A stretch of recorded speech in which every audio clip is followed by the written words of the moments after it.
Others show their strength by driving a Porsche to school, but you quietly walk to the sword gate at the beginning of the school year. Just because you are the only nascent soul stage powerhouse of the Blue Star. When you graduated from high school, you went to explore the wilderness and accidentally entered the world of cultivating immortals through an ancient teleportation array. Due to your mediocre aptitude, it took you a full 2,000 years to cultivate from the chi refining stage to the nascent soul realm, becoming the founder of a prominent sect. At this time, the ancient teleportation array opened again. When you were about to return to the Blue Star to take a look, you were ambushed by a group of mysterious people. When you opened your eyes again, you found that your primordial spirit was severely damaged, your elixir field shattered, and your clothing had also changed to that of high school days. It turned out that 2,000 years had passed in the cultivation world, while only one summer vacation had passed in Blue Star time. At this moment, the Nokia phone in your backpack rang, and as soon as you answered, you heard a woman's scolding voice. "Child, where have you been for a month without answering the phone?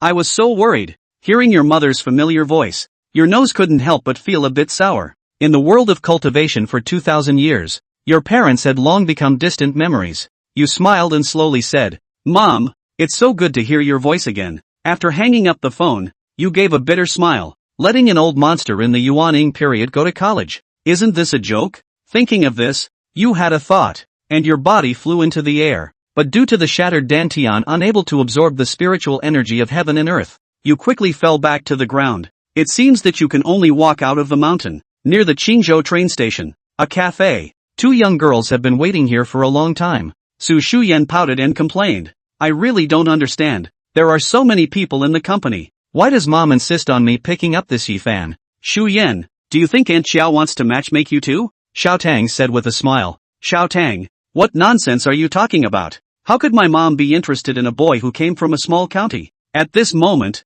a gentle male voice came from behind them. "Are you Xiao Aunt's daughter, Su Shuyan?" The two women were suddenly startled. "Are you Yi-fan?" Su Shuyan looked you up and down, all dirty with mud and carrying a worn-out backpack, a look of disdain rising in her. "Where's the handsome guy? Do I really have to go eat with this country bumpkin?" Su Shuyan's spirit moved, pointing at her best friend Xiao Tang and smiled. "Not bad, she is Su Shuyan." After speaking, she whispered in her ear, "In times of need, I will give you 3 Giorgio Armani lipsticks later." You listened clearly on the side, but didn't pay much attention. You rubbed your belly, not because you were hungry, but because you felt the loss of spiritual power in your body. You couldn't help but sigh. Never thought that you, a dignified Yuan-ing stage cultivator, would one day have to rely on eating mortal food to maintain your cultivation. Following the two women out of the cafe, Su Shuyan took out a car key and pressed it, and the nearby Porsche Panamera immediately made a sound. She seemed to be showing off as she spoke. "How about this car?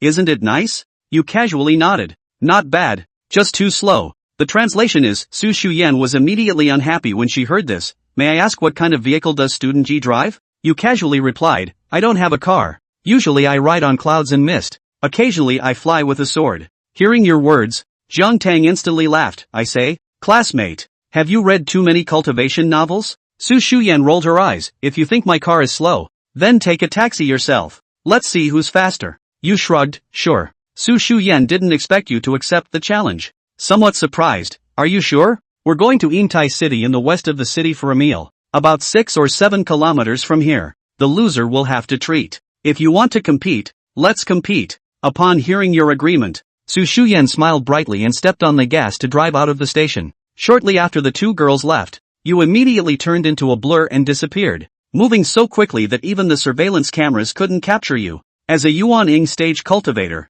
you could move between cities without needing to use spiritual power, relying solely on your physical strength. In less than 2 minutes, your figure appeared at the Yingtai City in the west of the city, with 1.5 minutes spent asking for directions. 5 minutes later, two girls, Su Shuyan and Jiang Tang, ran over to Gate 1 of Yingtai City, happily high-fiving each other, thinking they had won. Little did they know that at that moment, you were already ordering food at the restaurant on the 5th floor. This, not this, the others, 10 portions each. Forget it, make it 2 portions. It took more than 10 minutes for the two women to arrive at the restaurant, and they were stunned to see your figure. "Yi-fan, when did you arrive?" "After half a day. Seeing you all being so slow, I decided to come up and order by myself." "Miss Su, I ordered a lot of things. You won't go back on your word, right?" Su Shuyan was slightly stunned, then smirked. "Nonsense, how could you be so fast? You must have cheated." "Right, Our navigation route is the shortest. You must have called the restaurant first to prepare the food, and then sneakily come up while we were waiting for you. You shook your head helplessly and had to call the waiter to testify. 2 beautiful ladies. This handsome guy did arrive 15 minutes ago. Jiang Tang still didn't believe. He was still wandering near the train station 15 minutes ago. Could it be that he can fly? Forget it, Xiao Tang. Let him win if he can. Su Shuyan was too lazy to argue, and in her heart, she had already defined you as a scheming man. She had originally planned to be friends with you, but now it seems that she doesn't even have a friend to make. When Su Shuyan arrived at the private room, she was completely stunned to see a table full of dishes. Flame grilled steak, snowflake fish fin, sea cucumber soup, papaya stewed with bird's nest, steamed star grouper, and even a Buddha jumps over the wall dish. She couldn't help but exclaim, "What's going on? Did we enter the wrong room?" The waiter gestured with his hand towards you. It was all ordered by this gentleman. After listening, Su Shuyan was about to explode. "Yifan, are you a pig? Why do you want to deliberately mess with me?" You innocently shrugged. "I've already said that I have a big appetite. If you don't want to treat me, it's okay. I'll pay for myself." "Not needed. I, Su Shuyan, am willing to bet and lose." After saying that, she took out a diamond-studded black card and handed it to the waiter. The card machine prompted a total expenditure of 5,002. "Please don't appear in front of me again in the future. Thank you." Su Shuyan left this sentence and left with Jiang Tang. A mere 5,000 was nothing to her. "Miss Su, the point is, this asshole is screwing her on purpose. From elementary school, middle school, high school, to college, everywhere you go is the existence of the stars, the goddess in the hearts of countless boys. The family holds her in their hands for fear of dropping her and in their mouths for fear of melting her. When have you ever been bullied like this? Hey, don't you want to stay and eat some together?" Nine Dust shouted, but unfortunately received no response. "I can see that the girl named Ginger Sugar is craving this table of food," but it was dragged away by Su Shuyan. He had no choice but to sit down and enjoy it himself. "The flavor isn't bad. It's just that there's not a single bit of aura. It's like chewing wax. Are we going to have to eat this stuff from now on?" "Ugh, dead Nine Dust. Stinking Nine Dust. This young lady never wants to see you again for the rest of her life." Su Shuyan had been scolding Ning Chen all the way. Growling. Ginger Sugar's stomach growled with hunger. "Shu Yen, why don't we go back and eat something? At this hour, there's a line at every restaurant, let alone the one you paid for your meal." "Right. I paid for it. Why shouldn't I eat it?" Su Shuyan was suddenly stunned and twisted her head to walk back. Unexpectedly, a boy walked up to me with surprise in his eyes. "Shu Yen, what a coincidence. You were at the mall too? We're really connected." "Chen Jihao?" Su Shuyan saw this boy who wore a famous brand and dyed his hair yellow. A flicker of imperceptible disgust flashed under his eyes. "Why are you here?" Chen Jihao was her senior classmate, an uncompromising school bully, relying on his family's power and influence. Not a lot of bullying at school. He was also one of his own many suitors. "Come to play." Of course. Chen Jihao hid the blazing heat under his eyes and tried his best to put on a gentlemanly smile. "Shu Yen, lunch hasn't been eaten yet, has it? There happens to be a new French restaurant with 2 Michelin stars. I made a reservation. So do me a favor. Sugar, you come along too." Chen Jihao's smiling gaze landed on Ginger Sugar again. A petite, cute face with a powerful body that's highly at odds with its cute appearance. It made him unable to resist a blaze of heat under his eyes. Su Shuyan and Ginger Sugar, the most famous sisters in Qingdao University High School. Su Shuyan is famous for her impeccable beauty from childhood. Combined with the pair of long legs comparable to supermodels, it made her sit steadily on the throne of the annexed school flower, and became the object of countless boys to soothe their loneliness at night. Ginger is going for the cute route, but struggles with an overdeveloped body. She usually only dared to wear the loosest of clothes. Chen Jihao's dream in life is to be able to take the sisters. That's disgusting. Su Shuyan could see the difference in his demeanor and tugged on Ginger Sugar to get away. Gingerbread, however, had the devil's own idea. "Shu Yen, why don't we let Chen Jihao come with us? With his personality, it's definitely going to be dog-eat-dog with Nine Dust, so wouldn't it be fun for us to just sit on the side and watch the jokes?" Su Shuyan's eyes brightened slightly. "Right, why didn't I think of that? Little Sugar, you're so smart." So, she turned her head and gave Chen a stiff smile. "Jihao, why don't I buy you dinner?" Chapter 3. Don't disturb me while I'm eating. Jihao? Chen Jihao thought he was hallucinating. The goddess called him Jihao and invited him to dinner? Crap, he's in play. Sure. Shu Yen, where are we going to eat? Chen Jihao suppressed the excitement in his heart and asked. "Come with me." Su Shuyan smiled daintily at him and rolled her eyes as she turned her face away. Chen Jihao honestly followed behind. looking for all kinds of topics to chat awkwardly, and secretly put his cell phone on silent. In this way, the girl he asked out, when she came out of the bathroom, it would be impossible to find his people. Come to the restaurant that Nine Dust ordered from. The two little beauties brought Chen Jihao in, and Nine Dust was feasting. Chen Jihao was just about to ask if he had taken a wrong turn when he heard Jiang Candy say in surprise, "Oh my god, Ning Chen, are you a pig? You can eat like that?" Su Shuyan also stared wide-eyed. It had only been left for a moment, and half of the 30 or so dishes on the table were already gone. Is he eating or pouring? Nine Dust stopped eating. Didn't you guys leave? Why are you back again? Su Shuyan wrapped her arms around her jade. Humph, I bought the bill. Is it wrong for me to come back and eat some? It's none of your business. Wait. At this time, Chen Jihao pointed at Ning Chen with a confused expression. Shu Yen, who is this kid? Oh, his name's Nine Dust. He's the son of my mom's best friend. On the first day of this year, he came to Qingzhou from Donyang, and my mom asked me to entertain him. Su Shuyan said truthfully. Unsurprisingly to Ginger Sugar, Chen Jihao's face immediately darkened. It's not easy for me to go on a date with a goddess. What's a hillbilly like you doing eating and drinking here? Dude, get stuffed. Chen Jihao stepped forward and patted Ning Chen on the shoulder. It's good to eat or leave. Shu Yan and I have business to talk about. Nine Dust was concentrating on eating a plate of fried beef loin. Hey, buddy. Nine Dust grabbed over a lemon chicken and tore off the leg first. Dude, how about this? I'll give you $2,000 and you go eat somewhere else. Ning Chen took a sip of the hibiscus soup. The salt was put in sparingly. Chen Jihao, I'll let you eat. Chen Jihao directly sent half of the lemon chicken in Nine Dust's hand flying out. He's got this violent temper. I'm talking to you. Can't you hear me? You're forcing me to get angry. Shu Yen, the show is on. Ginger Sugar smiled quaintly and pulled Su Shuyan back away. Then Su Shuyan saw that Ning Chen stood up and grabbed Chen Jihao by the hair as he held his face down in a pot of carp soup. Gollum gollum gollum. This pot of carp soup was so much that Chen Jihao almost didn't drown in it. Dogs. I'll kill Gollum gollum. Let go. Let go. Gollum gollum. I grunt. Help. Help. Help. Grunt grunt grunt. No matter how much he struggled, that hand of Ning Chen's was as firm as an iron clamp. The deadly held him down in the soup, unable to move. Chen Jihao's voice was getting weaker and weaker. Oh my god. This guy is so strong.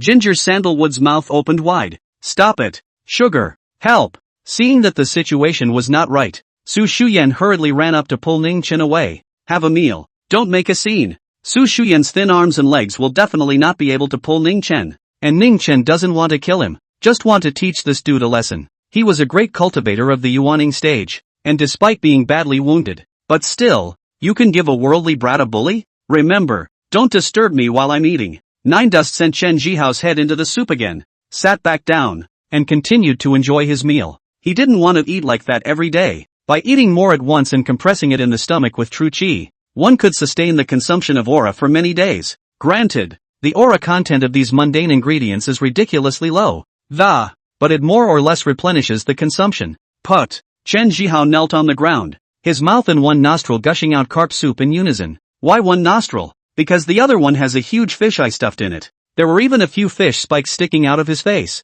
which caused Chen Jihao to wail in pain. Surname Ning, you wait, don't leave if you have the guts. Chen Jihao climbed up from the ground, his head full of white carp meat, his eyes full of resentment. He hadn't lost this kind of face in front of a girl in how many years? Or in front of his goddess. Dog, I'm going to get you killed today. Okay, go ahead and call someone. Nine Dust was shivering a snail, speaking carelessly. You wait. Chen Jihao slammed the door. As soon as he left on the front foot, Nine Dust called the waiter over and asked him to pack the meal. By the time Chen Jihao had changed his clothes and brought people back, Ning Chen's trio had long since disappeared. Shiho, where is everyone? A delinquent young man with a cigarette in his mouth stared at him blankly, followed by 4 or 5 minions. And screwed. Chan kicked the door and yelled, Nine Dust, you coward, this isn't over. I won't let you go. I'm going to make it impossible for you to mix in Qingzhou. Nine Dust didn't treat Chen Jihao like a clove of garlic at all. Leaving from the mall,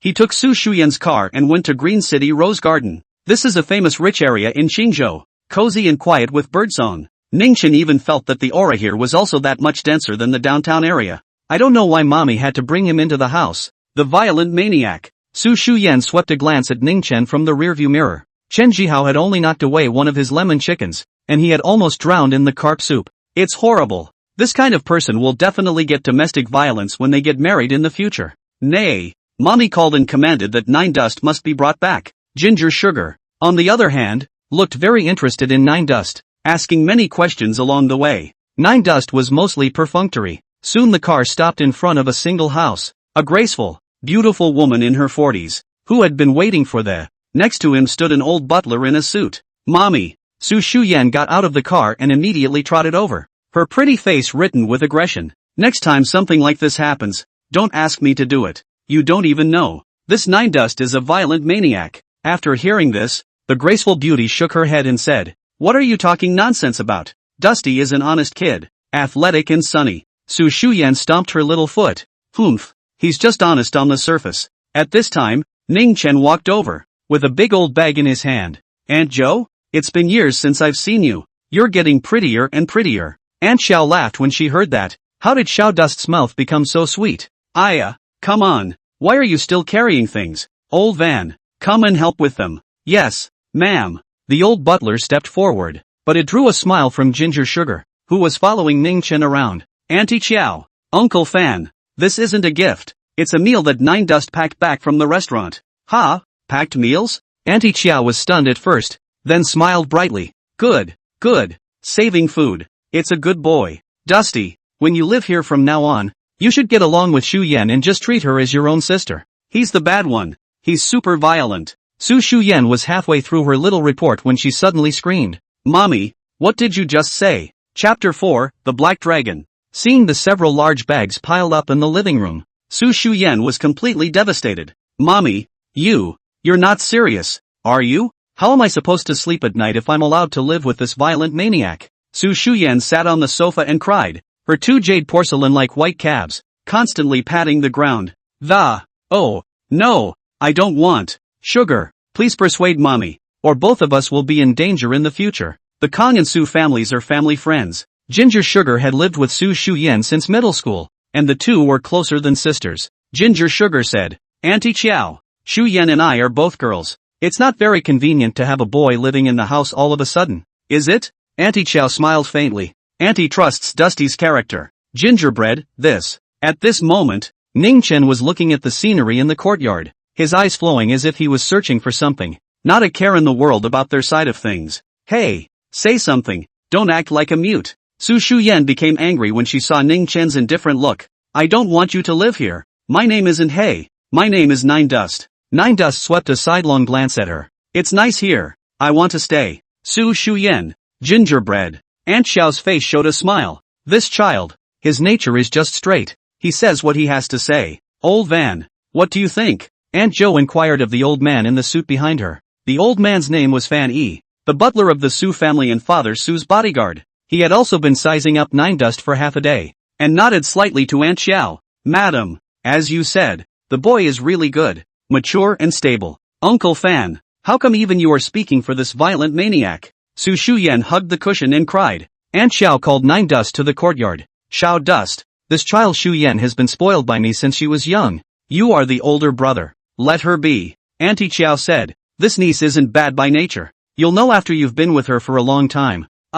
Yeah, Nine Dust said, pulling out an envelope from his pocket that he had just taken out of his suitcase. Inside was a thick pile full of bills. Aunt Zhou was puzzled. "Dusty, what are you doing?" Ning Chen said in a serious manner. "This is the rent, and I don't know if it's enough." "Aunt Xiao, you order." Auntie Xiao was immediately upset. "Are you kidding me? Staying at Auntie Xiao's house, and paying for it? Anyone who doesn't know would think I've cut off your mom and me. Take it back or Aunt Zhou won't be happy." "Oh." Ning Chen directly tucked it back in. "It was just a polite gesture anyway. That's more like it." Aunt Xiao smiled anew. "Dusty, if you really want to, just help Auntie guard Shu Yan a little more at school. As you know, Shu Yan is pretty and attracts boys. Your mom says you're out hiking and rock climbing every day. This body, working out really strong." Ning Chen's head was filled with questions as he listened. Is Su Shuyan pretty? How could he not see it? Feeling, and just slightly better looking than the average person. There was absolutely no comparison to those pure jade girls and demonic charm cultivators of the lesser southern heavenly realm. As an old monster who had lived for 2,000 years, his human emotions were, in fact, already very thin. But he vaguely remembers that when he was a kid, his old man failed in business, and his family was so poor that they couldn't afford it. It was Aunt Jo who sent money after money to help the family through their difficulties. However, the most important thing was that the location where this villa was situated was a mouthful of spiritual eyes. With such a thin aura, this spirit eye should have dried up long ago, but there are still a few strands of spirit veins left. Forget it, stay a while. After Aunt Xiao left, Ning Chen strolled around the courtyard. This detached villa, with a house covering an area of more than 400 square feet, plus a courtyard of 500 square feet. I'm afraid it's worth no less than $100 million. The Su family's financial power was indeed astonishing. Woof, woof. Suddenly, there was a barking sound. Nine Dust looked around at the sound, only to see that Su Shuyan was leading a German shepherd, aggressively walking towards him. This German shepherd, missing an ear, is tall, imposing, and those who are not bold enough to see it are afraid to go near it. Nine Dust, I don't care how you fooled my mommy, but you can't live here. Su Shuyan was wearing a rabbit housecoat, holding the dog leash with one hand and crossing her willow waist with the other. Are you leaving or not? If you don't leave, I'll release the black dragon to bite you. The German shepherd dog, whose name was Black Dragon, showed its teeth at Ning Chen. Which room do I take? Nine Dust replied. I'll choose myself if no one arranges it. Who do you think you are to really make this your home? Su Shuyan was furious and directly loosened the leash, pointing a finger at Ning Chen. Black Dragon, get him out of here. The black dragon barked angrily and pounced on Ning Chen. Shu Yen, by the back door of the yard, there was a startled cry from Ginger. In the next second, Ning Chen simply glared at the black dragon with his eyes for a moment. Those dog legs then braked sharply and fled backward in a lifeless flurry into the kennel. Inside the kennel, there were also screams of ow ow ow, as if they had seen a ghost in the middle of the day. Gingerbread. Su Shuyan pointed at Ning Chen, her face turning white. You.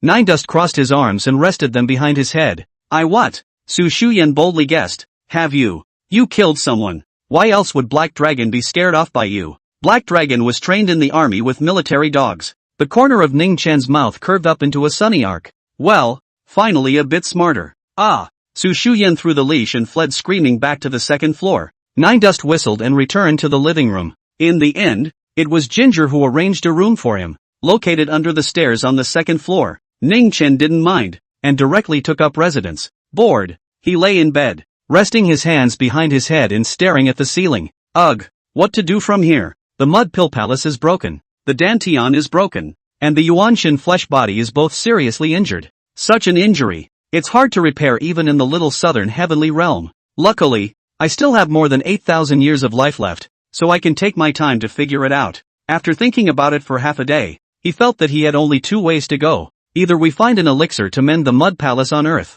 either that or find an opportunity to return to the lesser southern heavenly realm. A wave of drowsiness actually came over me as I thought about it. The damage to his Yuanshan had made his energy not as good as it used to be. Slept until 9 p.m. The nanny had come, but Su Shuyan deliberately didn't call Ning Chen for dinner, and had the babysitter throw out all the meals he packed back. She wanted to force out Nine Dust's violent side. If the guy dared to make a move or swear a few times, she was sure enough to kick him out. Shu Yen, this guy went out. On the second floor balcony, Ginger Sugar looked at Ning Chen's back as he slipped out and said, so tolerant? Su Shuyan was so angry that her cheeks bulged out into two small buns. Then we'll lock the door at night, and let him sleep outside on the street. Chapter 5, Su Wan Wan. Nine Dust slipped all the way to the vicinity of the university town. There are many food courts here. He picked out a Li Mei grill and walked in. Ordering something random, he jerked off the skewer while reading a web novel. It's boring. You can't practice. He, a great cultivator of the Yuaning stage,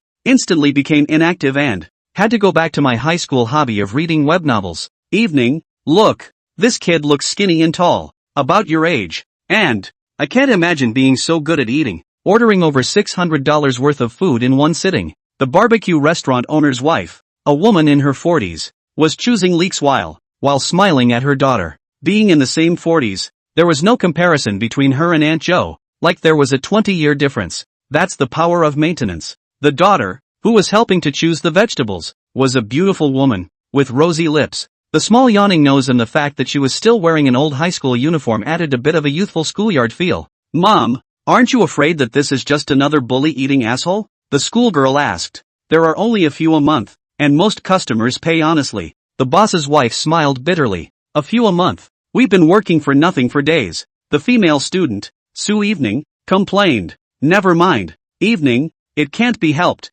Snaps bunch of groundhogs. We can't afford to mess with the two of us. The boss's wife shook her head inside. That's why mommy fought tooth and nail to put you through school and get you into high society. Stay away from these landlubbers. Got it, Mom. Nine Dust listened to the words of the two mothers in his ears, his face expressionless as he continued to read the novel. Not long after, a group of people with colorfully dyed hair arrived at the barbecue. The store became very noisy all of a sudden. When Su Lianya saw the group, her face changed and she tugged on the boss's wife's apron in fear. Mom! Here they come! Quick! Hide in the back kitchen! The boss's wife saw this and rushed her daughter away. Boss lady, why don't you serve your brothers the food? What's the dawdling? A hooded, skull and crossbones wearing, effete punk, passed by Nine Dust, kicked open a few chairs. The store resounded creaking noise. Nine Dust frowned. Simply use your true chi to seal your hearing and continue reading the novel. Just seeing the highlights. Okay, Quinn. The boss's wife was all smiles as she offered up the menu. Big brothers, see what you want to eat. Just like old times, the gangster named Quinn, with a big hand, slapped the boss's wife on the body. Sister May, you said you're still quite charming. What's the good of following that loser Su Hai Chow? Might as well be with me, Ma Kuan. At least in this part of Watermoon Street, no one dares to bully you. Right, brothers? The five punks at the table let out a roar of laughter. Brother Cohen, what kind of joke are you making? I'm old. How can I be in your eyes? You wait, I'll go to the back kitchen to make it right away. And give a few extra big brothers a grilled fish today. Li Mei, the boss's wife, groveled. Okay, go ahead and straighten up. Mackin waved his hand and crossed his feet on the table, drinking and chatting with his brother. The chatter was unpleasant. Either we're talking about which club's girls are hot, or we're fighting with which gang. It was loud and harsh. There had been several other customers in the store, and they all ran away in fear. Seeing that the customers who had walked away hadn't paid, Su Lianin, who was hiding behind the cash register, couldn't hold her tongue. Covering his face with the sleeve of his school uniform, he trotted all the way out. Quinn, look, where did you get such a hot student girl? A little yellow hair pointed at Su Lianxian who ran out. Ma Kuan twisted his head and his eyes lit up. Another junior said, I think I've seen it before. It's Li Mei, her daughter. Usually they go to high school in South City and come back once every few months. This old woman, hiding such a watery daughter, and sending her to study in the South City. Defend us like thieves. See how I'll clean her up later. Tons and tons. Ma Kuan poured beer into his mouth while looking at Su Lianin's youthful figure with an evil smile. Phew, finally coming back a little. Su Lianxian took a few $100 bills and walked back, but was suddenly snatched away by a hand. What are you doing? It's my money. Give it back. Su one evening looked at Ma Kuan, anxious and afraid. Give it back to you? How do you prove it's your money? You call it out and see if it answers. Ma Kuan looked at Su Wanxian colorfully. With a look of help. Su Yanyan looked at Ning Chen on the table next to her. The boy flipped through the novel page by page with no intention of helping her. She bit her cherry lips tightly with her shell teeth and glared angrily at Ma Kuan. This is my money, little sister. How cute. Mackin reached out to tease. Su Lianxian opened his hand. Give me the money, or I'll call the police. You who? Call the police? Here, lend you a cell phone and try calling the police. Ma Kuan casually went for Nine Dust's cell phone. I thought the young lad would not dare to refuse. But, instead, he glared unhappily at the. What are you doing? Ma Kuan was about to go ballistic when Li Mei heard the commotion and rushed out. Seeing her daughter Su Lianya exposed to the gazes of the hooligans, she hurriedly stepped forward. Brother Cohen, things are pretty much straightened out and ready to eat in no time. Eat the out of what? Ma Kuan raised a slap and threw it on Li Mei's face, saying viciously, I'm telling you, from now on, every store on Watermoon Street will have to pay a $4,000 management fee every month. This is Snap's idea. Mom! Su Lianxian cried and hugged Li Mei. Li Mei ignored the injury on her face and said in horror, Brother Cohen, you are trying to extinguish our lives. $4,000? How can I afford to pay it? Can't afford it? How about this? Let your daughter recognize me as her godbrother. This way you'll be my godmother from now on, and I'll make sure no one on this street dares to bully you anymore. How about it, May? As Ma Cohen spoke, he kept staring at Su one evening, with that slender figure and innocent face. It's really a hook for crime. Quinn, please let us go. I'm on my knees. She's only 18, just got into Green State University. Li Mei, of course, knew what Ma Cohen was trying to do and knelt down to beg for mercy. Mom, don't you kneel. Su Lianyan's face was also full of tears. Seeing this, Ning Chen remained expressionless. He had lived for more than 2,000 years and had seen countless similar things in the cultivation world. On Earth, At least there are laws, but in the world of cultivation, there is really nothing. Just look at it and rob it. If you dare to stop them, you will kill them. And if you say you will slaughter a village, you will slaughter it without any ambiguity at all. Saving? Alas! Can this be saved? Boss lady, how much do I get for these? 9 Dust intended to pay and leave. Go back and proceed to finish this novel. Young man, you. Li Mei looked at 9 Dust at a loss for words. Suwon Evening also felt that this person was strange, but still said, a total of $530. Ningchen was about to scan the code to pay when Ma Kuan swung his palm towards his face and slapped him. Did I tell you to sweep? You sweep. In the next second, 9 Dust grabbed his wrist and gently pinched it. Click. With a crunch, Ma Kuan's wrist bone broke, wailing in pain and rolling on the ground. Pay pass arrived. $530. An announcement came from the other side of the register. Su Lianyang's entire body was dumbfounded. What the hell? This boy, who knocked Ma Kuan down while calmly paying up, paid out. 9 Dust put his cell phone back into his pocket and prepared to go home. Get him for me. Ma Kuan, who was lying on the ground, let out a pig-killing howl. The 5 punks, all of a sudden, had hideous faces, and each of them swung their fists towards Ningchen. Is it annoying? 9 Dust furrowed his brows and slapped him across the face. This slap, as fast as lightning, took turns to hit the 5 punks' faces, snapping 5 consecutive times. Spray him Q. A dozen bloody teeth flew out. The 5 gangsters lay down next to Kuan, covering their bleeding cheeks, and also wailing and screaming. Some of them even cried from the beatings. Their dental beds fell out and it hurt too much. By the time Su Yanyan and Li Mei had slowed down, Ningchen had already left. He wanted to get home quickly to read his novel. Wait. When he walked to the intersection, Su Lianxian panted and caught up with him. Chapter 6, Awkward Misunderstandings. How did he go so fast? Su Evening Night stood in front of Ningchen with her hands propped up on her knees, dripping with fragrant sweat. Just for a moment. It's amazing that we're already at the intersection. Are you an athlete, walking so fast? Su Yuanyan gasped. If you want to say thank you for what just happened, there's no need. 9 Dust spoke bluntly. Suwon Evening froze, not knowing what to say for a moment. Bye. 9 Dust twisted his head and laughed. There was a time when he was a good old-fashioned young man, who pulled out his sword when he saw the road. But you get bored with anything you do for a long time. Some of the people he saved have been dependent on him ever since, even taking his help for granted. Su Lian Evening returned to the store, found Ma Kuan those punks all crooked mouth, slanting their faces, and limping to the ambulance. Doctor, look at my mouth. Why does it stay crooked? Me too. I can't turn my neck. Quinn, we won't have to live our lives with crooked mouths from now on. A couple of punks broke down into tears. This is the first time the emergency room doctors have seen this situation. 6 men with mouths, necks, grossly dislocated, and bones that were actually set in place. Such a case, unless knocked down and remodeled. And all of this, of course, was the work of 9 Dust. Sort of a bit of bad taste in his punishment of evil. 80% is that kid's trick. Grandma, it's not over. Ma Kuan not only had a crooked mouth and slanted face, but also had a pair of cock eyes and viciously said. After 10 o'clock, 9 Dust returned slowly to the rose garden with several large bags of vegetables, pulled out the key and stabbed it twice. The door is unlocked? Ningchen wasn't annoyed, and with a hook of his right index finger, a strand of true qi scurried into the lock hole. Shu Yen, aren't we going too far with this? In the living room, Ginger Sugar asked Su Shuyen. What's too much to ask? He might have killed someone. How can I live under the same roof as a murderer? Su Shuyen held a cup of milk tea and sat on the sofa. Hey, people are just kidding, right? Ginger rolled her eyes. Ouch. Su Shuyen was drinking milk tea while playing a game and accidentally got milk tea on her pajamas. Damn. Just bought new pajamas. Sugar, throw it in the washing machine for me. My round will start soon. Then you take it off. Hee. Sugar, you're so nice. The game started right away, and Su Shuyen didn't want to pit her teammates against each other, so she hurriedly took off her pajamas. At this instant, Ningchen happened to open the door and enter. The moment she hit 9 Dust head-on, her brain was instantly deprived of oxygen. How is that possible? The door was clearly unlocked. How did this guy get in?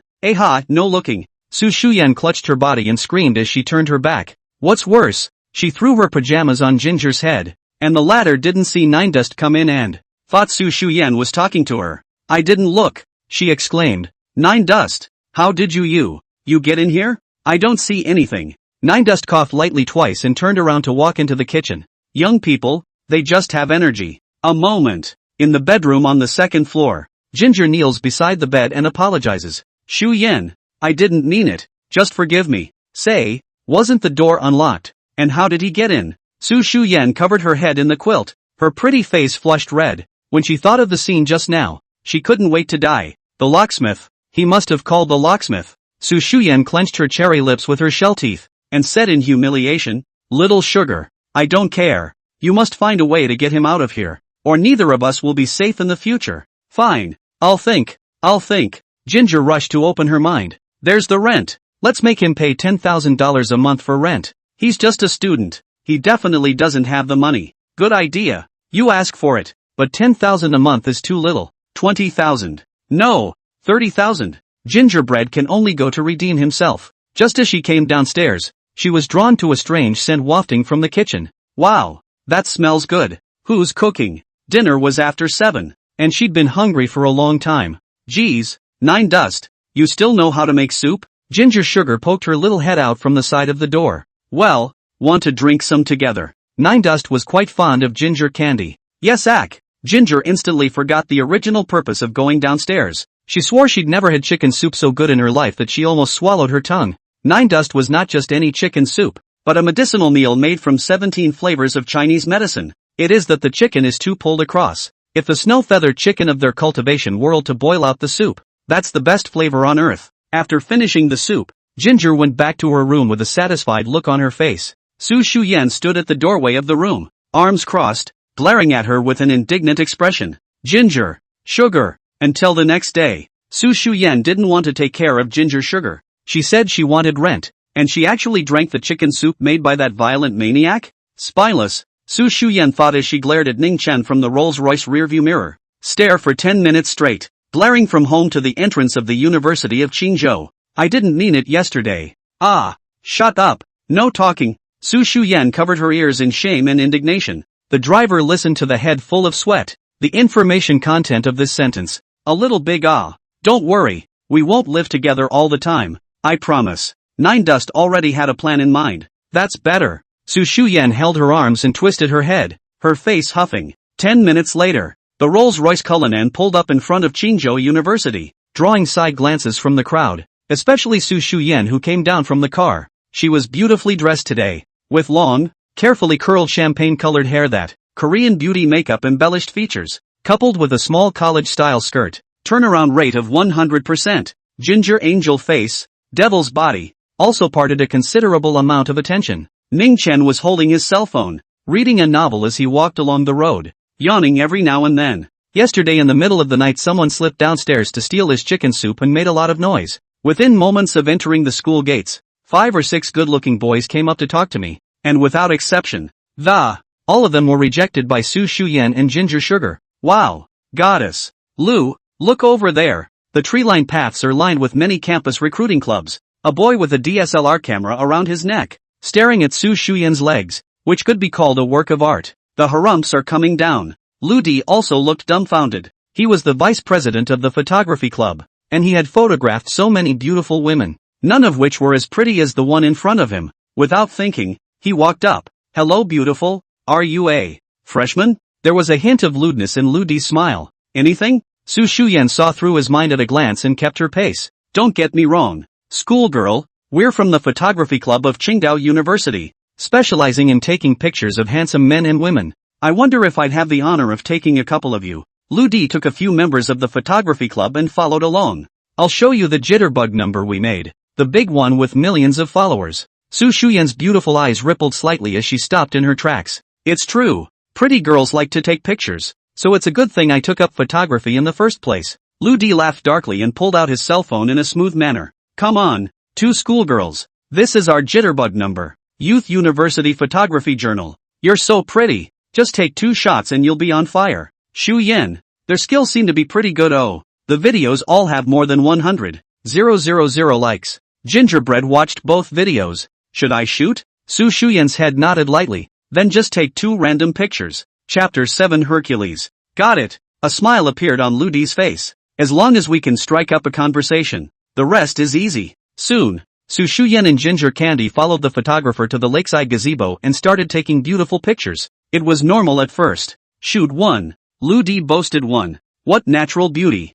Very down to earth. Anyway, all kinds of licking. But as the shooting went on, Lu Di's demands became more and more excessive. You're sick. Su Shuyan had long since been unable to stand this greasy guy and flung her head away. Why? Schoolgirl, I'm not done shooting yet. Lu Di came up and apologized. Forget it if you can't let go. Let's shoot some other styles. I've got a lot more ideas. I'm not shooting. Su Shuyan's beautiful eyes glared at the pavilion. Get out of the way. Fine. It's fine if you don't want to shoot. Then pay the money. Lu Di stopped at the entrance of the gazebo. Pay the money? Pay what? Su Shuyan frowned. Come on, schoolgirl, don't you have to pay for all of us to spend half a day with you? Lu Di smiled deviously. It's not that expensive. $500 apiece. Probably just 100 shots or so. 500 apiece? You guys might as well rob it. Su Shuyan was furious. Obviously you guys took the initiative to beg me to shoot. Shuyan, let's go. Ignore them. Ginger was disgusted. It's bad luck to run into a guy like that on your first day of school. If you don't pay, then finish the photos or we'll lose a lot of money. Lu Di's lewd gaze swept toward Su Shuyan's legs. Geez, with legs like that, a series would surely raise a lot of fans. Cooperate with it, schoolgirl. You. Su Shuyan stomped her small feet and was just about to curse. Suddenly, Lu Di's feet were dangling in the air and he was picked up from behind. Hoo-ah. Looking for death. Put me down. Lu Di, who was 6'8", flopped in midair. With a bang, he was thrown out, hitting the pillar on the left side of the gazebo and falling on his eyes. Nine dust? Su Shuyan's cheeks involuntarily blushed slightly as she looked at the youth who had suddenly appeared. Nine dust. You're here. Ginger squealed in surprise, her soulful eyes shining as if she were looking at a hero. Mud. Where'd he pop up from? Get on me and chip him. Lu Di grimaced as he got up from the ground. But these members of the photography club, who spend their days taking pictures of girls and lacking exercise, having seen Ning Chan's ability to carry a man single-handedly, how could they dare to go on? Just you. To chip me? Ning Chan walked up to Lu Di and raised his foot. Boo! Straight away he kicked out 2 lines of nosebleeds, covered his nose, and lay on the ground howling. The other members of the photography club, in unison, took a step back, their faces white with fear. The man hit so hard, kicking people in the face without saying a word. If you were in the little southern heavenly realm, your head would have already moved. Nine Dust dropped an inexplicable sentence, gave him a few more kicks, and turned to leave. Lu Di was in so much pain that he went to the school nurse's office with the help of a few of his juniors. He's definitely not an ordinary student. He's probably mixed with the underground. Do you believe it or not? Sugar? Su Shuyan followed Ning Chan from afar, guessing in a low voice. I don't know, but he was so handsome just now. Ginger crossed her arms with a look of adoration. Handsome? He's not handsome. Not at all. Su Shuyan couldn't even admit that this turd was handsome to death. A couple minutes later, Lu Di, his body bruised and purple, coated with iodophore, walked out of the school nurse's office, dialed the number of his best buddy in the casualty club. Hello, Pang? Your brother, I was beaten up. Brother Pang, you must avenge me, or I won't die in peace. The members of the photography club next to him sniffed and their faces changed. The backbone of the sparring club, Zhao Lipeng. This guy is a tough guy on the YU campus. I heard that he practiced martial arts since he was a kid, and once won the municipal sparring championship. Ordinary people can't beat 10 of them together. And his uncle is still the school leader, so as long as he doesn't make a huge mess, he can bail him out. That kid is miserable. Arrived. Ning Chen sent Su Shuyan and Jiang Sugar to the art department's classroom with an expression of impatience. You two keep your heads down and stay out of trouble. I'm not your bodyguard. Ginger Sugar gave a crooked salute. Okay, Brother Dolly. 3 black lines sprouted from Ning Chen's head. What the hell is Brother Dolly? Ginger Sugar smiled cutely. He, you're so strong. I'll call you Brother Vigorous from now on. Nine Dust didn't really like that title, but then again, I'm too lazy to debate Ginger on such matters. Before he left, he added his instructions. Remember, don't get into trouble. I hate trouble. Humph, this lady can do whatever she wants. Why should I listen to you? Su Shuyan was offended when she heard this, and her willow arms embraced. If it weren't for Aunt Xiao, I wouldn't bother with you. Nine Dust left after saying that. Who cares? Asshole. Su Shuyan yelled at Ning Chen's back and stomped her little foot hard. Does she think she looks cute doing that? Nine Dust shook his head, slipped all the way to the medical department classroom to report for duty. The mediocre Nine Dust did not attract any attention. He picked a seat at random and pulled out his cell phone to play. Dude, what are you doing? So mesmerized. Just 10 minutes into his reading, a chubby guy with glasses at the front table turned around. Reading novels. Nine Dust didn't even lift his head. What a novel. Better than the school flower. Fatty said. Get to know her. My name is Fong Tao. You can just call me Fong Xiaofat. 9 Dust. Did you vote? 9 Dust. Fong Xiaofu asked. What tickets? Not interested. 9 Dust shook his head. You're definitely interested. Fong Xiaofang's smile had a hint of lewdness. Campus forums that. You don't want to see what the school girls look like? One of them is in our class. He pointed forward. A pretty, innocent-looking girl was being surrounded by a group of male and female classmates asking questions. The face is very red and a little shy. Really not interested. 9 Dust felt that it was still more interesting to have a novel. After living for more than 2,000 years, it wasn't like he hadn't had a Taoist couple. But, no matter how beautiful a woman is, that's all she is after looking at her for a long time. Just pretend. Fong Xiaofang despised 9 Dust, then chatted with a big tall guy at the neighboring table. The tall man is called Zhang Dachuan, who comes from the countryside and looks naive. Upon hearing that he could look at the school flower, Zhang Dachuan immediately took out his cell phone and boarded the campus forum. Is this the Su Shuyan they were talking about? Wow. It's really pretty. Better than a star. Zhang Dachuan stared at the photo, his eyes dropping out. Star? I don't care to be a star. Do you know about the Su group? Su Jingshan is Su Shuyan's father. Fong Xiaofang pushed up his glasses. Su Jingshan? The big entrepreneur who's often on TV? Zhang Dachuan was startled. Su Group has a market capitalization of several $100 billion, and Su Shuyan probably can't even look at the career of a star. Fong Xiaofang guessed. You're wrong. Ning Chen suddenly interjected. Su Shuyan, her biggest dream is to become a star. This woman is not as reserved and vulgar as you think. Chapter 8. How can you get carried away practicing sparring? Fong Xiaofang and Zhang Dachuan froze at the same time. 9 Dust. Aren't you not interested in schoolgirls? Fong Xiaofang asked. Right. Then how do you know Su Shuyan wants to be a star? Fong Xiaofang asked again. I came to school with her in the morning, and she said it herself in the car. 9 Dust truthfully said. My God. What kind of person are you to her? Fong Xiaofang tried to hold back his laughter.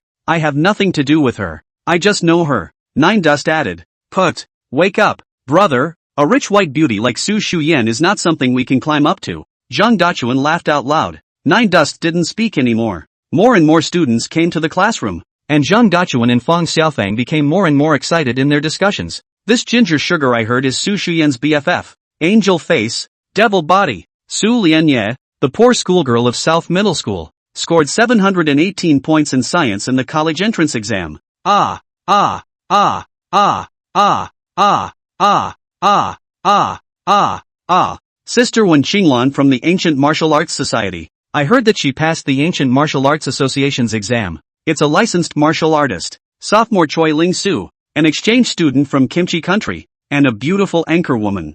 Hatsumomo, the violinist. Ugh, she's beautiful, she's got long legs, and she's got a great name. Too bad the last name is Bear. Fong Xiaofang and Zhang Dachuan discussed for half a day and finally decided unanimously to vote for Su Shuyan. In terms of overall conditions, Su Shuyan undoubtedly overpowered the other school beauty candidates. It wasn't long before a wave of people burst into the classroom. The gas is raging. At the head of the group, a burly young man, all tendons, arms folded, not to be messed with at first glance. Pang, that's him. A youth with cotton balls stuffed in his nostrils and 2 panda eyes. His gaze circled the classroom before. It fiercely locked onto 9 Dust. He's the one who did this to me. The classroom was in an uproar. Hitting a senior? They're clinical class too. There's still such an arrogant freshman? All eyes fell on Ning Chen. Is he? The innocent girl sitting in the front row's eyes lit up, and Ning Chen was in the middle of seeing the exciting part of the novel. When he was disturbed like this, the feeling was all gone. Fong Xiaofang and Zhang Dachuan, on the other hand, looked at him with horrified eyes. In their opinion, Ning Chen was just a stuffy guy who was addicted to web novels. I didn't expect him to be so brave. He even dared to beat up the senior? Just the hell are you called 9 Dust? I heard you're pretty wild. The burly young man descended from the podium. Striding, one foot stomped on 9 Dust's table, making a loud bang. The loud sound. Freshmen avoid it. Zhang Dachuan, who was stronger and had a strong sense of justice, opened his mouth and said, This senior, what are you doing? Pop. The burly youth lifted his hand and flung him a big mouth, and the big, tall man of more than 1 meter 8. He was jerked around and stumbled, holding onto the table to keep from falling. I'm Zhao Lipping from the sparring club. Get lost. The moment these words came out, several freshmen from Qingdao University affiliated high school, their faces changed. Zhao Lipeng, a core member of the sparring club and a city-level sparring champion. What? City sparring champion? Then this Ning Chen isn't dead. A bunch of students gathered together and looked at Nine Dust worriedly. Fatty, you want to try it too? After Zhao Liping slapped Zhang Dachuan down, he glared at Feng Xiaofang with a sneer. The latter was so scared that he couldn't even stand up. No, no, no. Senior, pow. Another slap sounded. Feng Xiaofang closed his eyes tightly in fear, but there was no pain coming from his face. An unbelievable scene appeared. Lu Di, the vice president of photography, covered his flaming red face and lay on the ground wailing. Zhao Lipeng, are you crazy? What are you doing hitting me? Lu Di spat out a large mouthful of blood and half a broken tooth. I don't know. It wasn't me. Zhao Lipeng looked at his right hand and kept backing away with a hellish expression on his face. A few members of the loose club, too, were wide-eyed. Is Pine practicing martial arts so much that he can't tell the difference between us and the enemy? If it wasn't you, was it a ghost? Everyone saw you move. Nine Dust was still sitting in his seat. As he spoke, the index finger of his right hand, which was placed under the tabletop, ticked lightly. It's so not me. Zhao Liping just finished yelling, suddenly swung his right arm round and a backhanded punch lands to the face of Lu Di, who was just getting up. Lu Di's poor nose, which had only just stopped bleeding, received another heavy blow. Thumbs up, thumbs down. 2 cotton balls were sprayed away by the raging column of blood, and Lu Di fell straight down. Under his breath, he muttered, Zhao Lipeng, I am your grandpa. What the? I can go off the deep end practicing a sparring match?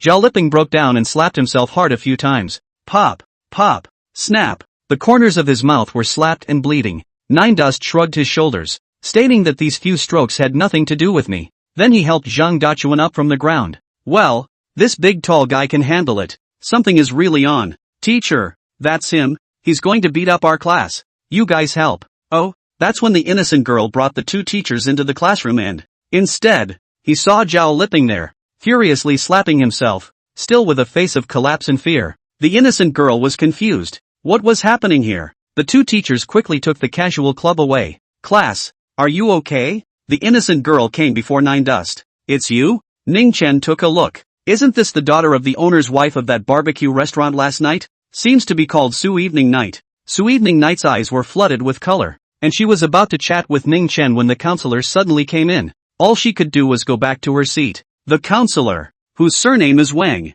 consoled Ning Chen for a few moments before announcing tomorrow's military training. After the speech, Su Lianxian couldn't wait to find Ning Chen, only to find that the latter had already left. Hello, do you guys know where that student just went? Su Lianxian asked Feng Xiaofang and Zhang Dachuan. Feng Xiaofang had never spoken to such a beautiful girl before, and reddened his face. No, don't know. Should have gone to the bathroom. Zhang Dachuan, on the other hand, covered his cheeks and secretly marveled at the fact that Ning Chen hadn't bragged about it. His Chinese massage techniques are really good, and a gentle rub of the face stops the pain. Okay, thanks. Su Lianxian's pure face revealed a color of disappointment. Nine Dust didn't live on campus, didn't have a dormitory assignment, and naturally didn't have a roommate. He found a secluded spot and leisurely read a novel. Go to the off-campus food court for dinner in the evening. A couple of vicious punks in Li Mei's barbecue joint is pressing the mother and daughter for Nine Dust's cell phone number. Half of these punks have crooked mouths and slanted eyes,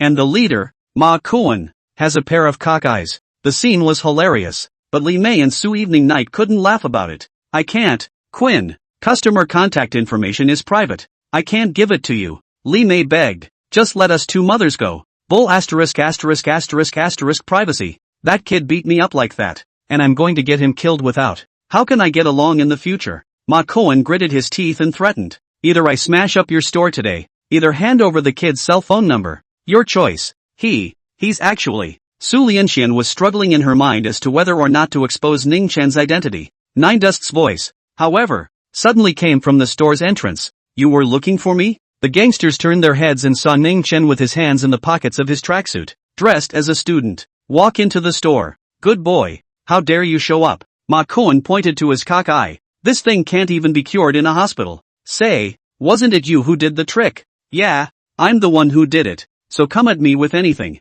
Nine Dust honestly admitted it and swept them away. You're all in this together. Don't waste time. I haven't eaten yet. Chapter 9, I'm from the Pure Yang Wuji Palace. Damn it, so crazy? Kill him. Ma Cohen pulled out a throwing stick from his waist and rushed up with 10 of his brothers. Inside the restaurant, tables and chairs fell over, bowls and plates were smashed, and there was chaos. Nine Dust, Don't try to be brave. Run. Su Lianyin didn't know where she got the courage to desperately yell. That's 10 armed punks. How can one man beat that? But the next second, she witnessed a miracle. Nine Dust knocked down a gangster with a single punch, and he couldn't feel the slightest bit of pain when the throwing stick was smacked against his body. In the work of 2 blinks of an eye, all 10 punks were lying on the ground. I'm from Qingzhou University's sparring club. My name is Zhao Lipeng. Don't let me see you on this street again, or I'll beat you up every time I see you. After saying that, Ningchen flew up and kicked them out of the store like trash. Finally found a random seat and sat down to order.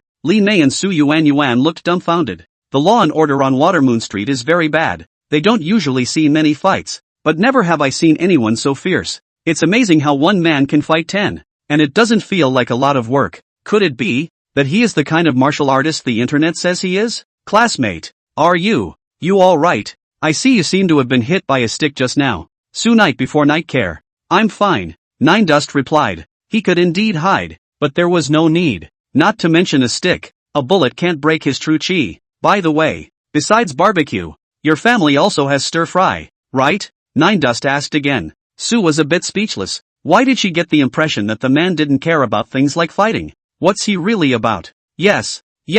Li Mei stepped forward and laughed. Young man, Auntie will make you whatever you want. I want to eat dragon meat. Ning Chen blurted out. Ha? Li Mei froze. I mean, small fried yellow beef. Ning Chen changed his words. Fine, Auntie will do it. Right now. Li Mei turned around and went into the back kitchen and a few winks were given to Su Yan, as if hinting at something. The Watermoon Street punks are back in the hospital, but they're not convinced. Kuan, how is that Ning Chen so powerful? The fist is heavy like a hammer. I can't get out of bed for the next 3 months I guess. Ouch. A green-haired punk is lying in a hospital bed as an orthopedic surgeon examines him. It's all old acquaintances, and the doctors and nurses have seen it all before. I didn't realize that kid was a tough one. Ma Kuan's face was swollen into a pig's head, and his cockatoo eyes were filled with rage. I reckon he's studied at the Shaolin Temple, and possibly practiced the Golden Bell. Golden Bell? A few of the gangster minions, their faces changed. Can't you see he doesn't even react when we whip him with a shaking stick? What's so special if not the Golden Bell shield or the iron cloth shirt? Ma Kuan gritted his teeth. No, I have to make a call to Snap. This can't just be left alone. When he finished, he immediately called his boss. White Primrose on Watermoon Street. Waste. What a ing waste. When White Snap heard what happened, he cursed. Can't even a student. I raised you all for nothing. Snap, really don't blame us. Ma Kuan felt aggrieved. That kid has practiced the Golden Bell shield and iron cloth shirt, and I smacked him with a stick. He didn't even say a word. Where is that kid now? I'll send Ah Bao and Al Wolf over. White Snap said in a deep voice. Brother Panther, Brother Wolf? Ma Kuan was startled and stammered.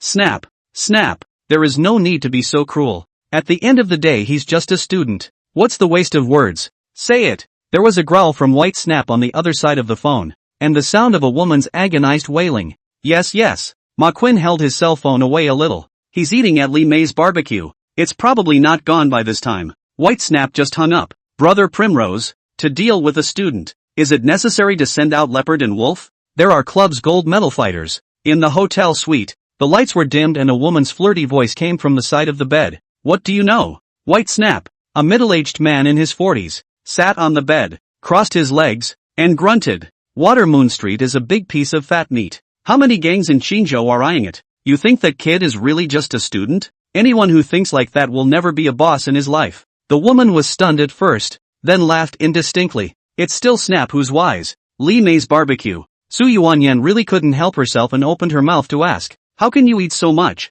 Nine Dust had just put a plate of dried fried beef river into his mouth and said as he chewed, what do you care? It's not like I'm not paying. Su Lianyan. I don't mean anything else. You eat like this, you'll prop up your stomach. Nine Dust grabbed another large beef skewer. Ever heard of the king of big appetizers? Su nodded her head. Nine Dust, it has nothing to do with me. Su on Evening's head was filled with black lines. The dinner plates were stacked higher and higher, and after about $1,000 worth of food, Nine Dust finally stopped. If you keep eating, you should be treated like a monster. Was about to scan the code to pay. Li Mei hurriedly stopped him. Young man, thank you for your help in the past 2 days. This meal is on Auntie's treat. No need. Nine Dust knew what Li Mei had in mind, which was nothing more than begging him to cover them. He was a man who hated trouble with a passion, and if it hadn't been for Li Mei's handiwork, He would never patronize the store twice. Pay the money and he's gone. There was a hint of loss on both mother and daughter's faces. Walking down the road, Nine Dust pondered a question.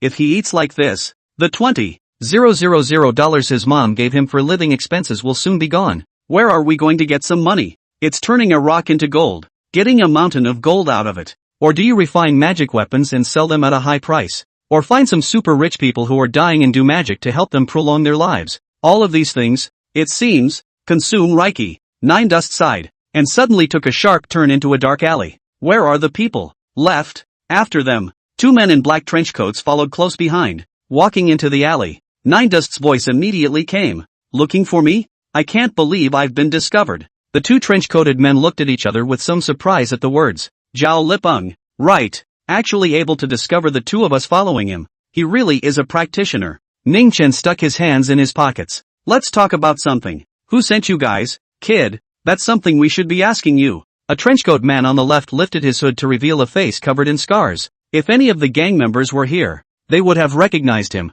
Chen Zibao. Under Snap, one of the two gold medal fighters. For C's gang, Green Dragon Society, Tiger Gate. Say, which side are you on? Chen Zibao fished out a dagger from his pocket, the blade bubbling with cold light. Ning Chen first sighed, then said very seriously. I come from the Pure Yang Infinity Palace. Pure Yang Wuji. You're ing telling me about metaphysical fiction. Believe it or not, I'm going to you up right now? Chen Zibao shouted angrily with his sword. Leopard, don't talk to him, take him back and beat him up. See if he's tough. It's still stick hard. Chen Zibao's brother, Chen Zi Wolf, is also a ruthless man with a very sturdy figure. As he spoke, Chen Ziwolf's waist and back sunk slightly, shooting out like a sharp arrow. Whoosh! Ning Chen could tell at a glance that this trenchcoat man's physical qualities were more than 10 times stronger than an ordinary punk. However, it is still a long way from the minimum standard of chi refining stage. He met the kick head-on. Chen Ziwolf didn't expect Ning Chen to be so fast,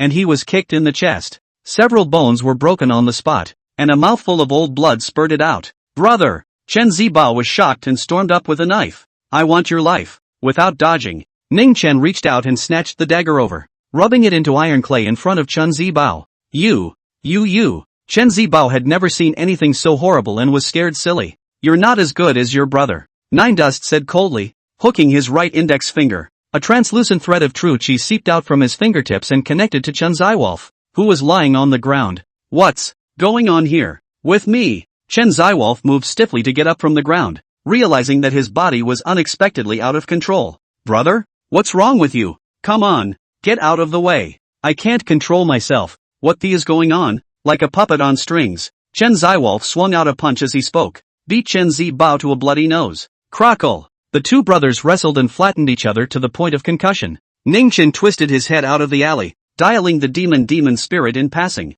Hello? I'm calling the police. There's a fight going on and it's getting really bad. It's scary. Chapter 10 and Schoolgirls Yuaning Stage Bodyguard? Slipped all the way back to the Rose Garden. To Ning Chen's surprise, Su Shuyan's dad had come. Su Jingshan, a famous entrepreneur in Qingzhou. Su Shuyan was twisting her snowy shoulders on the sofa and pampering herself, one mouthful of daddy, whining like she was 3 years old. Seeing Ning Chen come back, Su Shuyan put on her pretty face, crossed her snow-white legs, and resumed her high-flying stance. You're Nine Dust? Su Jingshan walked over from the living room, a pair of eagle eyes sizing up Ning Chen. The butler, Fan Yi, followed without moving an inch. Hello Uncle Su. Nine Dust politely greeted him. I heard about what happened today. Dusty, thank you for taking the heat off Shu Yan. Su Jingshan smiled kindly and said, your mom and Shu Yan's mom are good girlfriends. I naturally want you and Shu Yan to be good friends too. Daddy, I don't want to be good friends with him. Before Nine Dust could say anything,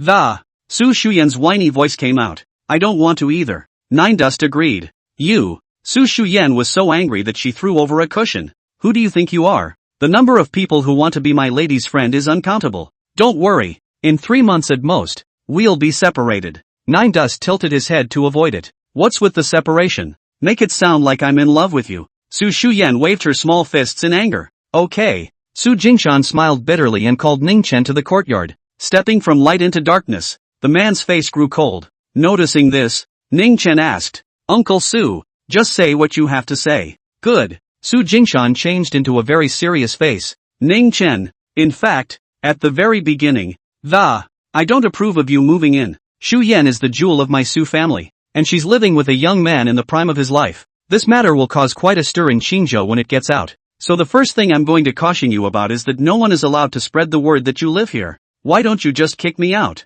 Nine Dust asked. 2 reasons. The first is that the insider likes you a lot and even wants to set you up with Shu Yan. It must be a pipe dream. You don't have to think about it, Su Jingshan said in a decisive tone. Secondly, Shu Yan and I said that. You're strong. Practiced? Well, practiced. Nine Dust nodded. Old Fan has also practiced. Lee Style 8 Extremes. Dared to have a couple moves with him. Su Jingshan asked. That's a question you'll have to ask him. Nine Dust said. Ha ha. Su Jingshan and Fanny looked at each other and were both amused. Young man, not very old, but he has a big mouth. Fanny put his hands behind his back and said with a smile, ever heard of internal energy? Inner strength? I don't know. Nine Dust shook his head. I've never even heard of internal energy. So it seems like I'm just an ordinary martial arts enthusiast. Fanny secretly shook his head, then vacated his left hand. His 5 fingers slightly gathered together, and just grabbed it in vain. Ka-ching! Above a ginkgo tree in the yard, 5 finger marks were lodged,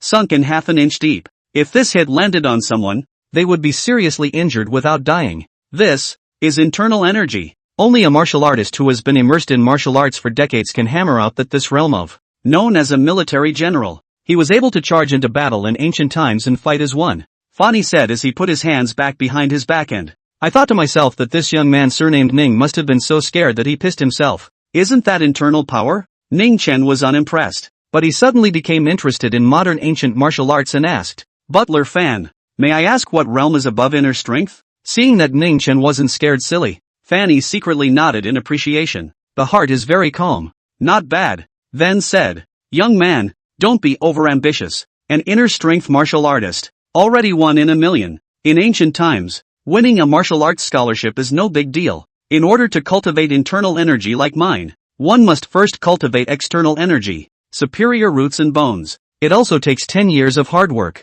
This old man is full of crap. Ning Chen thought to himself. Old Fan, how the hell is it? Su Jingshan lowered his voice and asked. Chairman, he can be Mrs. Bodyguard and has no problem dealing with ordinary punks. Fanny gives a summary. Su Jingshan nodded. I'll give you an assignment to protect Shu Yan at school, just like today. Can you do it? I'm sorry, he said to Nine Dust. That's the second reason you left me behind? Nine Dust felt amused. Let a great cultivator of the Yuaning stage protect a female student. Very nice and creative. That's right. This way I don't have to fight with my insider and you get to stay. The best of both worlds. Su Jingshan's wishful thinking was good. On top of that, I'll offer you another $10,000 in salary. Boys your age are supposed to be short of money. I'm just an ordinary student. Uncle Su should hire someone else. Nine Dust left after putting down his words. Let him protect Su Shuyan? He's going to suffocate just living with her. This kid really thinks of himself as a clove of garlic. The muscles on Su Jingshan's face twitched slightly. Fanny also shook his head. The Su Group is a top 10 large enterprise in Qingzhou, and the Su family is also a famous powerful family in Jiangnan. A great opportunity to cross the class line was in front of you, and you missed it? He really felt sorry for the young man. I can't believe I took 2 of my right-hand men and made them look like this. Zhao Lipeng, no matter what your origin is, by Snap, want you to die. AYU Hospital. By Snap looked at Chun Zi Wolf and Chun Zi Bao, who were lying on the hospital bed and being given oxygen, and his face became gloomy. The 2 brothers are unconscious and don't know when they'll wake up. Brother Primrose, we've found out clearly. This Zhao Lipeng is indeed from the Casual Fighting Club of Qingzhou University, still a bona fide member. His parents are ordinary people, not much of a background, just an uncle who is the head of teaching. A woman with dyed burgundy hair walked up to him. Her name was Wang Yinhua. She was White Snap's mistress and secretary, a very sexy woman. Those who come out of the woodwork, like White Snap, start companies to clean themselves up as businessmen. In fact, they are still essentially gangsters, and protection money is the bulk of their income. Damn, a college student practicing sparring is that good? Damn it. White Snap gritted his teeth and said, whatever, Silver Flower, shake someone for me. If 1 doesn't work, then 10. If 10 doesn't work, then 20. If 20 doesn't work, then 50. If 50 don't work, then 100. I don't believe this kid surnamed Zhao, or Superman. If I don't get him killed, by Snap, won't have to hang around in Xiqing district anymore. Wang Yinhua frowned darkly and seemed to have a problem with this decision, but she nodded anyway. Okay, Snap, I'll call now and get the brothers ready. Make sure you him up. Yes. Chapter 11. If you say so, then I'm interested. Opening day. Su Shuyan got up early and deliberately stomped loudly when she went downstairs, wanting to disturb Ning Chen as he slept. As it turned out, the guy wasn't even in his room and had long since gone out for a walk. When they arrived at the school, Su Shuyan told Ning Chen to get off at the school entrance first, while himself and Gingerbread went to the underground garage. Nine Dust was happy to do so. During the first week of school, after the freshman training conference, we entered the military training phase. Nine Dust had countless ways to avoid military training, but there was no need. Time's up. 20-minute break. With the young instructor's command, the 50 students of clinical class 2, many of them sat on their asses and wiped their sweat with their sleeves. Standing in the military position is also too tiring. Yeah, I feel like I'm breaking my legs. It's hard to move at all. 7 more days of staying up. Woohoo! A chorus of complaints. Seeing this, the young instructor shook his head. You college students nowadays. You're too pampered. You can't even stand in military posture for 40 minutes. You're useless. A few of the boys in the class were visibly upset in the face of such disdain. Instructor, you can't generalize, either. A short-haired boy raised his hand, then stood up and, standing in the military position would be nothing to me. I work out every day and play basketball. My physical fitness should be on par with yours. The young instructor smiled. Really? What's your name? The short-haired youth held his head high. Lai Hyun-ming. So handsome. How dare you talk to the instructor like that? Many of the girls in the class all threw surprised looks at this Lai Hyun-ming. Nine Dust also watched the show. Dare to have a match? The young instructor felt the need to teach this group of college students a lesson. Yeah, then what? Lai Hyun-ming came energized. In case you really beat the instructor, wouldn't that be a great way to make a name for yourself? Even if you lose, it's not much of a shame. Just compare push-ups, the young instructor said casually. No problem. Lai Hyun-ming patted the thick muscles on his chest. The two were soon ready. Stand side by side with your hands on the ground. The rules of this game are simple. Whoever can't hold on first loses. Nearby classes, hearing about the competition between students and instructors, gathered around with interest. At the beginning, Lai Hyun-ming was able to keep up with the instructor's speed, and his movements were quite standard. But after 80, it starts to warp. 100 of them, sweating profusely. 120, trembling all over. Mud. This instructor is awesome. Lai Hyun-ming looked up and it almost didn't scare him to death, because that young instructor was, in fact, doing one-armed push-ups. He plummeted to his feet and immediately got up and asked, Instructor, why don't you continue? The young instructor rose as well, his face grinning and slightly reddened. Dude, you're losing it all. You're doing double arms, the one-armed thing the instructor had been doing, a boy next to him warned. Asterisk.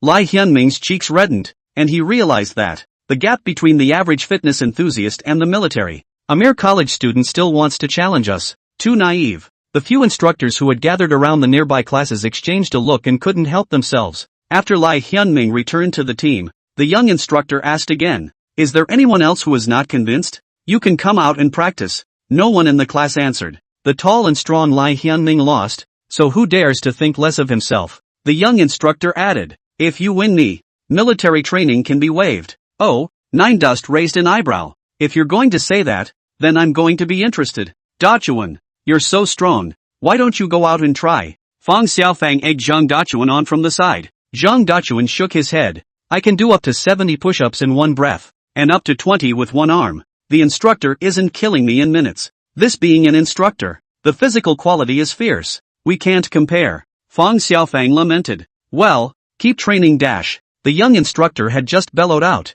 when suddenly a student raised his hand. That, instructor, I want to try. It was none other than Nine Dust. He didn't want to do military training. He felt a bit bored. Swish, the class of 50 students, in unison, threw shocked glances at him. Just you? Lai Hyun-ming had an amused look on his face. In his opinion, Ning Chen was dry and skinny, with no muscles at all, not even as good as him. How dare you challenge the instructor? He's the guy who messed with Zhao Liping of the sparring club yesterday. I heard he dared to hit the senior. Crap, beating up the senior? So brave. Class whispers. No one knew what this Ning Chen was about, but, daring to challenge the instructor. Guess it must be something. You want to challenge me? The young instructor eyed Ning Chen with a skeptical expression. Are you sure? Instructor, what you just said, does it count? Nine Dust confirmed. If I win you, I won't need military training. It counts. Of course it counts. The young instructor had a confident look on his face. But you have to win me first. That'll do. Nine Dust put his heart down. Once out of the line, he competed against the instructor, both of whom started out with double arm push-ups. One by one, they do it. He can beat the instructor. I'll eat Ali live too, Lai Hyunming said to a few boys in his dormitory. Evening, do you think this Nine Dust can win? A round-faced girl wearing glasses asked Su Wanxian curiously. Su Yuanyuan's forehead slightly nodded. I believe he can. Evening, you're overthinking it. A girl with a high ponytail, with a face full of disdain. He said, he's a college student. How can he not win over the instructor? People are practicing this every day. That's right. There are specialties in the arts. Don't challenge someone else's job with your hobby. Another girl with a pockmarked face also said. Even though the girls in her dormitory all felt that Ning Chen was bound to lose, Su Wanxian still held a glimmer of hope. She's seen Ning Dust violently beat Ma Kuan's group of punks. It's just like playing, even when the soldiers come over. It may not be possible to do so with such a light touch. Soon the number of push-ups exceeded 50 and the young instructor began his performance. Double arm for single arm. Kid, you're still a bit young to compete with me on this. I'm our company, the record holder for push-ups. The young instructor sneered in his mind. Then, he saw that Ning Chen had also switched to a single arm, and his 5 fingers, one after the other, were retracted. At the end of the day, only one pinky was left pinned to the ground, flying through the motions. How is that possible? The young instructor was confused on the spot. Inside the second clinical class, a scream erupted. Too, especially the girls who thought he was going to lose just now. Oh my god, a single finger? Did I read that wrong? Could this be the legendary 1 finger Zen push-ups? And it's a pinky. That's too fierce. Not only the clinical 2 class, but even the nearby classes, all ran over to watch. Many instructors saw the scene and their jaws dropped in shock. What's this? Lai Hyunming, who boasted of being the first in his class in terms of physical fitness, turned red in the face, like being slapped hard a few times. Chapter 12, all this has nothing to do with us. There are fitness gods on Jitterbug doing all kinds of fancy push-ups. It's not like there's no such thing as 1 finger Zen. But basically, it's the index finger. Nine Dust showed them a pinky, and did dozens of them in one breath. The eyes of this group of mortals popped out. If it wasn't for the fear of freaking them out, he could do armless push-ups, not to mention 1 finger Zen. Who the hell are you? After Ning Chen got up, the young instructor looked at him with a stunned expression, like he was looking at a monster. Ning Chen couldn't think of anything good to say for a moment, so he paraphrased Lai Hyunming's words. Said, I work out every day, play basketball, and my physical fitness has slowly built up to this. The young instructor quirked his head and glanced at Don Don. This brat, is he intentionally punching me in the face? Lai Hyunming gritted his teeth in anger, especially when they realized that Su Wanxian, the flower of their medical department, was looking at Ning Chen with an adoring look. It's even more upsetting. I can't imagine that Ning Chen is so fierce. No wonder he dared to beat up the senior. Fong Xiaofang and Zhang Dachuan looked at each other in shock. Instructor, if there's nothing else, then I'll go first. After getting up from the ground, Nine Dust took a step and walked away. Wait! The young instructor hurriedly chased after him, sweating profusely as he explained to Nine Dust. He had just been joking himself. He couldn't really skip military training. Nine Dust was instantly displeased.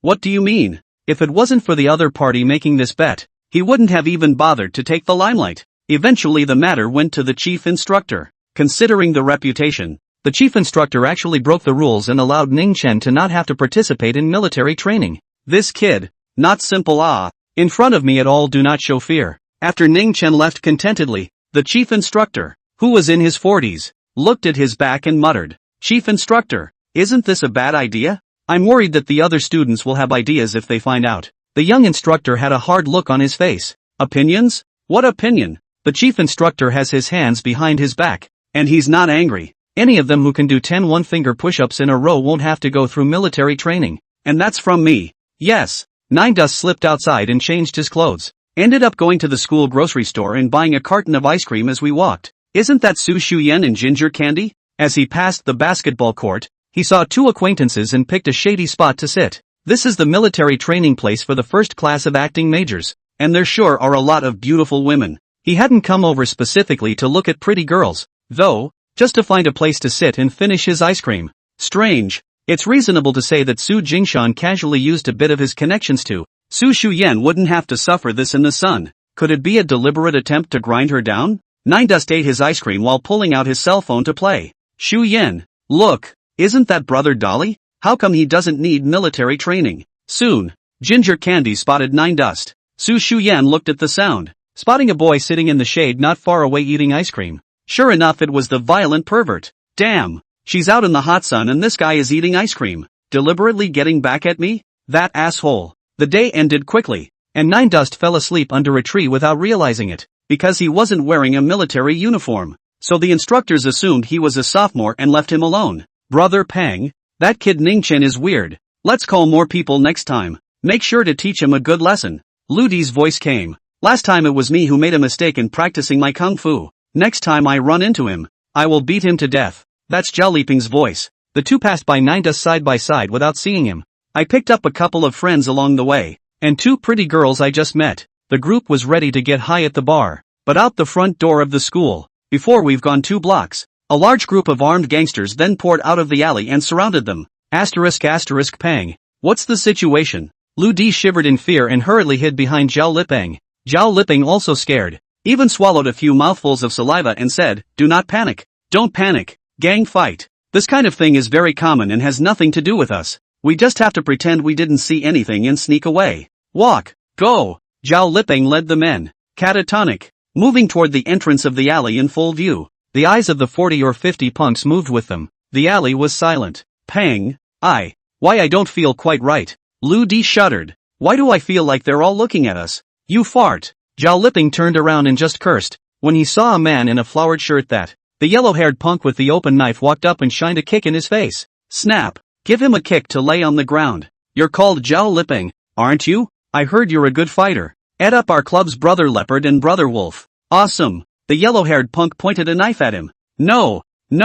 Big brother, you've got the wrong person. I'm not the one you're looking for. Zhao Liping covered his nosebleed face and kept shaking his head. 2 minions immediately stepped forward and searched the ID card from his pocket. The yellow-haired punk picked it up, clicked it off, and slammed it in his face. Brothers, he is Zhao Liping. Get him for me. The scene was a mess. 56 punks swarming all over the place. Tyson and Nakano can't hold their own. Not to mention Zhao Liping, along with Lu Di and a few of their fox friends. They were all brutally beaten up. Ha ha, Zhao Liping of the Qing University Sanso Club. Nothing more than that. Brothers, go! The yellow-haired punk laughed and led the men away. Only one was left, beaten to a pig's head, with a dozen broken bones all over his body. Zhao Liping, who also received several blows on his ass and thighs. Snap! It's done! The yellow-haired punk carries a knife and calls White Snap, awesomely coaxing. He said, that Zhao Liping brat has already been wasted on me, and will have to stay in bed for at least half a year.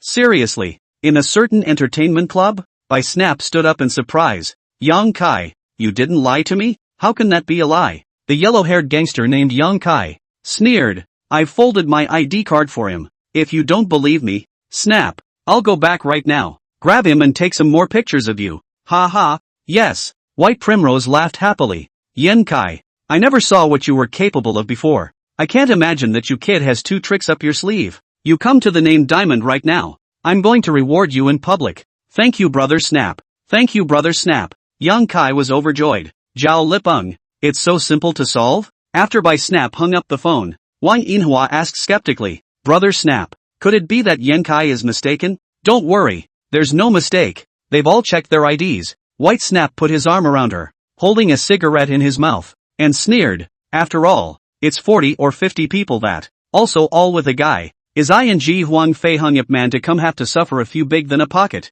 let alone him a person. Hearing this, Wang Yinhua then nodded. Chapter 13. Which one is Snapdragon? Ning Chen. In a daze, Nine Dust heard someone calling him and shaking him with their hand. The voice was familiar. It was Su Wanjian. I can't believe I just fell asleep? Ning Chen woke up in a trance and rubbed his eyes, secretly saying that the Yuanshan injury was too severe and that he was always sleepy. If this was in the little southern heavenly realm, sleeping in the wild without a formation, 80% would already be dead. Nine Dust, why are you sleeping here? A white, melon-like face like a lotus flower, with concern, entered Ning Chen's field of vision. Su Lianin's curvaceous figure, standing under the setting sun, was too beautiful for words. It's okay, I accidentally fell asleep. Nine Dust waved his hand and got up to stretch. Let's go to your house for dinner. I'm hungry. Yeah. Su Lianye was overjoyed. Her spiritual eyes curved into a pair of nice-looking crescents, and she just followed behind Ning Chen. all the way out of the campus.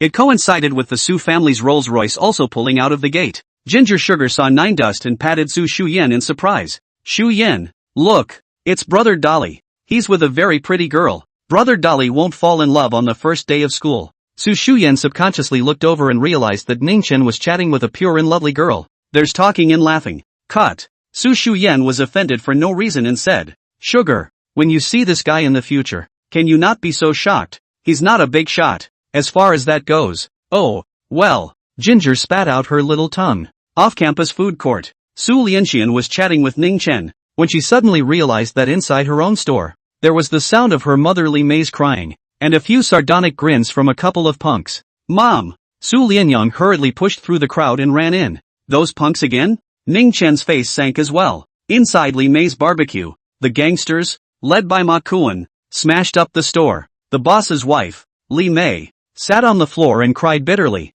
but there was nothing she could do. Bitch, I'm telling you, that kid Zhao Liping has been wasted by our Snapdragon. Never again will I come to your aid. $4,000 administration fee. If you can't come up with it next month, I'll kill you. Let's go. Ma Kuan is still wearing those cockeyes, and the gangsters behind him, all of them have crooked mouths and slanted eyes. The onlookers outside the store, both scared and wondering, thought to themselves that the gang of punks had quite a chic look. Mom, how are you doing? Su Evening Night ran in crying, so angry that she jumped into Ma Kuan's arms and gave a whack. Bad egg, go to hell. Little girl, looking for death. Ma Kuan just wanted to slap Su Lianyang, but then he saw Ning Chen entering the door, and he took 3 steps back in fear on the spot. You, I say you people, why don't you remember? Ning Chen walked in slowly with his hands in his pockets. Brother Cohen, what's the situation? Wasn't this kid beaten by Kai and hospitalized? I don't know, a punk asked. You ask me, who the hell am I going to ask?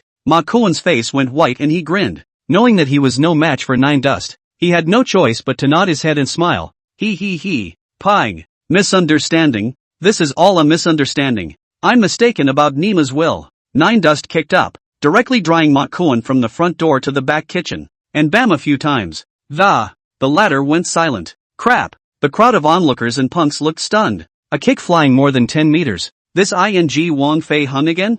Foshan no shadow kick? They didn't know that Ning Chen had already done his best to suppress the force. Otherwise, a kick from a Yuaning stage cultivator could vaporize a street, not to mention a person. Looks like today is the day to settle things once and for all. Ning Chen looked at the few punks who were already kneeling on the ground and said indifferently. Half an hour later, famous Diamond Club, the biggest nightclub in Xiqing district. Nine Dust walked in escorting Ma Kuan, who had a bloody head. As for the remaining few punks, Nine Dust had each of them write a 30,000 word review. No typos. If they don't finish, they're dead. This is mental torture for punks who haven't even graduated from middle school. Good. Now it's up to me, Kai Yang, to dedicate a song to my boss. Snap. My good brother. Inside an imperial box, Yang Kai was ghosting with a microphone. Suddenly, boom, the door to the box was kicked in. By Snap. Yang Kai, Wang Yinhua et al. Dumbfounded, he looked at Ma Kuan and Nine Dust who appeared in the doorway.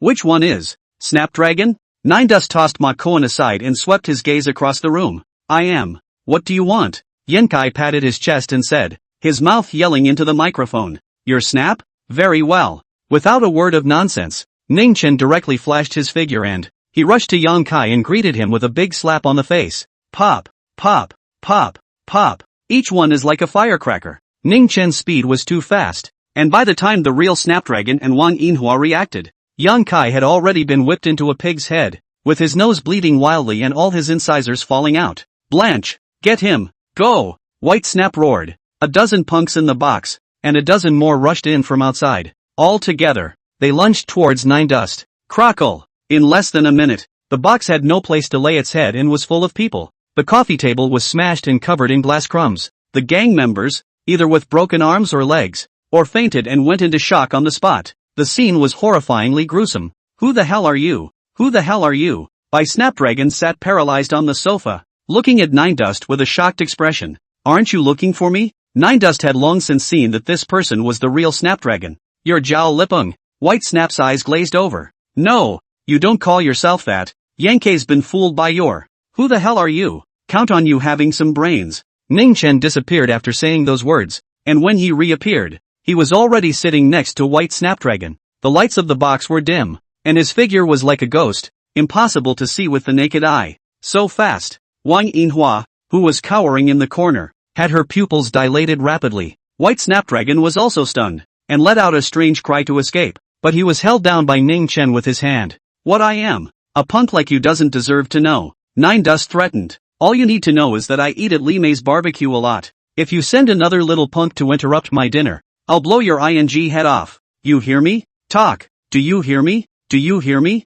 Do you hear me? Nine Dust smacked him for reacting too slowly and snapped. Snap. Snap. 3 big ear scratches on his face. The beating made his nose bleed wildly and he collapsed on the couch wailing. Here, here. White Snap made a killer sound and kept nodding his head. I've been a little short-handed lately, so get me another $200,000. Nine Dust tugged at his collar and said viciously. Chapter 14, Nip the bud of love early. Quick. Silverflower. Turned to him. White Snap knew that this man was not to be messed with, and could only comply with him for the time being. A good man is not a good man. Big brother, what is your bank card number? I will transfer it to you now. Wang Yinhua shivered and got up from the corner, pulling out her cell phone. Think I'm stupid? Cash. Nine Dust swept a glance at her. The transfer will leave evidence, and White Snap can charge him with fraud. He didn't want to get into trouble, and spells like making people lose their memories could consume spiritual energy when used. Not a moment later, a few juniors fetched 200,000 in cash. Ning Chen tucked it in and left.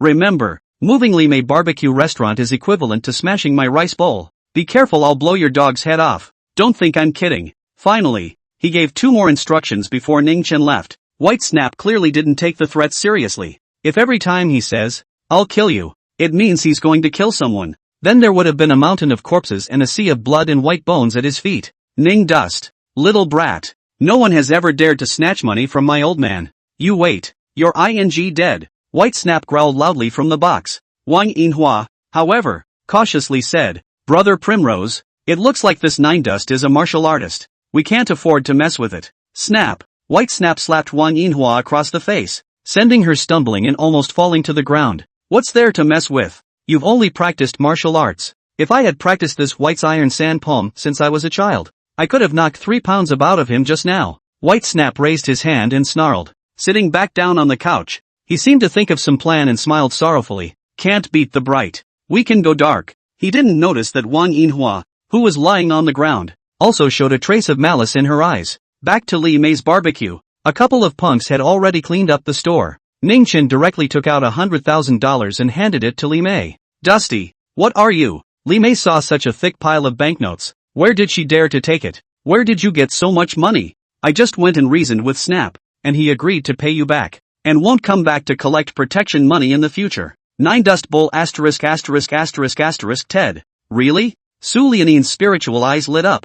This, Li Mei will believe it. Take it and redecorate the store. Ning Chen directly shoved the money into the woman's hand, then rubbed his stomach. I'm hungry. Any food? Yes, yes, I'll get it for you right away. Just wait. Li Mei turned toward the back kitchen and wiped the tears from the corners of her eyes with the back of her hand. Ning Chen sighed softly inwardly and picked a seat. Su Lianyang sat in front of him, her pair of talking watery eyes slightly moist. Ning Chen, is it true that Snap's gang won't bother me and Mom again? I suppose. Nine Dust didn't dare to guarantee it. How did you do that? Su Lianxian asked curiously. You wouldn't have knocked them all down, would you? Where can I? There are dozens of them. Ning Chen casually said. I'm just trying to convince people with virtue and reason with them. Wow. Ning Chen, you're awesome. Not only can you fight, you're even more eloquent. Su Evening Night looked at him adoringly, her hands resting on her cheeks, her pretty face flushed. I don't even know how to thank you. Just leave me alone. Ning Chen coldly came up with a sentence,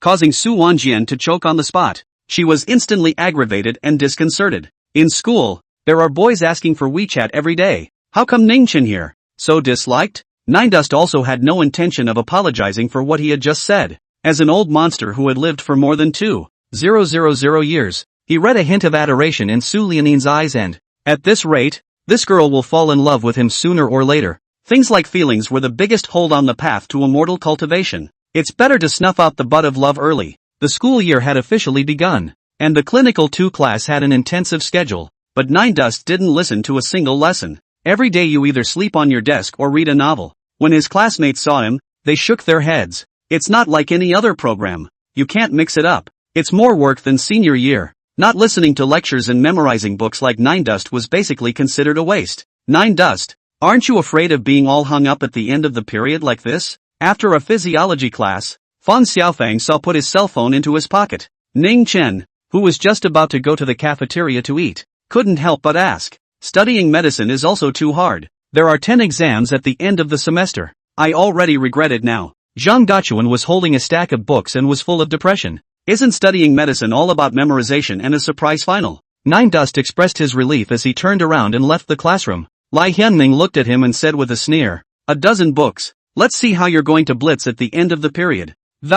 Wait till you flunk, stupid boy. Mortals could never imagine how terrifying the memories of immortal cultivators were. These students also couldn't imagine that Ning Chen was actually a divine doctor who possessed unparalleled medical skills. He had no regard for Western medicine, which had only a short history of 200 years. The little southern heavenly realm was hundreds of thousands of years old. Come to the cafeteria for lunch. There's a line. Ning Chen suddenly felt a fierce gaze behind him. Turning his head, it was Su Shuyan. Ning Chen, you bastard. Su Shuyan became angry when she looked at Ning Chen. 7 days of military training. And this guy spends every day in the shade of the basketball court eating ice cream and playing on his cell phone. Definitely craving her. Hey, Daluk. Ginger Sugar stood behind Su Shuyan and greeted him. Immediately, many of the boys' gazes landed on Ning Chen in surprise. Nine Dust nodded his head in greeting at Ginger Sugar as well. At that moment, a series of girls' screams suddenly came from the crowd in the cafeteria line. Nine Dust looked around and saw a tall, handsome boy with a basketball in his hand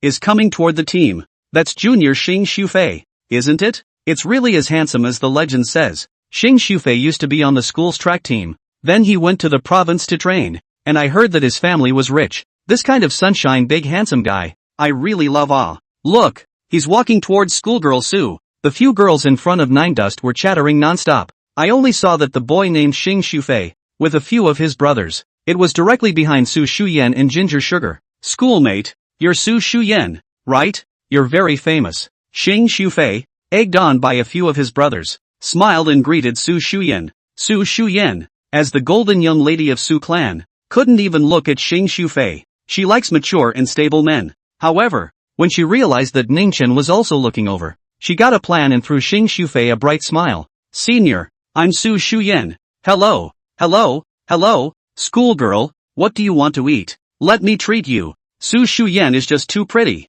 With its delicate features, snow-white skin, long, straight legs, there is also that kind of $1,000 lady temperament piled up with money from childhood, which makes Xing Shufei, who boasts of being a veteran in love affairs, flattered. How can I be so kind as to let Senior break the bank? Su Shuyan smiled sweetly and lightly. It's okay. Xing Shufei scratched his head, looking at the two who were chatting quite happily. Ginger Sugar wondered, doesn't Shuyan like the overbearing president and super boss type? Why is she so enthusiastic about a gym student? Could she be trying to piss off brother power? Ginger Sugar instantly understood something when she noticed Su Shuyan glancing at Ning Chen from time to time. Snickering. Shuyan is really childish. Chapter 15, you say you won't fight and you won't fight? Su Shuyan thought that Ning Chen would be jealous when he saw her chatting with another boy. As a result, Ning Chen left after typing up the meal, not even looking at her more than once, which pissed her off again. Humph. Nine Dust, I just don't believe that you really aren't the least bit attracted to me?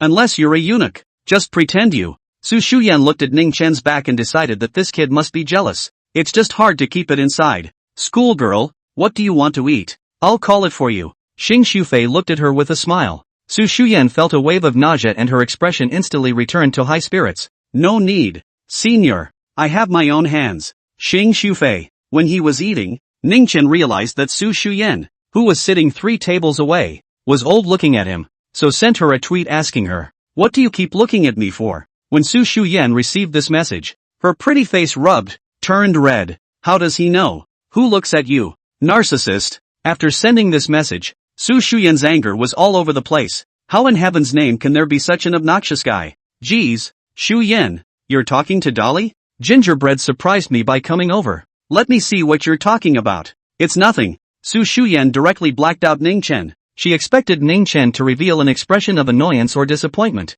but the latter didn't seem to notice this. Eat in peace. While this was going on, a group of people walked into the cafeteria. A lanky young man with a shaved head, carrying a boy with glasses. It happened to be standing not far from Su Shuyan. Quickly find that Ningchen. I have something to find him, the lanky youth threatened. Okay, brother Jinfu. The glasses guy looked scared. Asterisk can go out and race for a couple days. Such a big thing happened in the society, said the burly youth with his arms crossed and a group of brawny youths behind him. They're here to trouble Nine Dust? Su Shuyan's mind was secretly shocked. She had wanted to watch the joke, but when she saw how menacing the group looked, she knew it wasn't small. After pulling Nine Dust back from the blacklist, she hurriedly sent a message. Hey, did you mess with someone you shouldn't have? They're coming after you. You go out the back door. The message had just been sent, and the guy with the glasses from clinical class 2 suddenly spotted Nine Dust. Brother Jinfu. He is Ning Chen. I know. The burly youth led a group of people and immediately walked over. The students along the way avoided scattering. No one dared to mess with them. It's the president of the sparring club,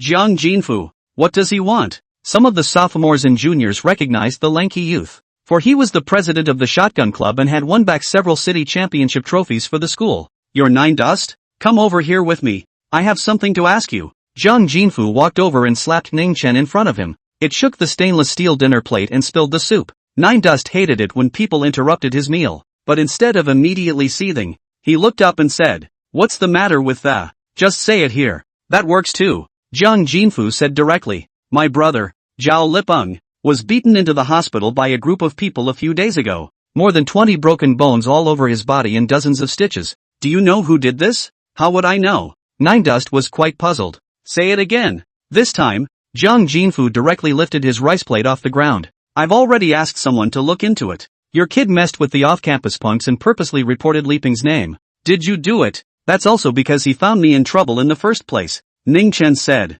"So, you admit it?" Jiang Jinfu sneered and hugged his arms. "Well, what do you want?" Nine Dust looked indifferent. There was silence all around. Hundreds of students, wide-eyed. "What a shady kid," Xing Shufei, from the track team, said with an odd expression on his face. "How dare he do something like this? He's in a big mess." There were a couple other members of the track team that shook their heads as well. Among the student body of Qing University, apart from senior brother Duan and senior sister one of the ancient martial arts club, there's no one that Jiang Jinfu dares not mess with, and he's a righteous man with many little brothers. "Shu Yan, what should we do?" Ginger Sugar looked at Su Shuyan anxiously. "How dare you fool around with this? It's really convincing." Su Shuyan also had a headache, then quickly pulled out her cell phone. "I know a few teachers that. Contact them first and see." On the other side, Jiang Jinfu was going to make a direct move and he beat Ningchen fat in front of so many people to take out the anger for Zhao Lipeng, only to be persuaded by his little brother. "Brother Jinfu, there are so many surveillance cameras here. You can't be impulsive," the little brother advised. "Why don't we bring him to our territory and educate him properly?" Another junior suggested. "Good thing too." Jiang Jinfu temporarily suppressed his anger, braced his hands on the table, and blared viciously at Ning Chen. "Kid, dare you to come with us to the Scattergories Club activity room and talk to you about something. Lead the way." Nine Dust got up. Jiang Jinfu and a group of Sanso Club members froze. They couldn't imagine that this freshman was so quick. "Good, count yourself as a man." Jiang Jinfu snorted coldly. In front of so many people, he really wasn't good at making a move. School wasn't society. After all, there are rules and regulations, but when it comes to their turf, it's still whatever he wants. Not long after, Jiang Jinfu and the others brought Ning Chen to the Student Activity Center of Qingdao University. The Scattergories are a big club, with their own regular room, and it's very spacious, enough to be the size of a standard basketball court. "Go on in." Schoolboy, a casual club member, smiling, looked at Nine Dust. Ning Chen took a large step in, and the sound of the door being unlocked immediately came from behind him. "I'll kill you." The member of the Scattergun Club, who had just spoken, kicked him in the ass with a ferocious look. Unexpectedly, however, Ning Chen grabbed his ankle with a backhanded grab, and without waiting for him to react, then he swung him around like a stick. With a few bangs, 6 members of the Casual Fighting Club, including Jiang Jinfu, both were sent flying by the human stick, hitting the wall hard. "Blanche, you can still do this." "Together." Jiang Jinfu cursed and got up from the ground, kicking up again with a square stomp. Nine Dust didn't have any fancy moves either, directly ignoring his positive stomp. "Raise your fist and slam it." Within 2 strikes, Jiang Jinfu couldn't hold back. His little arm was swollen. There was also a bruise on his face. The other members of the Casual Club, who went down with a single punch, either broke a bone or suffered stomach bleeding and fell to their knees, retching furiously. No more fighting. No more fighting. Zhang Jinfu was in so much pain that he couldn't stand it, and he felt like he must have fractured his small arm bone. You say you won't fight? Nine Dust rewarded him with another slap, whipping him into a daze. Weren't you a grifter in the cafeteria just now? Nine Dust kicked him again. Even the unlocked door to the activity room was knocked open and the lock was broken. Zhang Jinfu's entire body rolled down the hallway, his vision blurring in pain and unable to breathe. Chapter 16, Senior Brother Duan Shui Lu. Senior Brother Duan. This time you took the top 3 in the provincial competition.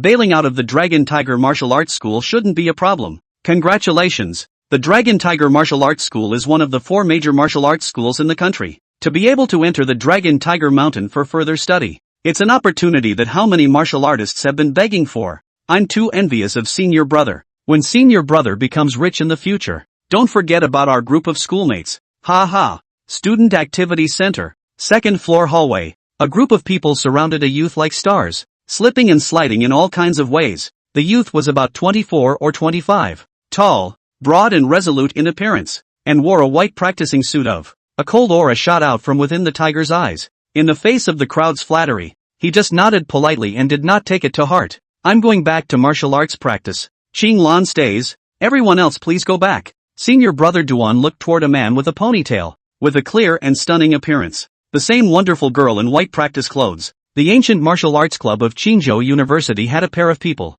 Duan Shui Lu, Wen Cheng Lan. They're from the same class. They both love ancient martial arts. They have fantastic roots. At less than 25 years of age, he passed the examination of the Ancient Martial Arts Association and became a licensed martial artist. This time, it's even representing Qingzhou University to participate in the Jiangnan Provincial Wushu competition. They finished 3rd and 4th respectively. Dragon Tiger Martial Arts is the biggest and best in the country, but with only a chopping block of the top 3 at the provincial level, it's the only way to bail in. When Qinglan had lost this opportunity, so she had been in a bad mood on her way back to school, and just as the brothers and sisters were about to leave, boom! The door to the Scattergories activity room was suddenly slammed open and the locks flew off. Zhang Jinfu rolled out of it wearing a mask of pain, bowed like a shrimp, his features twisted into a chrysanthemum. What's the situation? Zhang Jinfu of the Sanso Club. How did he get beaten up like this? The dozen or so members of the Ancient Martial Arts Society all frowned, and someone else went up to help. Then they all saw that Nine Dust slowly walked out of the activity room, bumped heads with them. Ha! Ning Chen swept a glance at the group of students, eventually fixing his gaze on Duan Shui Lu. He was quite surprised. It was because the physical quality of this white-clothed kid had actually reached the first level of body tempering. The first level of body tempering was the lowest level of existence in the cultivation world, and strictly speaking, it was far from being considered a cultivator, but on Earth it could be a master, able to fight 10 with 1. The 10 here are not young and old, women and children, but 10 strong adult men. Although Earth was lacking in aura, it was still normal for some body tempering stages to be born, so Ningchen briefly looked around for a couple of moments before preparing to leave. Stop! A shorter boy, realizing that Zhang Jinfu was not badly injured, immediately chided Ningchen. Which school are you from? How dare you come to Qingdao University to kick ass? I'm from Qing University, Ningchen replied. You're from YU. The shorter boy was taken aback, then cursed outright. What the are you farting about? I'm from the Ancient Martial Arts Club of Qing University, and I've never heard of you. Will you keep your mouth shut? Ningchen said unhappily. I'm a freshman in clinical class 2. My name is Ningchen. What? Everyone was stunned. Even Duan Shui Lu and Wen Cheng Lan looked at each other. A freshman studying medicine beat up the president of the sparring club like this? Zhang Jinfu has won several city tournaments. Big senior brother. Big senior brother, you're back. At that moment, a member of the Shotgun Club limped out of the Shotgun Club's activity room and, crying, he said, Eldest brother, you can't just ignore this matter. What the hell? Duan Shui Lu's brows sank furiously. After listening to this casual social worker talk things over, Duan Shui Lu had a number in his heart. He's not in the sparring club, but all the martial arts clubs at YU, the Sanso Club, Judo Club, Boxing Club, and Combat Club are all headed by the Ancient Martial Arts Club. He is also recognized as the big brother by the entire school. How can you ignore something like this? Whirling around, the members of the sparring club were helped to the infirmary, and Duan Shui Lu came over to the, sizing up Nine Dust with an admiring look. You're a good fighter. Where did you learn Kung Fu? I taught the older ones. Nine Dust sounded a bit impatient. PTU? Which Jiaotong University? Duan Shui Lu was unsure. Qingzhou Jiaotong University? Or Binhai Jiaotong University? Are you a transfer student? What? I was taught by my grandpa. Nine Dust babbled. Duan Waterflow. Wen Qinglan. Oh, you're still in good humor. Hokage. Duan Shui Lu laughed dryly and stepped directly into the main topic. Join the ancient martial arts society. The country of China is still martial. Martial artists are the scarcest talent in today's society. And a good seedling like you. Bye. Nine Dust waved his hand and turned around. You. Wen Qinglan was so furious that he took 3 steps to stop Ningchen. What's wrong with you freshmen? Our Qing University Ancient Martial Arts Club. Not just anyone can enter. Do you know how high the average salary of a martial artist is? You've worked your ass off all your life as a doctor. It's not as much as a martial artist earns in a month. Nine Dust rolled his eyes. He's here to hang out at the university. A doctor, a martial artist. He doesn't want to be any of them. Sorry, I'm really not interested. Coming through. He reached out and pushed Wen Qinglan away, and was about to leave in style when a strong wind suddenly came from behind. Eldest brother has struck. The members of the Ancient Martial Arts Society, each and every one of them was flushed with excitement. Wen Qinglan was terrified and tried to stop Duan Shui Lu, but the latter had already reached the first level of body tempering. It's just too fast. Swish! Ningchen sidestepped, easily dodging this kick from Duan Shui Lu. Then very irritably, what are you doing? Looking for death. Nice reaction time. Duan Shui Lu revealed a kind of appreciative smile, not realizing that this expression was very beaten up in Ningchen's eyes. I'm very fast, and very few people among my peers can dodge my attacks. You lift one more finger and I'll put you in the infirmary too. Believe it or not. Ningchen pointed at him. Ha ha, what an arrogant brat. Practicing some 3-legged kung fu, and you don't even care about your big brother. Are all the freshmen so dense these days? The members of the Ancient Martial Arts Club laughed. Wen Qinglan, on the other hand, looked at Ningchen with a look of disgust. This freshman's hands were good, but the emotional intelligence is also too low and arrogant. Senior brother Nine Dust. Duan Shui Lu couldn't help himself and laughed. You alone put an end to the casual fighting club. As the eldest brother of the Martial Arts Club of Qingdao University, I can't just let you go so easily. Then what do you want? Nine Dust simply asked. Let's fight. Duan Shui Lu laughed. It was time to make this brat realize that the difference between a martial arts enthusiast and a licensed martial artist now. Fine. Nine Dust immediately raised his fist. No, not here. It's too crowded. Let's go to the martial arts center. It's spacious and schizo's open. Duan Shui Lu looked at Ningchen's extremely unprofessional starting stance, and more or less wanted to taunt him. This kid looks like a wild card. What's the trouble with a fight? Ningchen looked unhappy, but still followed Duan Shui Lu and the others to the martial arts hall located on the 5th floor. Chapter 17, Such dazzling movements. I thought you were at the Jindan stage. The martial arts center is large, on 2 levels, and has an auditorium. When Ningchen followed Duan Shui Lu in, there were quite a few people training. Wooden stakes, plum blossom stakes, sandbags, all kinds of equipment for practicing martial arts. There was even a weapon rack, but the blades in it were unsharpened and used as decoration. Eldest brother. Hello, eldest brother. Eldest brother is back from the competition? We've all heard about it. Congratulations to eldest senior brother for bailing out of the Dragon Tiger Martial School. Everyone came over to say hello. Ningchen was expressionless as he directly said to Duan Shui Lu, Hey, are you still fighting?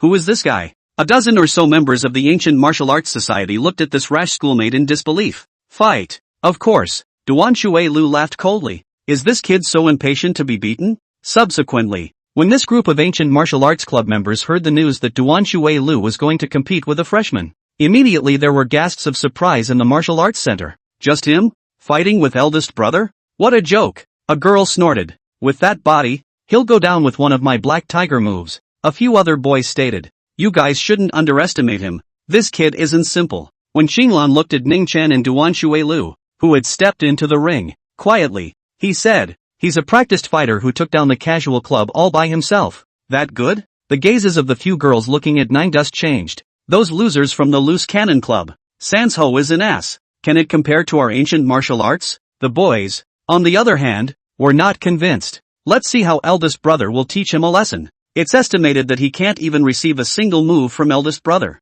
At this point, the audience on the 2nd floor of the martial arts center, an old man sat with a staff, quietly surveying the ring below. This kid from the Duan family, he's really getting back to practicing more and more, actually competing with a freshman. Nor are they afraid of losing their Duan family's 8 Duan gene name. The old man shook his head. The Duan family is a powerful family in Qingzhou, with the ancestral 8 Duan gene, which originated in the northern Song dynasty, with a history of more than 800 years. It is a rare body forging kung fu in this world. Back then, the old man of the Duan family practiced hard for more than 60 years, wasting his sleep and food. He was only close to breaking through to the legendary sovereign, but unfortunately he ended up dying of old age. Thinking about this, the competition below also began. Duan Shuilu didn't want to bully Ning Chen and insisted on letting him have 3 moves. It's better for you to make the first move, or else if you lose later, I reckon you'll be 80% unconvinced. Nine Dust is actually lazy. Ha ha. Off stage, the members of the Ancient Martial Arts Society let out a roar of laughter. I haven't met a guy as arrogant as you in years. Duan Shuilu snorted coldly, a 3/4 fire growing in his heart. Good thing too. Fists and feet, beware. At the end of the sentence, he exerted force on his back, and immediately there was a crackle between his muscles and bones, like a fried bean explosion. Just by listening to the voice, one could tell how terrifying the power contained within this person was. The rooster shakes its feathers, and the sinews sing in unison. When Qinglan commented, "It looks like senior brother is angry. This brat has a hard time to eat," challenging the eldest senior brother. "Isn't this looking for death?" The crowd of senior brothers laughed coldly. At this time, Duan Shuilu's eyes also changed, becoming fierce and powerful. His knees sank, and his body shot out like an arrow off the string. It was also as if a panther was pouncing towards Nine Dust. At such speed, ordinary people wouldn't be able to react at all. But in Ning Chen's eyes, the water flow in the section is as slow as a snail's pace. Posing so much and getting so grippy, I thought you were at the Jindan stage. Nine Dust gossiped as he swung his fist around and slammed it out. Against a body tempering first level, he was really too lazy to use any martial arts. Boo! This punch accurately hit Duan Shuilu's face and sent him flying. 2 nosebleeds spurted into the air. Not only Wen Qinglan and the others, but even the old man with the staff in the audience seat, also rose violently and, eyes glazed over. After flying through the air for a second, Duan Shuilu falls out of the ring and hits the ground hard. He covered his nose and mouth and wailed. The ground was spattered with blood. Everyone was stunned. Duan Shuilu, the eldest brother of the Ancient Martial Arts Club, is known as the most capable man in Qingzhou University. Killed by a punch? No energy. Ningchen stepped off the stage with disinterest and walked straight in the direction of the martial arts center's main entrance. Stop! Wen Qinglan called out to him in panic. What's the matter? You want to fight me too? Nine Dust swept her a glance. You, what exactly are you? Wen Qinglan looked at him in a daze. Are you really a freshman at our school? Clinical class 2. If you don't believe me, go check for yourself. Nine Dust waved his hand impatiently. The moment he turned around, a strong wind suddenly attacked him. It's a section of water flow. Unable to accept his defeat in public, he once again launched an attack towards Nine Dust. Addicted to stealing, are you? Annoyed, Ning Chen turned back and grabbed Duan Shuilu's kicking palm and twisted it in the opposite direction. Only a crunch was heard, and inside the martial arts center, at once, Duan Shuilu's mournful screams echoed. "Oh my foot! You broke your foot," Nine Dust said mercilessly. Eldest brother. A group of Ancient Martial Arts Society members ran up and looked at Duan Shuilu in shock. Duan Shuilu was in so much pain that he was about to cry, bending his knees and holding his feet, yelling at the top of his lungs, "Call an ambulance! What the are you waiting for? Call an ambulance! I can't break my leg. Surname Ning, you wait for me. This is not over. You are dead." The crowd rushed to dial the emergency number. Well, this way, no one should dare to mess with me in Qing University anymore. Ning Chen thought darkly, and with his hands in his pockets, he walked out of the martial arts center. When he was about to go out of the student activity center, the senior sister named Wen Qinglan called out to him again and, "You wait, what again?" Ning Chen impatiently turned around and realized that this time, beside Wen Qinglan, followed by an old man in a suit. The old man was about 70 years old, holding a pearwood cane, with a head full of silver threads, and a kindly face that was looking at him with a complicated gaze. "Hello, old principal.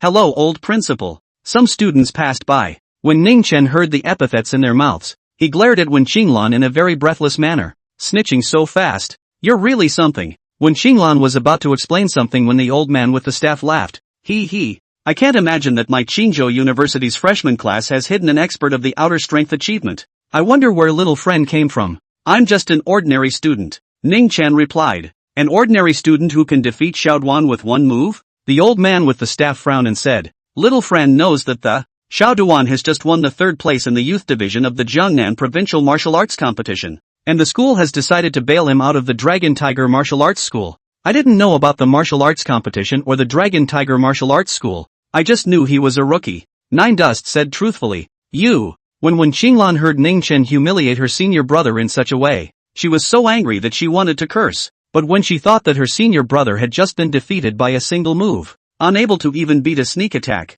she was dumbfounded. This one called Nine Dust. Where the hell did he pop up from? Young friend, go to my office and talk. The staff-wielding old man's face became grave as he said, you just twisted Duan's paw. This is going to be a lot more serious than you think. Without my mediation, your path to martial arts practice would most likely be cut off from this point on. In the end, you young people are still too light on your hands. Chapter 18, Duan Family's Gatekeeper. Iron Foot 7. Nine Dust was idle and had nothing to do, so he simply went with this old principal. He wanted to hear what kind of remarkable background this Duan Shui Lu had. Along the way, they made small talk and learned that this old principal was called Wen Yu, the grandfather of Wen Qinglan. It was also the last president of Qingzhou University, and was highly respected at the school. When he came to the office, Wen Yu asked Wen Qinglan to make a cup of tea for Ning Chen, and then began to set him up. Little friend Ning, you can't practice this kung fu without the guidance of a master of the realm of transformation. I wonder who your esteemed teacher is, Wen Yu asked with a smile.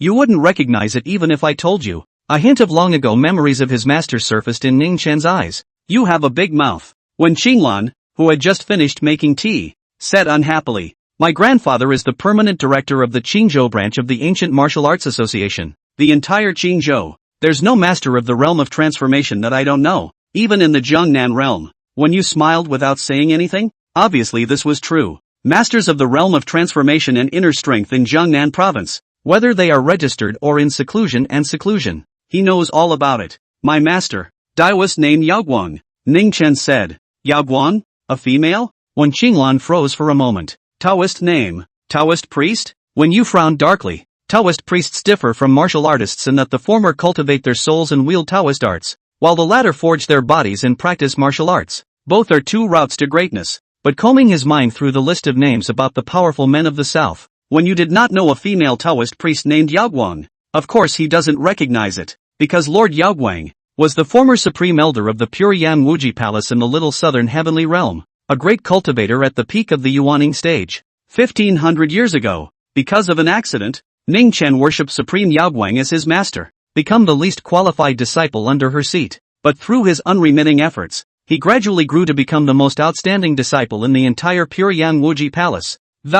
He has also learned from Yaoguang. But later, Yaoguang failed to break through the transformation stage and her soul flew away. The pure Yang Infinity Palace has lost a supreme elder just like this, and Ning Chen has also lost his master. In the days that followed, every time Ning Chen recalled the scene in the center of the lake that day, both regretted not making a move. Then maybe she wouldn't have left him. My master is a reclusive senior. It's normal that you guys haven't heard of him. Nine Dust walked away from the memories. So it is. When you nodded, let's get down to business. Just now I checked Xiao Duan's injuries. His right paw is not badly injured. Without half a year, I'm afraid I can't raise it well. Little Duan is now at the prime age for practicing martial arts, and the Duan family will definitely not spare you lightly. The Duan family? Is it very powerful? Ning Chen's face remained calm. You're not from Qingzhou? Wen Qinglan frowned. Yeah, but my parents are both ordinary people, Nine Dust stated. No wonder. Wen Qinglan wrapped her arms around her. The Duan family is a powerful family in Qingzhou,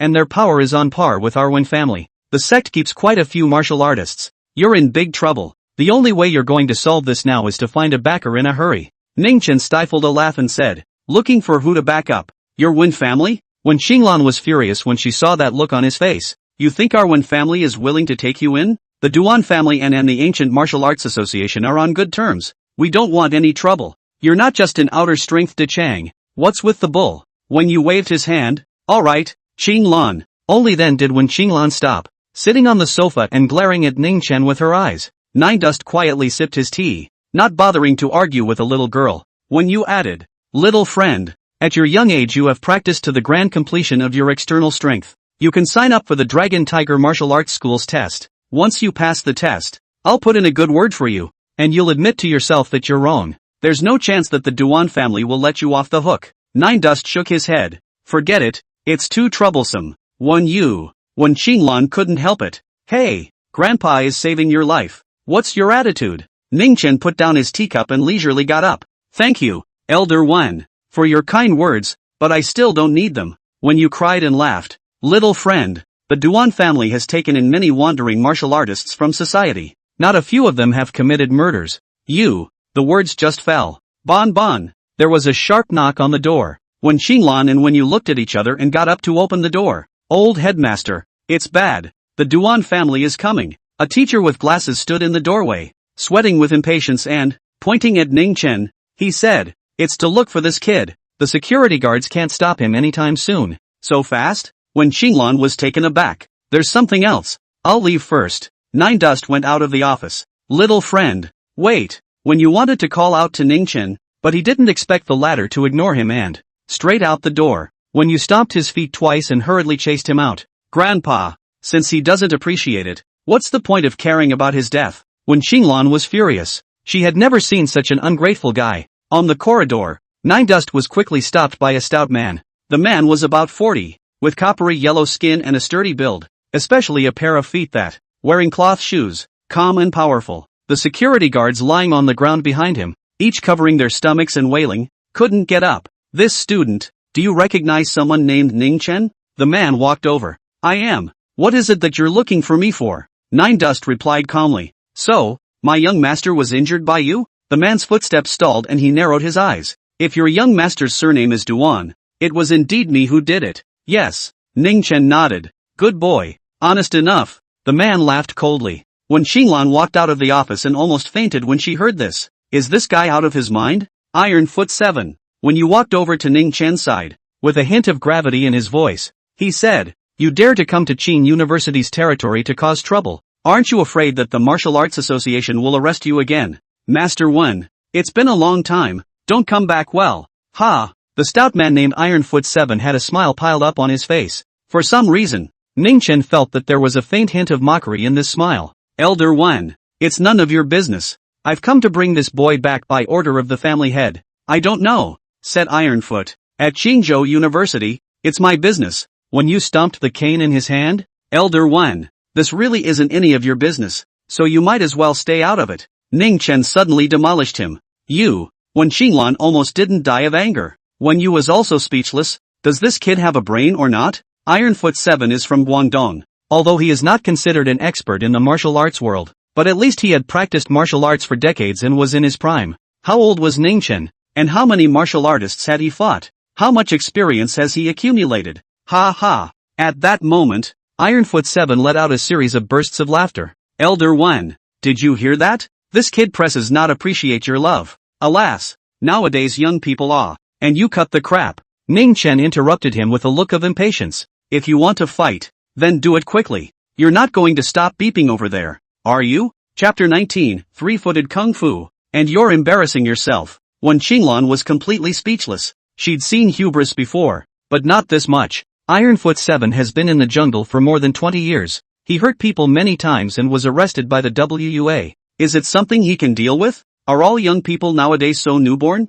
As seniors, it looks like we need to teach you guys a little lesson before we can do that. Ironfoot 7 sneered, his right leg raised high, the back of his foot arched, and his 5 fingers clasped inwardly. It's like a poisonous snake that spits out its male. The lower plate, however, is extremely stable, and it seems that he is an expert in practicing legs. Whoosh! A black shadow flashed past, and Ironfoot 7's foot, like a loaded bullet, kicked straight towards Ning Chen's chest. He knew that his young master had practiced the 8 pieces of brocade to a small extent. Although the person in front of him was young, he was likely to be an external power master, so he directly laid down a heavy hand, wanting to stop the enemy with a single move. If this kick hit, an ordinary person would be seriously injured without dying. However, half a second later, he kicked in the air, and Nine Dust disappeared into thin air. Without waiting for him to react, the left foot, which was braced on the ground, came with a sharp pain that tore through his lungs. The corridor echoed with the screams of Ironfoot 7.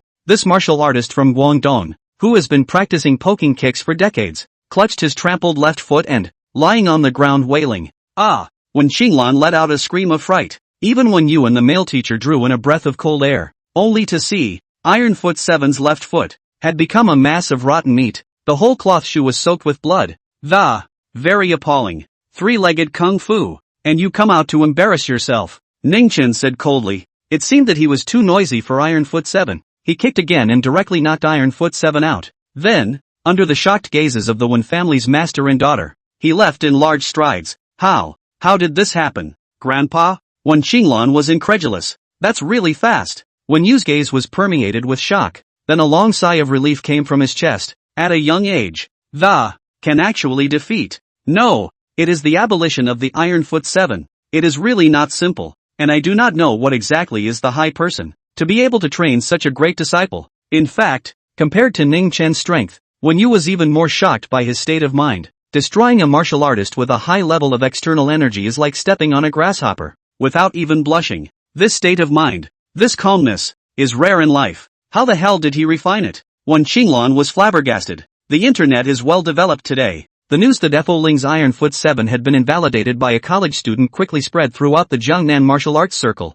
for the people to enjoy. A certain private manor in Qingzhou, a middle-aged man with a Mediterranean haircut, scrolling through messages on his cell phone. The face grew heavy. He was the head of the Duan family, Duan Rong, Duan Shuilu's father. Not a moment later, a man dressed as a butler walked in through the door. Family master. Ironfoot 7 was injured even worse than young master. The tendons and bones of his left paw were all trampled on. Nerve necrosis. You'll be walking on crutches for the rest of your life, the butler said. What a ruthless kid. Duan Rong frowned. Have you found out? What exactly is this Ning Chen's origin? The housekeeper replied. He is a native of Dongyang County, studying clinical medicine at Qingzhou University, and my subordinates have also found out that he lives with the daughter of the Su family, Su Jingshan. The Su family? Duan Rong heard news that surprised him. He's a member of the Su family? The Su family was also one of the powerful families in Qingzhou, especially the Su group, which was headed by Su Jingshan. Being able to rank in the top 10 in Qingzhou,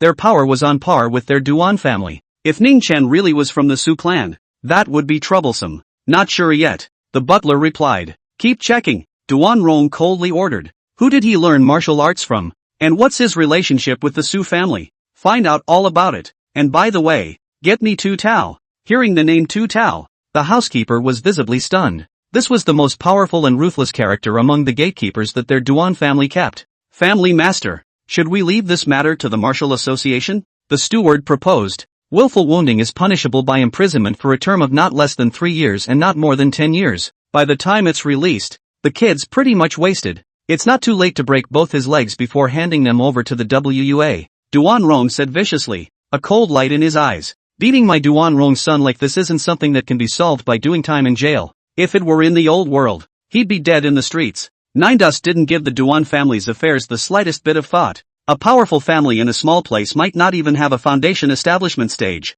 Leaving the Student Activities Center, he skipped his afternoon class straight away and made his way slowly out of the campus. There was a farmer's market near the Rose Garden, and Nine Dust bought some beef and local chickens, ready to take it to the store for Li Mei to make. When he took out his cell phone to pay, he realized that Su Shuyan had called him several times. Hello? Something's up. Nine Dust dialed back. You finally answered the phone. Su Shuyan's anxious voice came from the other side of the phone. Where are you now? Are you alright? What could I possibly have to do? Nine Dust was a bit puzzled as to why this nymphette suddenly cared about him. Weren't you taken away by the people from the sparring club? Su Shuyan got to the bottom of it. Oh, this. Then I bumped into the principal and they let me go. Ning Dust casually made up. Do you still have something? Nothing. Hang up. I buy food. Just hang up. Who cares to call you like that? Su Shuyan angrily hung up first, thinking that I don't know how many boys want this lady's phone number. Why does this guy sound so impatient? It really pissed her off. Shu Yen, how is brother Dolly?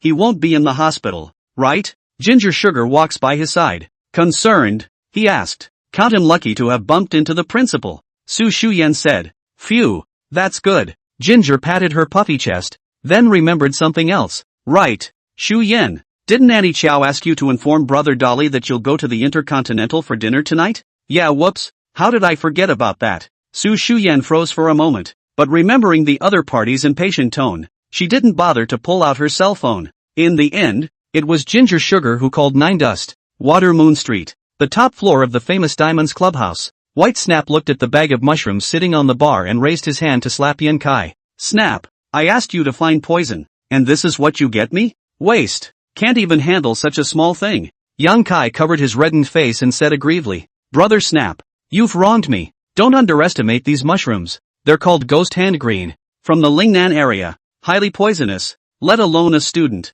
Even a cow can be put down. White Snap's gaze brightened slightly. Really? Yang Kai kept nodding his head. Really? This kind of mushroom has killed a lot of people by eating it. It was not allowed to be sold a long time ago, but recently a shipment happened to be smuggled into Jiangnan, so I asked someone to take a bit of it. Doesn't Ningchen often eat at that barbecue restaurant? Let's fix him some. He. Then a couple of minions brought in a stray dog from outside. Yang Kai put on his gloves, broke up the ghost hand green and mixed it into the dog food, and fed it to the stray dogs. Within moments, the stray dog was foaming at the mouth and collapsed dead. The whole body was a horrible greenish-black color, bleeding from the 7 orifices, and the death was miserable. Hiss. So poisonous? Ma Kuan, who was standing on the side, changed his face slightly. Bai Primrose laughed, and instructed that Yang Kai be allowed to do this, and that it must be done without God's knowledge. It's best to frame Li Mei. 9 Dust. Ah, 9 Dust. In your next life reincarnate with your eyes wide open.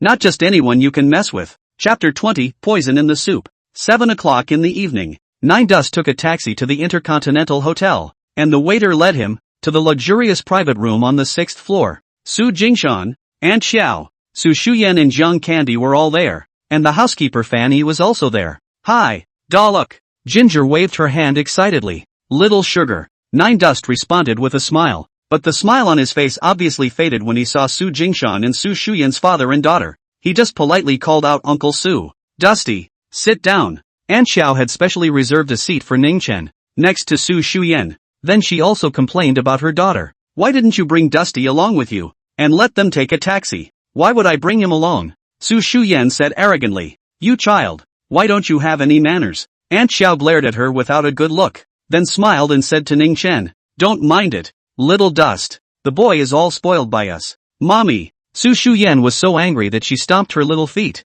She even wondered if 9 Dust was Mommy's illegitimate son outside, or else how could she treat him so well? Well, serve the food. Su Jingshan snapped, and behind him, Butler Fan gave the waiter a look that. The latter quickly contacted the kitchen to serve the food. Xiao Dust, I heard about what you did at school today. Su Jingshan looked at Ningchen with a smile. Ningchen frowned darkly. How could Su Jingshan know that? Hubby, what is it? Aunt Zhou called Zhou Jing and asked curiously. This kid beat up a couple of seniors on his first official day of school. I heard that it's still the sparring club, and several of them are in the hospital. Su Jingshan laughed. What? Zhou Jing was taken aback. 9 Dust felt that he was being overly concerned. The matter of Duan Shui Lu and Ironfoot 7 had been suppressed by Old Man 1. This kind of thing reflects poorly on the school if it gets out. Su Shuyan and Ginger Sugar looked at each other in shock. Didn't you say that you bumped into the principal and they released you? Su Shuyan asked Ningchen. Obviously. I lied to you. 9 Dust said. You. Su Shuyan moved her liver. Ginger Sugar, on the other hand, was amused by Ningchen's attitude. Dusty, how can you fight in school? Xiao Jing, however, slatted her face and criticized. It's not easy for you to get into Qingzhou University. How sad your mom would have to be if she got expelled. Aunt Xiao, they were the ones who messed with me first. Ningchen said with a bitter smile. That's no way to fight. Zhou Jing said. 9 Dust did not make a defense. Ha ha, it's alright. Now that our country honors martial arts and practicing martial arts has become a trend, it's normal for young people to fight. Su Jingshan waved his hand. Wife, I was thinking Xiao Dust is such a good fighter. Wouldn't it be great to be a bodyguard for Shu Yin? So he hasn't died yet. Ningchen secretly shook his head. That's not good. Xiao Jing frowned and said. College students, studying is the first task. Jing, you have to think about our daughter too. Shu Yin is so beautiful. Have there been fewer boys harassing her since she was a little girl? Su Jingshan got serious. I think so. Xiao Dust's family is not in a good financial condition either. Now that he's grown up, he also needs to know how to earn his own money and ease the burden on his family. I'm offering him $20,000 a month, a salary that, it's already killing 90% of the white-collar workers in Qingzhou, and when he graduates, he can even come directly to work for Su Group. The main thing is that Dusty is a know-it-all, and it's more comfortable to use, don't you think? Wife, after hearing this, Xiao Jing felt that Su Jingshan's words still had a bit of truth to them. Shu Yan is pretty, loves to dress up, loves to play, and hasn't attracted a lot of perverts since she was a little girl, but then she was afraid of hurting 9 Dust's pride, so she tentatively asked, 9 Dust, what do you think? Ugh, mommy, daddy, I don't need any bodyguards. Su Shuyan pouted unhappily. Shut up, there's no place for you to talk here. Su Jingshan gave her a fierce look. Nine Dust pretended to think for a long time before finally shaking his head. I'm sorry, Uncle Su. I'm still not interested in the position of your daughter's bodyguard. Dusty, can you tell me why? If it's the paycheck, we can still talk. Again, Su Jingshan was still undeterred. It's not a matter of money. It's mainly because I don't get along with Shu Yan. Ning Chen answered truthfully. Ginger Sugar was a bit speechless. Brother Dolly, this is also too honest. Correction. It's me who can't get along with you, Su Shuyan said indignantly. Well, but if it's a character like Sugar, no need for a salary. I'll give her a bodyguard for free. Ning Chen added another sentence. Brother Dolly, why are you suddenly teasing people? Nasty. Ginger is adorable with her little red face. Of course Nine Dust was joking. The Earth's spherical governor is here, and he's not qualified to have him as a bodyguard.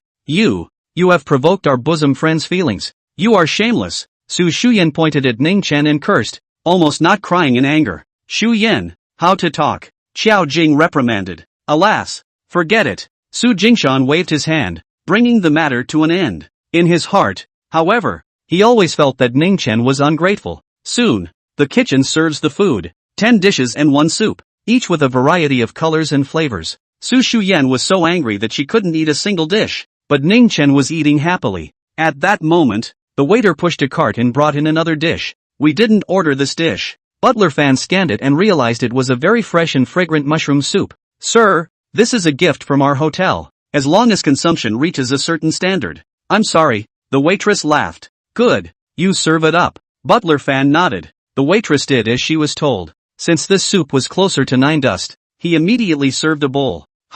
Ning Chen had just taken a sip when he noticed that something was wrong. The fresh flavor of the soup was actually laced with a strong toxin. Wait. Seeing that Su Shuyan had also served a bowl, he hurriedly snatched it away, his face full of seriousness. What are you doing? Su Shuyan stared at Ning Chen in disbelief. What's the point of robbing my soup? There's still a lot of it. Won't you serve yourself? The soup is poisonous, Ning Chen said in a serious manner. Put. Ginger sputtered with laughter. You're sick. Su Shuyan had endured Ning Chen for a long time, and opened her mouth to curse. I think you're the one who's poisonous. Bring it. Nine Dust backhanded the soup. Su Shuyan almost fainted with anger. Chapter 21, you finally stopped pretending. Dusty, what's going on? Xiao Jing cast a puzzled look. Aunt Xiao, Uncle Su, this bowl of soup is really poisonous. Trust me. Ning Chen had a face of certainty. Xiao Jing and Su Jingshan looked at each other, both a little embarrassed and incredulous. Sir, please. At this point, the waitress came up and, reassuringly, he said, the raw material of this mushroom soup is sea hands green, which comes from Lingnan, and it does carry a certain degree of toxicity, but after our chef's professional treatment, the toxin has been completely gotten rid of, so you can savor it with confidence. Dusty, hear that? It's okay.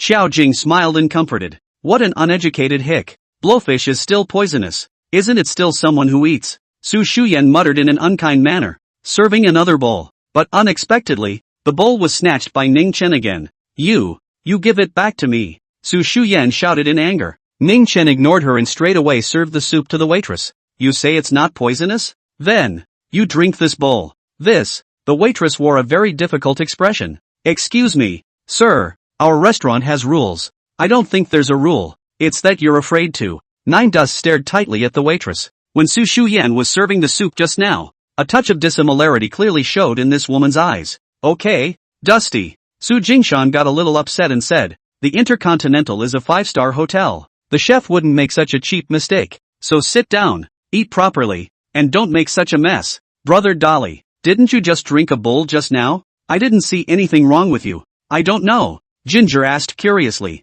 Nine Dust was speechless. Before he worshipped in the Purian Wuji Palace, he had studied medicine for 400 years, and was quite certain that the poison in this bowl of soup, enough to poison an elephant, and the reason why he was fine was that, for one thing, Yuaning stage cultivators have strong physical bodies. The second was that he had once eaten the snake dan of an ink-scaled snake emperor, thus obtaining a body that was invulnerable to all poisons. But he would have been taken for a lunatic if he had said that. I think he's a tease invited by a monkey. Seeing Ning Chen dumbfounded, Su Shuyan sneered, and at that moment, Ning Chen turned his gaze to Su Jingshan, scanning him a few times before saying, Uncle Su, you've had a nosebleed in the last 3 days, I believe?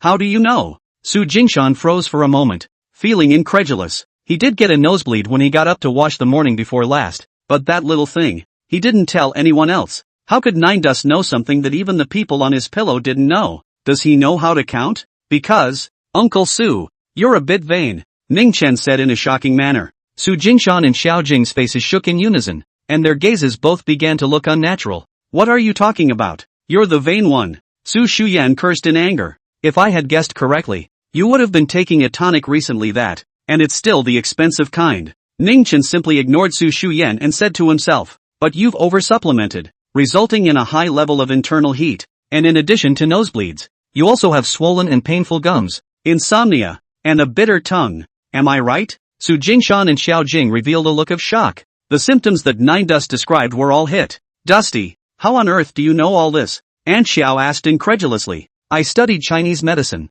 Ning Chen said, his gaze falling back to the mushroom soup. So this soup, I can conclude 100% that it's poisonous, and it's a deadly poison. The couple was a little confused. The waitress's eyes flickered twice. Daddy, Mommy, what he said can't be true, right? Su Shuyan's sandalwood mouth opened wide. The symptoms are indeed all right. Zhou Jing still can't believe that a kid who just went to college. How medical can it be? Old Van. Seeing how certain Ning Chen was, Su Jingshan decided to send Fan Yi to make a good investigation. Find a laboratory the ingredients in this soup. Yes, Chairman. Fan Yi immediately took the soup.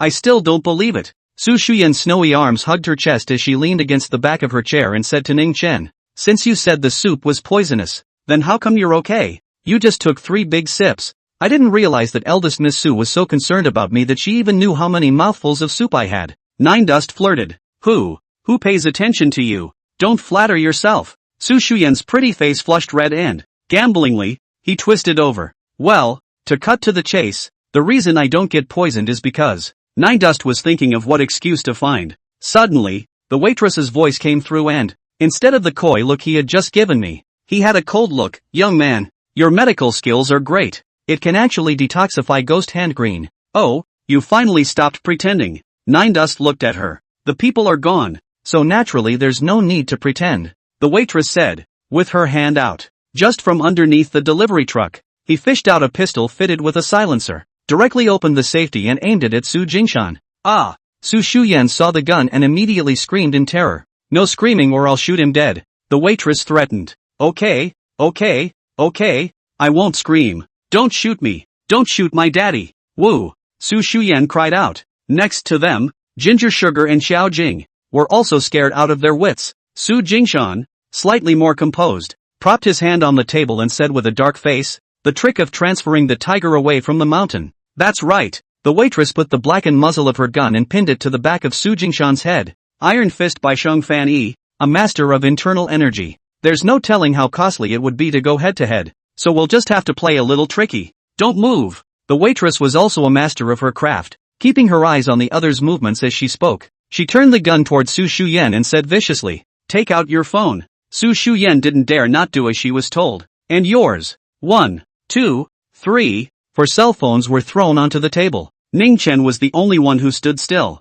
Kid, didn't you hear me? Get the cell phone out. The waitress pointed her gun at Nine Dust. Shu Yen, you guys run. Su Jingshan suddenly stormed up and lunged over. However, he didn't have any martial arts skills. The waitress was an external strength martial artist. A kick sent him 4 or 5 meters away. Daddy, honey, Su Shuyan and Xiao Jing cried out. Unfortunately, the deluxe rooms are soundproof so well that even if you shoot inside, the people outside can't hear you. Something that doesn't know how to die. The waitress sneered and walked up to Nine Dust with a gun. Cell phone, take it out. As an assassin, you're far too unqualified. Nine Dust suddenly spoke. What did you say? The waitress was surprised. What nonsense is this kid talking about when he's dying? You talk too much nonsense. You shouldn't be a professional assassin. Ning Chen's tone was indifferent. It's up to you. The waitress sneered with her gun. As long as it gets the job done and entertains the. And what does it matter? Then I'm sorry you won't be able to finish this mission. After Nine Dust finished those words,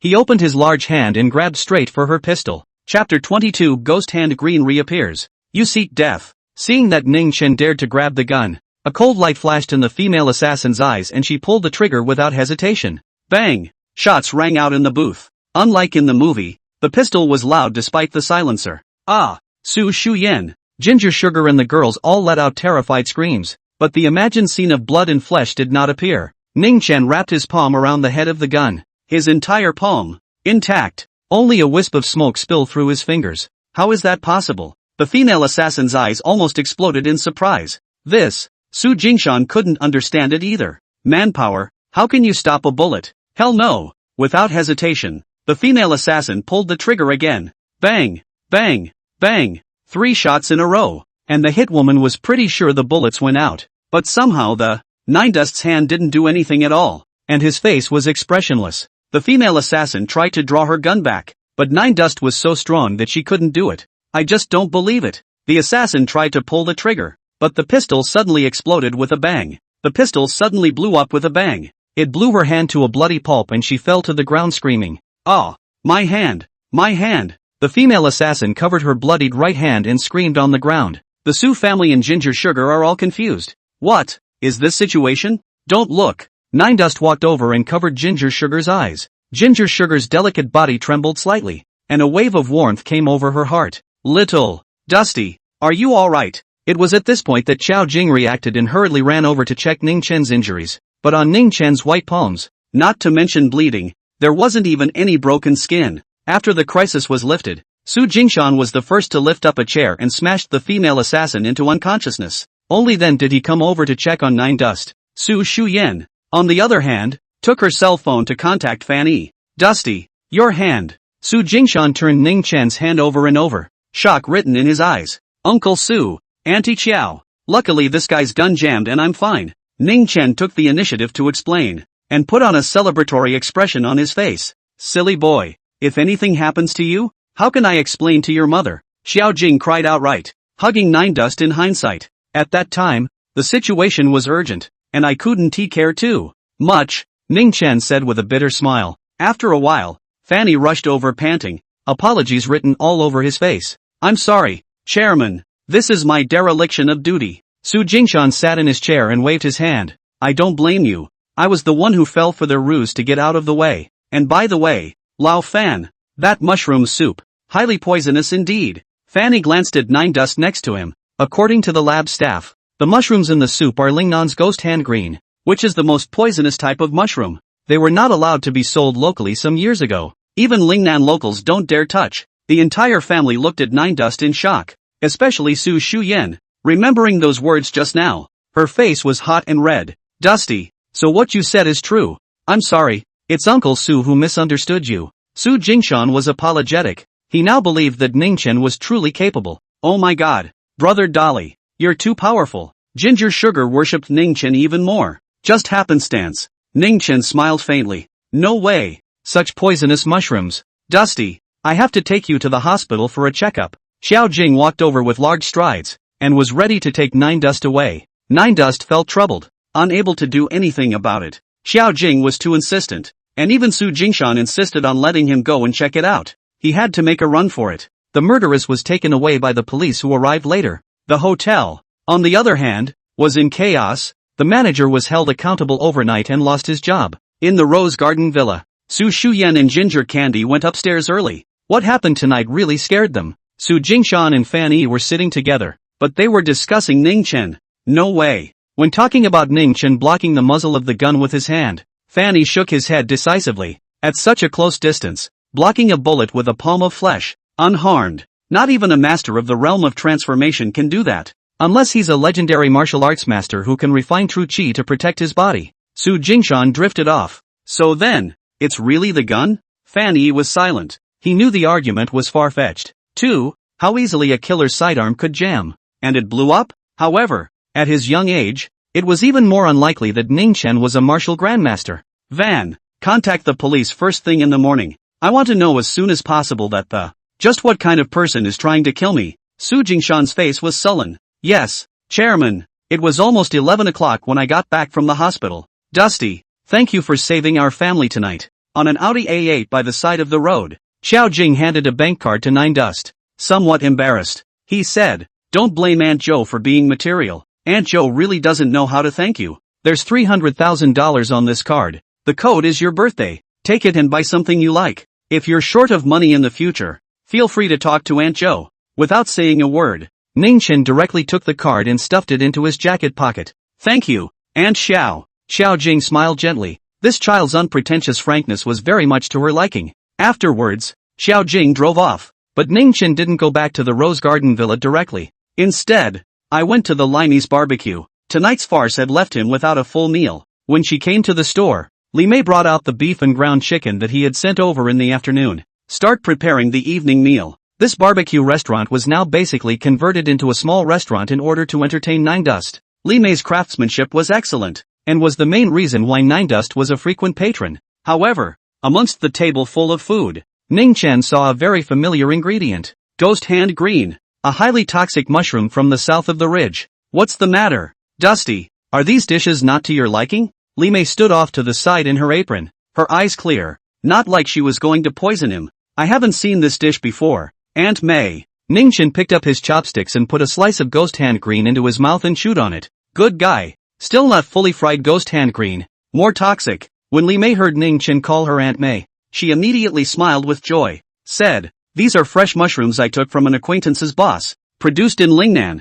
Over $100 a caddy. Old expensive. Yes, Aunt Mei. I'm going to break your bank. Nine Dust continued to eat this mushroom fried meat. Honestly, this ghost hand green is poisonous, but it's truly delicious. An ordinary person would never be able to savor such a delicacy. A slice of it would go down, and he would die on the spot. What's the point of breaking the bank? It's all your money. Li Mei smiled a simple smile. She was referring to the fact that Ning Chen had given her $100,000 a few days ago. These mushrooms are so delicious. Auntie Mei, where did you buy them? Call me to come with you tomorrow. I'll bring some for my friend as well. Nine Dust said as he ate. It's where you bought your groceries this morning. The Ancient Luck Farmer's Market. Li Mei said. Good. Nine Dust nodded, but a touch of coldness passed under his eyes. Chapter 23, repeat and repeat and repeat. This kid has been eating for half a day. Why isn't he doing anything at all? Could something have gone wrong? A dozen or so customers were sitting sporadically in Li Mei's barbecue restaurant. Two of them were White Snapdragon's minions,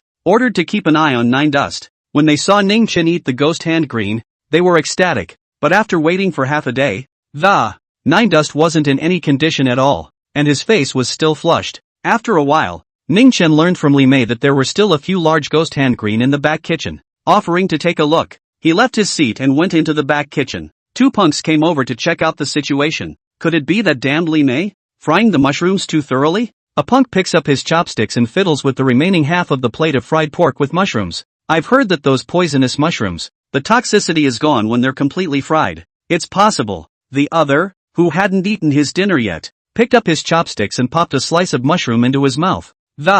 I'll try it. Well, yummy, so fresh. You're crazy to eat this? What are you afraid of? Just now that kid ate half a day and was fine. The punk who had been raving about the flavor of ghost hand green just a few moments ago suddenly got dizzy and, in a trance, he saw many little people taking his hand and dancing around him. Then bam, planted on the ground. Back room. Ning Chen found those fresh ghost hands greens and accidentally discovered that there was actually a hint of aura in them. The content was pitifully thin, but it was enough to surprise him. He had just finished putting the 3 ghostly hands of green in a plastic bag when he heard a commotion coming from outside. And Li Mei ran out to see that it was an inch-haired punk lying on the ground, foaming at the mouth and convulsing. The skin color is still a little green. There was also a little punk with studs, crouching beside him, anxious. Nine Dust immediately recognized that these were the 2 people who had been stealing glances at him during the meal earlier. What the hell is going on here? Li Mei freaked out and rushed over. Someone has already called emergency services.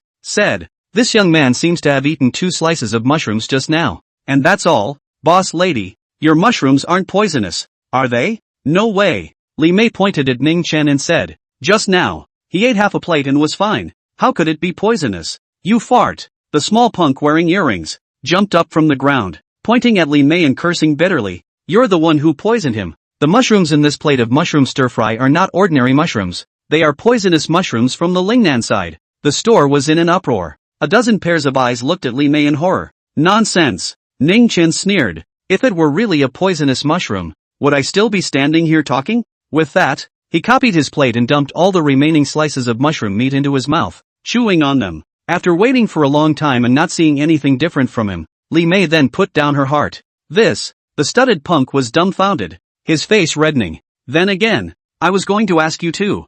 Who've been staring at me since I walked into the store, and coming over here specifically to eat my food. What do you want? Ning Chen narrowed his eyes and suddenly scolded. Did White Snapdragon send you guys? No, it isn't. Not Snap. I don't even know who you're talking about. The punk with the earring was so frightened that he hurriedly backed away. Sure enough, it's White Snapdragon. This thing that doesn't know how to die. A hint of killing intent passed through Ning Chen's eyes. Originally, early tomorrow morning, he wanted to go to the vegetable market to find a vegetable vendor to investigate. It doesn't seem to be necessary now. Lazy, my brother, you died a terrible death. At that point, the studded punk poofed to his knees and slumped over his poisoned accomplice. Started bawling.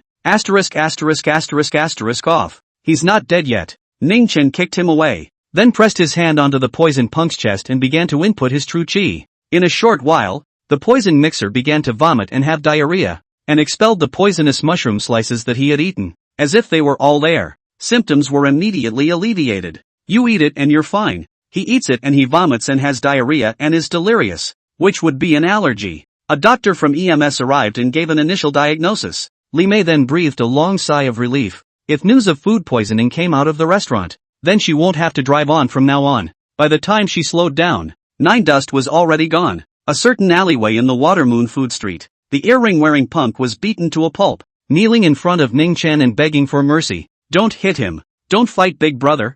I'll tell you everything. It's Snapdragon. Snapdragon sent me. And he's the one who arranged for the vegetable vendors to sell the ghost hand cream to Li Mei. Give me a break. Oh, a hint of killing intent flashed in Ning Chen's eyes. He does things on the principle of twice and never again. White Snap will pay for his behavior. A little after 1 in the morning. Famous Diamond's clubhouse. White Snap and his brothers are getting high in the booth. Brother Snap. Lazy said he saw Ning Chen eat the ghost hand green with his own eyes. I guess I've gone to see Hades by now. Ha ha. Yang Kai, a yellow-haired gangster, laughed as he held his wine glass. A brat, with no hair on his head, wants to fight me. White Primrose was sitting large on the couch and was gulping down clouds. Mistress Wang Yinhua snuggled into his arms and smiled charmingly. Brother Primrose, Li Mei went in and, what are you going to do about that barbecue place? Recruit another merchant. Watermoon Street has such a large flow of customers. There's no worry that no one will come. By Snap said, flicking the ashes of his cigarette directly onto Wang Yinhua's rounded thigh.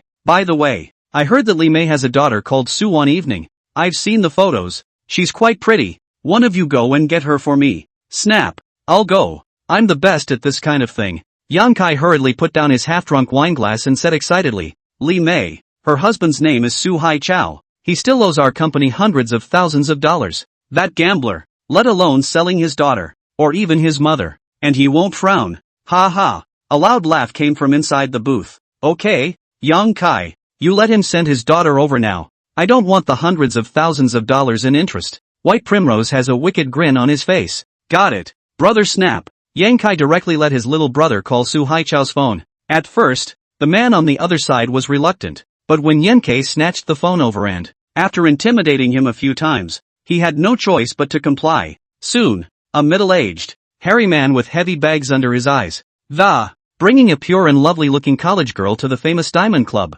Su Lian, evening height of 1.68 m, born with a delicate white melon face, skin snowy and delicate. The cherry lips were not lipsticked, but they were red and moist, and with a pair of tingling legs.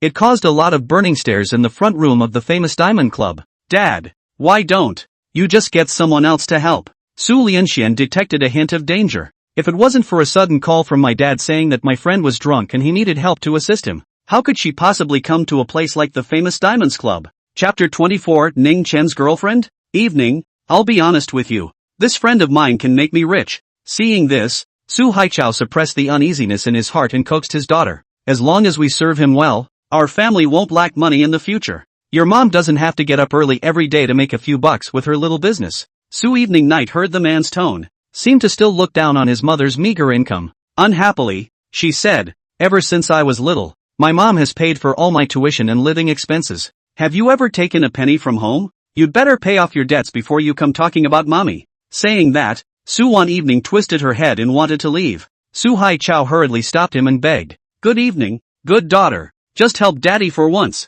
Daddy promise you, when you make money in the future, daddy will buy you anything you want. Su Wan could not resist her biological father, and could only follow him up to the second floor. Come to a luxury box. Just as she entered, she felt something was wrong. The people in the box, either with colorful hair, or swallowing clouds of, and straddling scantily clad women. Walking in, she barely escaped the smell of smoke inside. Yo, Chao is here. Yan Kai saw him and immediately came over. Kai is welcome. Su Haichao's face then piled up with smiles, and was about to strike up a conversation with Yang Kai, so that you can show off in front of your daughter. Unexpectedly, Yang Kai directly crossed him and came in front of Su one evening, looking up and down, said, "This is your daughter? She's so pretty. Su Haichao, you're not being green by your wife, are you? Can you give birth to such a good-looking daughter with this batch of looks?" Ha ha. There was laughter all around. Ha ha, Kai, you're too good at jokes. Su Haichao could only laugh along, then decided to use his daughter to divert the attention of the crowd. So, he leaned down and said to Su, "Evening night. Evening night, this is brother Kai. Quickly scream." Su Lianxian's eyes were already red, her pink fists clenched tightly, glaring at Su Haichao. "Didn't you say your friend was drunk and wanted me to help support him? Which one of them was drunk?" This. Su Haichao's expression was stunned. Next to him, Yang Kai cooperated by acting like he was drunk and walking straight. "Oops. Sister, your father was right. I'm drunk. I'm drunk. Ha ha." Kai is so good at acting. More than 10 punks, including White Snap, watched the show with amusement. "I'm leaving. You're on your own here." Su Lianyang dropped a sentence to Su Haichao, turned around and tried to escape. But how could Yang Kai let her run away with the fat meat delivered to his door? "Where to, sister?" Yang Kai yanked Su Lianin back and said playfully, "We're all here now. Drink with your brothers." "I don't know how to drink. Let go of me." Su Lianin desperately struggled and threw a look of help towards Su Haichao. Su Haichao, however, pleaded, "Evening, just accompany them to have a couple of drinks. Daddy will take you back when it's over." Su Haichao, you let your own daughter accompany you to drink. Are you still not a human being? Su Lianxian exploded and cried like a pear. "Good sister, why are you crying? Don't worry, brother will help you take revenge." Yang Kai first kindly wiped away Su Lianxian's tears, then turned around and kicked. It kicked Su Haichao 4 or 5 meters away, knocking over the coffee table. The box was filled with cheers and whistles. Ah! Su Haichao paralyzed on the ground, covering his stomach, unable to crawl. "Dad!" Su was in a hurry. Hey, sis, to tell you the truth, your dad owes us $400,000. Counting the interest, the total is $650,000. He has sold you to us. Ha ha. Yang Kai scanned Su Lianyang recklessly, but the latter was ultimately the person by Snapdragon had named as the one he wanted. He wouldn't dare to get his hands on it. He could only have a good time. "No, I don't believe it." Su Lianyang cried her heart out. Su Haichao knelt on the ground in pain, unable to say a word. Yang Kai yanked Su Lianya's hair and brought her to by Snapdragon. "Sister, you're so old. You should be taking a load off the family's shoulders. Snap has sent word that as long as you follow him, you won't have to pay the interest your punk-ass old man owes. That's a whole $250,000. That means you can make $250,000 just by keeping Snap company. How about that? It's a good deal, isn't it?" Yan Kai said, following the advice. "If you touch me, my boyfriend won't let you go." Su tried to put on a fierce look as much as she could, but a college girl's ferocity is really limited, and instead of being intimidated, the gang of punks, instead, he laughed out loud. White Snap didn't take him in his mouth, and asked as he puffed on his cigar, "Little sister, is that boyfriend of yours named Nine Dust?" "Yes, my boyfriend is Nine Dust. He has practiced martial arts and is very capable of fighting." Su tried to threaten. Unexpectedly, White Snap let out a burst of laughter as if he had heard some joke. "What are you laughing at?" Su was puzzled. She knew that White Snapdragon's men had already suffered several losses at the hands of Ningchen. "Sister, that little boyfriend of yours can really put up a good fight, as we've already learned. I only heard Yang Kai say, but if he can fight, he's just a student. We have a million ways to screw him over. Shoot him with a gun, run him over with a car, or drug and poison him. To tell you the truth, Nine Dust, he's in the hospital right now for resuscitation, but 80% can't be salvaged." Haha. Su Lianyang's pretty eyes were stunned. "What? Hospital? Resuscitation? What did you guys do to him?" "Well, shut up." Seeing Yang Kai getting more and more excited, By Snap interrupted her with a wave of his hand, then swept around and, "Get out, all of you, okay? Snap, have fun." Yang Kai waved at this point and smiled as he led the people away. Su Haichao was also dragged away, crying non-stop on the way, saying that he was sorry for Su Wanxian. Seeing this, Wang Yinhua could only sigh helplessly, so she went straight out of the famous Diamond Clubhouse. "Come outside for a smoke." As he smoked, a familiar face came up to him. She looked stunned, pointed at Ning Chen, and stuttered. You're still alive. Oh, looks like you had a hand in poisoning me. Nine Dust smiled as he stood in front of this heavily made-up woman. He's here to settle the score with White Snap. However, he didn't know that at this time, Bai Snapdragon was bullying Su Lianxian in the box. No, I just know about it. I'm not involved. Wang Yinhua knew the terror of Nine Dust and hurriedly threw the cigarette away, desperately shaking her head. Seeing Ning Chen appear leisurely, she immediately felt that this college student was far from as simple as White Primrose and the others thought. By the way, your girlfriend is up there, and White Snap is getting ready to go down on her. Wang Yinhua suddenly remembered something important. My girlfriend? Nine Dust was quite puzzled, thinking, when did a girlfriend pop up for me? One evening isn't she your girlfriend? Wang Yinhua was anxious. Evening? Ning Chen's brows sank as he quickly stepped into the famous Diamond Clubhouse. Wang Yinhua also hurriedly followed. Chapter 25, Foolish Mortals. Inside the luxury box, White Snap sipped a glass of foreign wine and smiled at Su Wanjian. Help! Help! Su Lianxian cowered in the corner, yelling like a helpless kitten. Tears were like broken pearls, constantly dripping down from that pretty face. Go ahead and shout. No one will come to save you even if you shout your throat out. This is my territory, White Snap said with awesome coaxing. He stretched out his devilish claws towards Su Lianxian, but unexpectedly the girl's quick eyes and hands suddenly dodged over. Desperately, he ran toward the door of the box. Unfortunately, her hair was too long, and she was gripped by White Snap and yanked back hard. Snap! A heavy slap landed on Su Lianya's face, hitting her so that she lay on the sofa, her head spinning, and can't tell north from south. Mud, playing hide and seek with me? White Snap spat on the ground and was ready to get right to it. At that particular moment, there was a commotion from outside the box, and someone was yelling and there was also the sound of punching and kicking. But after a second there was no movement. Yang Kai, what's your boy up to? White Snap opened the door and cursed angrily, but his expression immediately froze. In the hallway lay his minions, their wails echoing intertwined. A young, familiar face turned to him. You, why are you here? White Snapdragon stared at Ning Chen, who had come back from the dead, as if he had seen a ghost. I remember I told you just a couple days ago not to touch Li Mei's barbecue shop, or I'll blow your head off. You don't seem to be listening. Do you? White Snap. Ning Chen's aura was extremely strong as he kicked Yang Kai away and walked towards him. That's impossible. You clearly ate. Before Bai Snapdragon could finish speaking, Ning Chen appeared in front of him as if he were instantly moving. Punch him in the stomach. Of the 5 organs in the human body, the liver is the softest, and with this punch, it ruptured on the spot. A large amount of blood gushed out of White Primrose's mouth, and he fell to his knees, too sore to speak. Ning Dust. Su Wanxian sat up dizzily and looked at Nine Dust in surprise. It's okay, get some sleep. Ning Chen walked over and pressed his right hand on the back of Su Wanxian's neck, and the latter fainted. Freeze! Suddenly at this moment, Yang Kai rushed into the box with 2 of his minions. This guy actually got a pistol from somewhere, with a gun in his hand. Yang Kai was much more confident and glared at Nine Dust with a loaded face. He firmly believes that a bullet can kill you no matter how good your martial arts training is. Oh no! Why did I forget that White Snap has a pistol? Wang Yinhua stood outside and, secretly, it's not good. Chang, take Snap to the hospital. Yang Kai ordered. Yes, Kai. The 2 minions were just about to move, but Ning Chen let out a furious shout. No one can leave today. Asterisk in hell. Little brat, you think I'm holding a toy gun, don't you? Yang Kai directly opened the safety and took 2 more steps forward. Kneel down. Who did you tell to get on their knees? Ning Chen's figure flickered, instantly moving behind Yang Kai as if he were a ghost. Crap! Yang Kai was so scared that he hurriedly turned around. Ning Chen, however, disappeared into thin air once again. Yang Kai glanced around,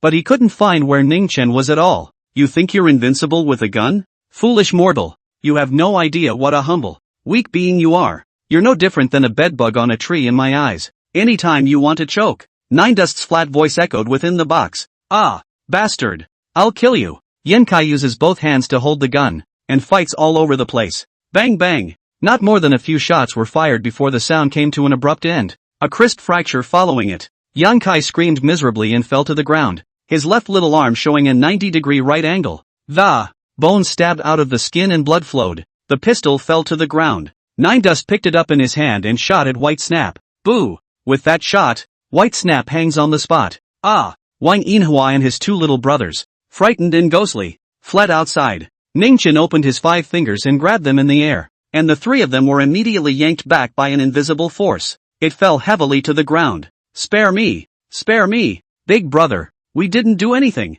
The 2 minions climbed up and just kept kowtowing. They thought to themselves, Mud, is this really a college student? How is it that when he's ruthless, he's even more fierce than they are? Brother Dust, I was also forced into this situation by this scum. White Snap, I'm also a victim. It's none of my business. Wang Yinhua was also begging for mercy. Injustice has its place, and I'm not interested in you. Without even looking at them, Ningchen raised his hand and fired another shot, blowing Yang Kai's head off. Blood splashed onto Wang Yinhua's face, and the latter was completely confused. So hard, this guy is definitely not your average college student. White Snap had been on the road for decades, but he would never dare to kill someone like this, and this youth's eyes were flat, literally as if he had stepped on 2 bugs on the side of the road. What happened here tonight? If anyone asks, you know what to say. By this time, Nine Dust had already picked up Su Wanxian from the sofa. The 2 minions froze. Wang Yinhua said without thinking. White Snap and Yang Kai got into an argument. In a fit of rage, Yang Kai went upstairs to get his gun, killed White Snap, and then committed suicide. Right, right, the 2 little brothers hurriedly agreed. Aha! Nine Dust nodded, satisfied, and walked away with Su Wanxian in his arms. In fact, it's fine even if someone with a heart finds out about him. The big deal is that he's wasting a little bit of spiritual energy. Cast 2 memory wiping spells, looking at Yang Kai and by Snapdragon, who had fallen in a pool of blood. Wang Yinhua suddenly remembered the words Ningchen had left behind earlier. Remember, moving Lime barbecue restaurant is equivalent to smashing my rice bowl. Be careful, I'll blow your dog's head off. Don't think I'm kidding. Gollum. Wang Yinhua swallowed deeply. Ningchen carried Su Lianya back to the barbecue restaurant, threw it to Li Mei and left. Although he was not a murderous man, the people who had died under him in the 2,000 years since he broke into the little southern heavenly realm, not 100,000, but 8,000. Killing such 2 punks is not even a fart to him. When he got back to the Rose Garden Villa, it was already 2:30, so he took a shower and went to his room to sleep. Perhaps it was because last night's use of his spiritual sense had touched his Yuanshan's injuries. He slept until 10 in the morning. Brother Power, you're up? It was the weekend, and both Su Shuyan and Ginger Sugar stayed home. The sisters, dressed in their house shorts, revealing their slim and elated legs, were watching TV in the living room. Seeing him get up, Ginger Sugar flew up to meet him. Brother Dolly, why are you up so late today? Don't you usually get up at 5 or 6? It's the weekend. Sleep in. Nine Dust reached out and touched Gingerbread's head, then went to the bathroom to wash up. This sudden intimate action let Ginger Sugar's small face reddened and become hot. Always quirky her. Surprisingly, it's a bit of a square. Chapter 26, Ginger's Persuasion. I don't know why, but Su Shuyan saw that Ningchen was so kind to Ginger Sugar. There was something indescribably hard in my heart. Am I really annoying people? She said darkly in her mind. In fact, this was a habitual action that Nine Dust did subconsciously. He had a senior sister in the lesser southern heavenly realm who had mediocre qualifications like him, but worked hard to get ahead. This senior sister is about the same size as Gingerbread, and just as quirky. Every time they met he had to touch this little sister's head as a sign of friendship, and over time he got used to it. That being said, as safe as Earth was, he missed the little southern heavenly realm, too. After all, I lived there for over 2,000 years and have many dear friends and memories. Wash up and come out. Ginger popped over like a bunny and pulled him into the kitchen. A hearty breakfast was on the table. Look, Brother Dolly, this is what Shu Yan had Auntie prepare for you early in the morning. Crab meat xiaolong, rice noodle, shrimp dumplings, and bean curd dumplings. Shu Yan didn't know if you like salty tofu brain or sweet, so she asked Auntie to prepare both. Ginger Sugar was setting up Ning Chen and Su Shuyan's relationship. Su Shuyan still had the same missy demeanor, and refused to say a few soft words. She raised her snow-white, delicate swan neck and faintly said, Nine Dust, thank you for saving us yesterday. You can stay here for as long as you want from now on. I didn't say I was staying here. Nine Dust picked up a shrimp dumpling and threw it into his mouth. What do you mean? Do I have to beg? Su Shuyan didn't expect Ning Chen to be so ungrateful. Having said so herself, can't he just go along for the ride? The idiot. You stomp your feet every time you go downstairs, and you must lock your door at the end of the day, and secretly throwing out all the ingredients I keep in the fridge. If it weren't for some special reason, do you think I'd want to live here? Nine Dust looked at her without a good look. Hearing Ning Chen pick a whole bunch of faults for himself, Su Shuyan was furious. You love to live or not? I can't wait for you to move out tonight. With that, she turned and huffed her way up the stairs. Shu Yen, brother Dolly, you, alas. Gingerbread had wanted these two to use this to repair their relationship, but to his surprise, Nine Dust spoke so relentlessly. Brother Dolly, are you and Shu Yan's fate incompatible? Why do you fight whenever you meet? Ginger Sugar laughed bitterly. It's indeed possible, Nine Dust said fervently. After breakfast he went out to walk the dog. The dog, naturally, was the black dragon Su Shu Yan had raised, a German shepherd with one ear missing. It was supposed to be walked by a nanny, but since Nine Dust has been living here, the job was handed over to him. After a while, the black dragon and Nine Dust got acquainted, wagging its tail whenever it saw him. Brother Dolly, actually Shu Yan has a very kind heart. She's just spoiled, kind of a big lady. Ginger Sugar accompanied Nine Dust to walk her dog today and hang out in the picturesque Rose Garden neighborhood. She looked at the black dragon and said, "We picked it up on the side of the road during winter break of our freshman year of high school. Its previous owner was a pervert who cut off its ears with scissors, and Shu Yan saw how pitiful it was, so she brought it back to keep." Nine Dust nodded woodenly. Going back in the evening, Ginger Sugar spoke to the sullen Su Shu Yan again. Shu Yan, why don't you cook yourself tomorrow morning and make a bowl of noodles for brother Dolly? Why would I make it for him to eat? Su Shu Yan was still haunted by the morning's events. After all, brother Dolly saved our lives, as well as Uncle Su's and Auntie Chiao's. It's a lifesaver,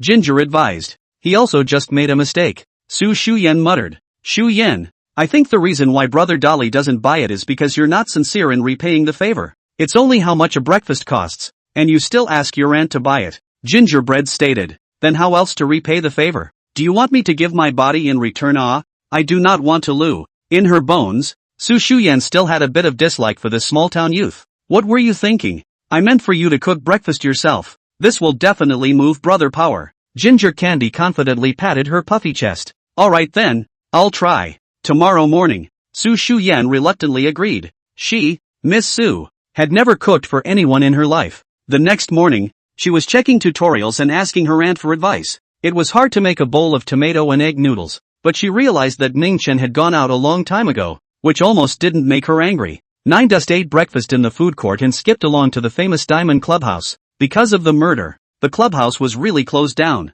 A temporary suspension seal was affixed to the front door, but he heard a scuffle coming from inside. White Snapdragon is dead. Wang Yinhua, can a woman like you keep the famous diamond? Today you'll sign or you won't. A vicious voice echoed through the front room. A dozen or so punks stood behind a man in a suit, most of them tattooed and, hate to write the word maniac on their faces. They all look like they're socialites. Zhang Yang, your 4C's gang has stretched its hand too far. The famous diamond is now under my name.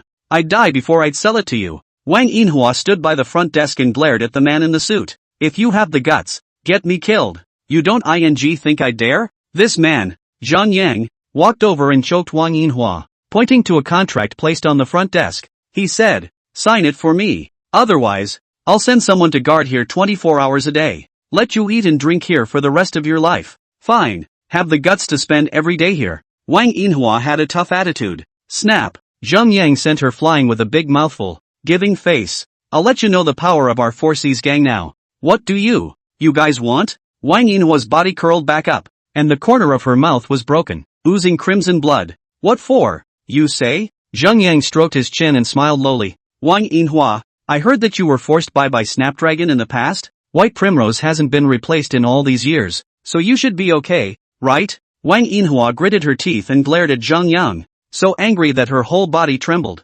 Just then, the door to the front hall of the famous Diamond Clubhouse slowly opened. What's going on here? A curious head poked in and asked itself. It was none other than Nine Dust. It's him! Wang Yinhua's pupils suddenly shrunk, as if she had found a savior, and she yelled at the top of her voice. Ah Chuan, get out of here. Go call the police. They're going to kill me. The few 4C's gang gangsters watching the door were about to blow away Nine Dust, but hearing Wang Yinhua shout like this, he immediately wasn't ready to let him go. This kid is from the White Gang. Bring him in, Zhang Yang said in a deep voice. Chapter 27, I just want to study hard now. Flanked by 4C's gang gangsters, Ning Chen walked into the front hall. Wang Yinhua was a little afraid to look him in the eye. This was because her plea for help just now had actually utilized Nine Dust. And how could Zhang Yang not have imagined that? The college student in front of him, who still had a hint of youth and tenderness on his face, was the ruthless man who took out the White Gang boss. Kid, are you here for Wang Yinhua? What's your relationship with her? Zhang Yang came over and Spare a thought and ask. Me and her? What could I have to do with her? It doesn't matter. Nine Dust said truthfully. Zhang Yang was obviously not too happy with this answer. Never mind. I think you're the little white boy she keeps at school. Zhang Yang said loudly and turned his gaze back to Wang Yinhua. Good for you. You stinking. Taking a man's money to the school to eat young grass. Really? White Primrose head all over a green meadow. Right. Ha ha. No. No. No. Don't you be ridiculous. Wang Yinhua shook her head vigorously, then pounced over and hugged Zhang Yang's thigh. Zhang, I beg you, let him go. He has nothing to do with this. He's still a college student. Nine Dust. This woman. She can really act. The more she said this, the less likely Zhang Yang would let Nine Dust go. So that. Nine Dust then had to step in. It's nakedly phallic. Asterisk asterisk asterisk asterisk off. Zhang Yang kicked Wang Yinhua out of the way, then prepared to teach Nine Dust a little lesson, to coerce Wang Yinhua into signing the contract. But before he could swing his fist, Ning Chen backhanded him with a slap, snapping with a bang, like a firecracker. Zhang Yang's entire body flew out a long way along with his two incisors. He hit the wall and was in so much pain that he couldn't get up. Crap, the gangsters of the Four Seas gang, startled, did not react for half a day. How come this kid is so powerful? Is he Superman? Seeing this, Wang Yinhua secretly sighed in relief. Ning Chen, however, stepped straight forward and coldly glared at the demonic. You dare to use me? Dusty. I didn't. Wang Yinhua naturally wouldn't admit it, instead showing a face of confusion and innocence. Asterisk asterisk asterisk asterisk him up for me. Zhang Yang's growl came out. A dozen or so Four Seas gangsters, some carrying chairs, some with bare hands, swarmed up. Roll dash. Nine Dust turned around and delivered a blast. This violent shout contained a trace of true chi, forming a shockwave visible to the naked eye that, in one fell swoop, the Four Seas gang's punks were shaken back.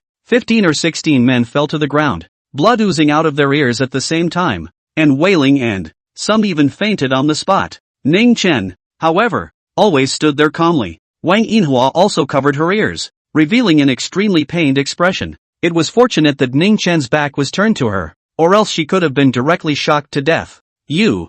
Zhang Yang was the furthest away and pointed at Ning Chen in shock. I'm telling you to get lost. Don't you understand? Nine Dust swept a slanted glance at him. Go. Zhang Yang hurriedly escaped with his minions. Even the unconscious ones were carried away. Thank you, Dusty. Thank you, Dusty, for saving my life. Wang Yinhua knelt down in front of Ning Chen. Grateful. I'll be your woman from now on. Asterisk asterisk asterisk asterisk off. You wish. Nine Dust cursed angrily, then looked around. What's the situation here now? Where's that bunch of White Snap's minions? All are in the hospital. Wang Yinhua said weakly. Oh, then I'll be going. Nine Dust turned around and left. Wait, Dusty. Wang Yinhua suddenly thought of something and hurriedly ran up, saying, Brother Dust. Why Don? You come to take over the White Gang. Our road is supposed to be whoever has the biggest fist, whoever is the boss. Since the White Primrose was killed by you, ahem, he passed away. Then you'll naturally be the leader of the White Gang, and I'll give you the shares of the famous Diamond Club with both hands. What do you think? Not good. Walking down the food street, Ning Chen responded indifferently. Wang Yinhua was stunned. The famous Diamond Club is one of the biggest nightclubs in Xiqing district, running hundreds of thousands of dollars a night, coupled with the several food courts near the university town. I don't know how many gangs in all of Qingzhou have been angered. The Four Seas gang is running to rob the famous Diamond Club today. Ning Chen, however, looked uninterested. Wang Yinhua thought that Nine Dust didn't understand, so she elaborated on the benefits of being a gang leader. Brother Dust, as long as you become the leader of the White Gang, no one will ever dare to touch Li Mei barbecue shop again. Wang Yinhua said at the end. It's too much trouble. Nine Dust shook his head. I just want to study well now. Wang Yinhua was a bit speechless. Study? Can you make $1 million a month after studying? Why don't you be the boss of this? Nine Dust suggested. What? I'll be the boss? Wang Yinhua froze. She's just a woman. How can she be the leader of the White Gang? How can her subordinates obey her? Isn't this clubhouse under your name? It's nothing to be a boss, by the way. Ning Chen said. This. Wang Yinhua was still a bit hesitant. She tampered with White Snaps well before the famous Diamonds Club came into her hands, but something like being the boss, she hadn't really thought about it. With a twinkle in her eye, she had an idea. Brother Dust, why don't I run the famous Diamond Club, and I'll split the profits in half with you. But if something like today happens, you have to come and help me. Otherwise, I am a girl with no one to rely on, said Wang Yinhua Chu Chu. All a handful of years old and still girls. Ning Chen secretly laughed, but on his lips he said, as you wish, but don't call me for any little chicken. I'm not available. Really, Brother Dust? Thank you, Brother Dust. Wang Yinhua bowed repeatedly and he felt that if he followed a godly person like Ning Chen, he would definitely have a future in the future. Subsequently, she got Ning Chen's contact information and took the initiative to send over a sum of money, a whole $3 million.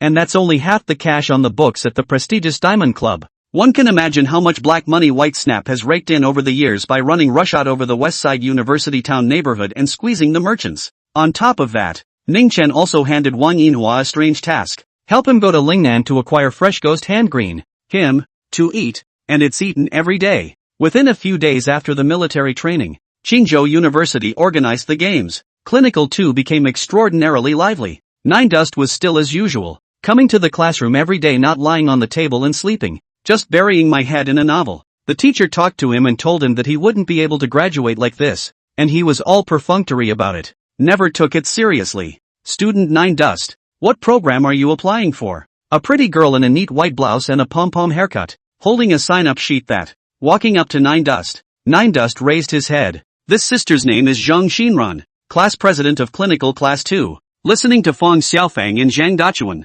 she's also a native of Qingzhou, and her family is very well off. Enroll? I wasn't planning on signing up. 9 Dust wasn't interested in the games at all. Chapter 28, 10 Good Men, 2 Tao. No. Zhang Xinran was forceful and said, the counselor rules that all the boys in the class have to sign up for at least one event each. Even Fang Tao signed up for the high jump. You can't be an exception. Fang Tao is Fang Xiaofat, 1.6 meters to jump high. Well, quite brave, but I'm really not interested. A hint of bitterness passed through the corners of Ning Chen's mouth. Letting him, a Yuaning stage cultivator, participate in the school games, in case he accidentally breaks the world record. Wouldn't that be a pain in the ass? Zhang Xinran didn't die and continued to press him. You were so good during military training. How come it's so hard to ask you to participate in a sporting event when you even beat the instructor? There's no push-up program in the games either. If there was, I'd participate. Ning Chen said. You. Zhang Xinran clenched her teeth in anger. Forget it,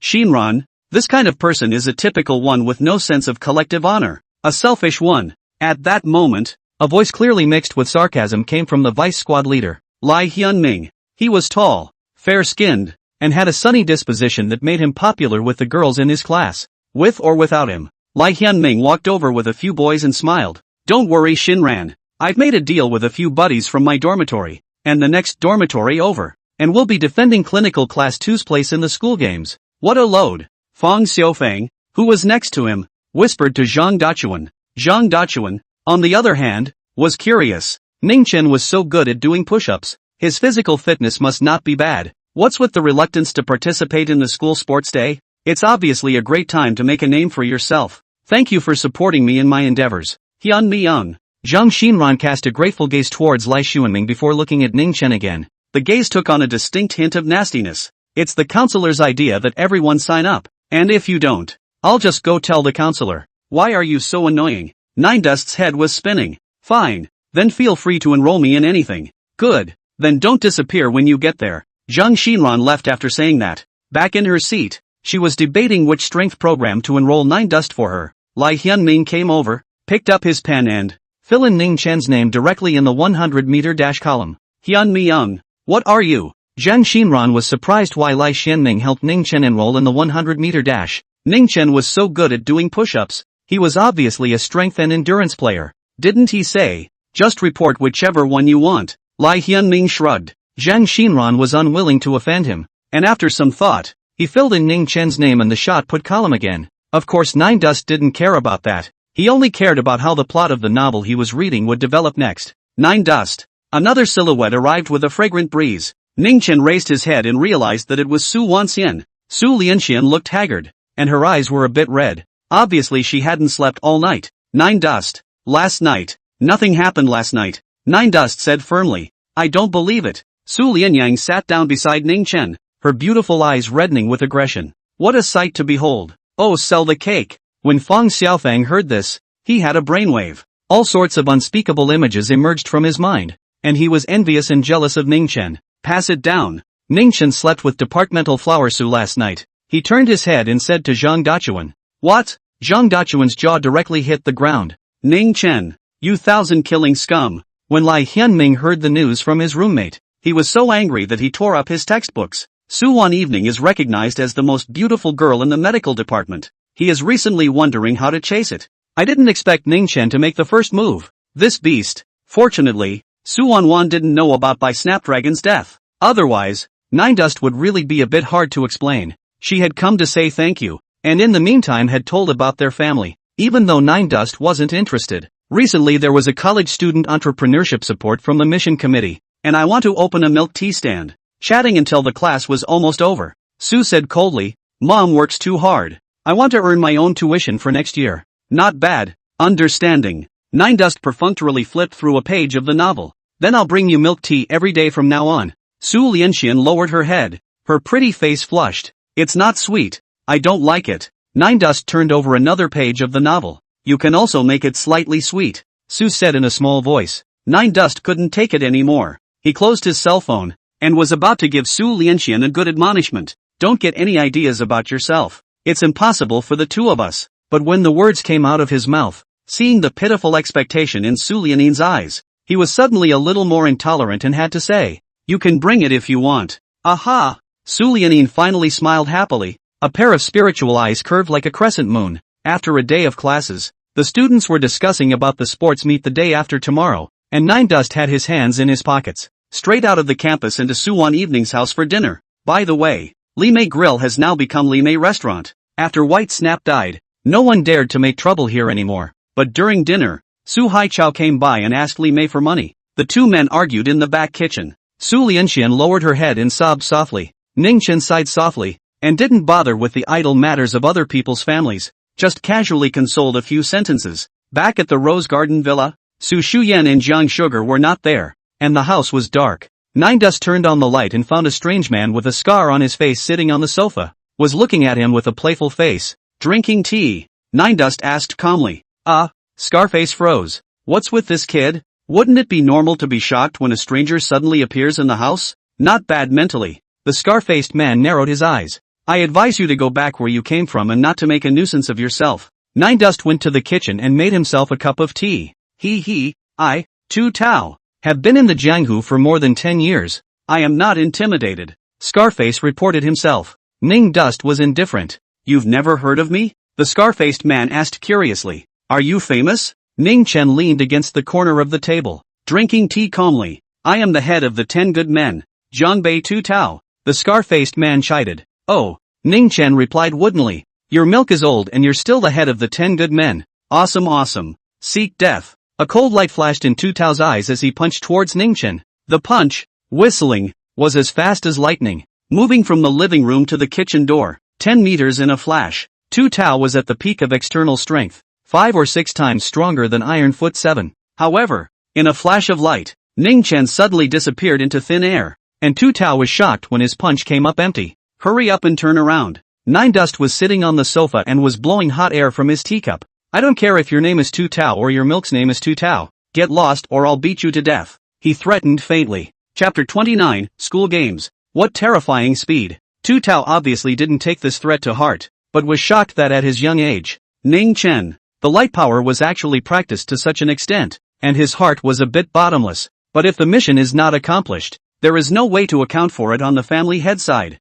At that moment, it coincided with Su Shuyan and Jiang Sugar coming back from outside shopping, arm in arm. Tu Tao looked through the floor-to-ceiling windows of the living room and suddenly grinned. They're your girlfriends, right? Boy, you're a lucky man. But if you don't come with me tonight, I'll kill them all. You've got kung fu. They don't, and you can't protect them 24 hours a day. Can you? Ha. Ning Chen held his teacup and silently sighed. He, hates it when people threaten him. Half a minute later, Brother Dolly, why are you back so early today? Ginger Sugar opened the door of the house, changed into slippers, and realized that Nine Dust was not in the living room. Instead, he was in the yard with a shovel shoveling dirt. Brother Dolly, what are you burying? Ginger Candy ran over curiously.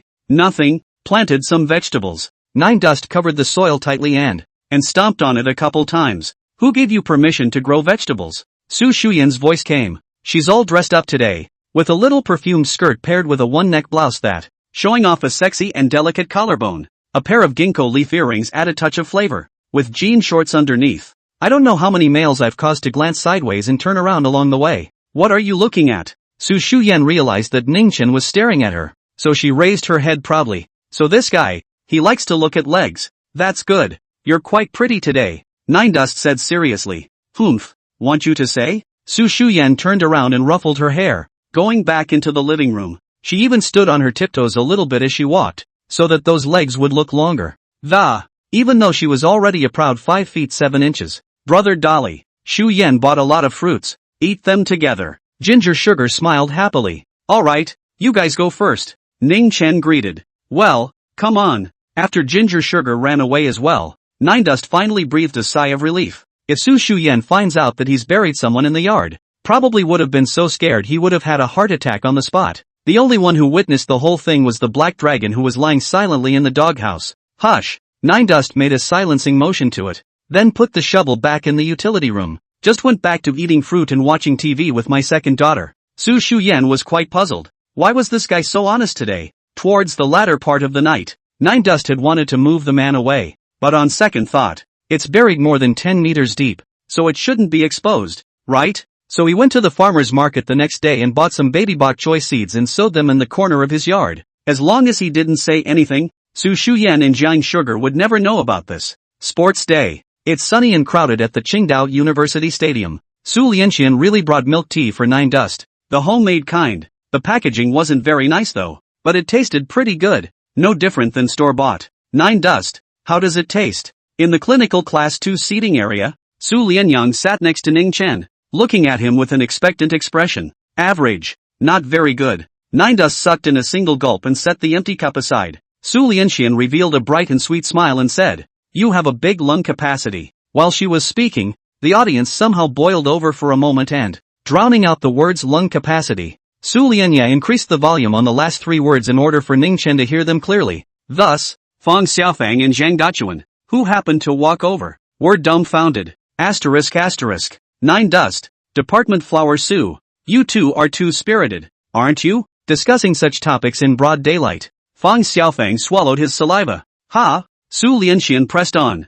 not knowing what they were talking about. Get lost. Nine Dust glared at the two of them. The two sat down, and Fang Xiaofang looked at him with an envious face. Then said, Nine Dust, I just took a look at our class entry form. Why are you in 2 events? 2 programs? Nine Dust frowned, and it didn't matter. Seeing Su Evening Night sitting beside him with a well-behaved face, he casually asked, Evening Night, have you signed up yet? No. Su Lianyang shook her head. I'm not physically fit, since I was a child. Then go borrow a rechargeable treasure for me. My phone is running low on battery. Nine Dust interrupted her. Good. Su Lianyang immediately got up. The rest of the class was outraged at the sight. This Nine Dust, he actually called the flower of their medical department like a maid. This is outrageous. Su Wanwan, don't go. One of the boys couldn't look away and rose indignantly, with heartache in his eyes. Does he have no legs?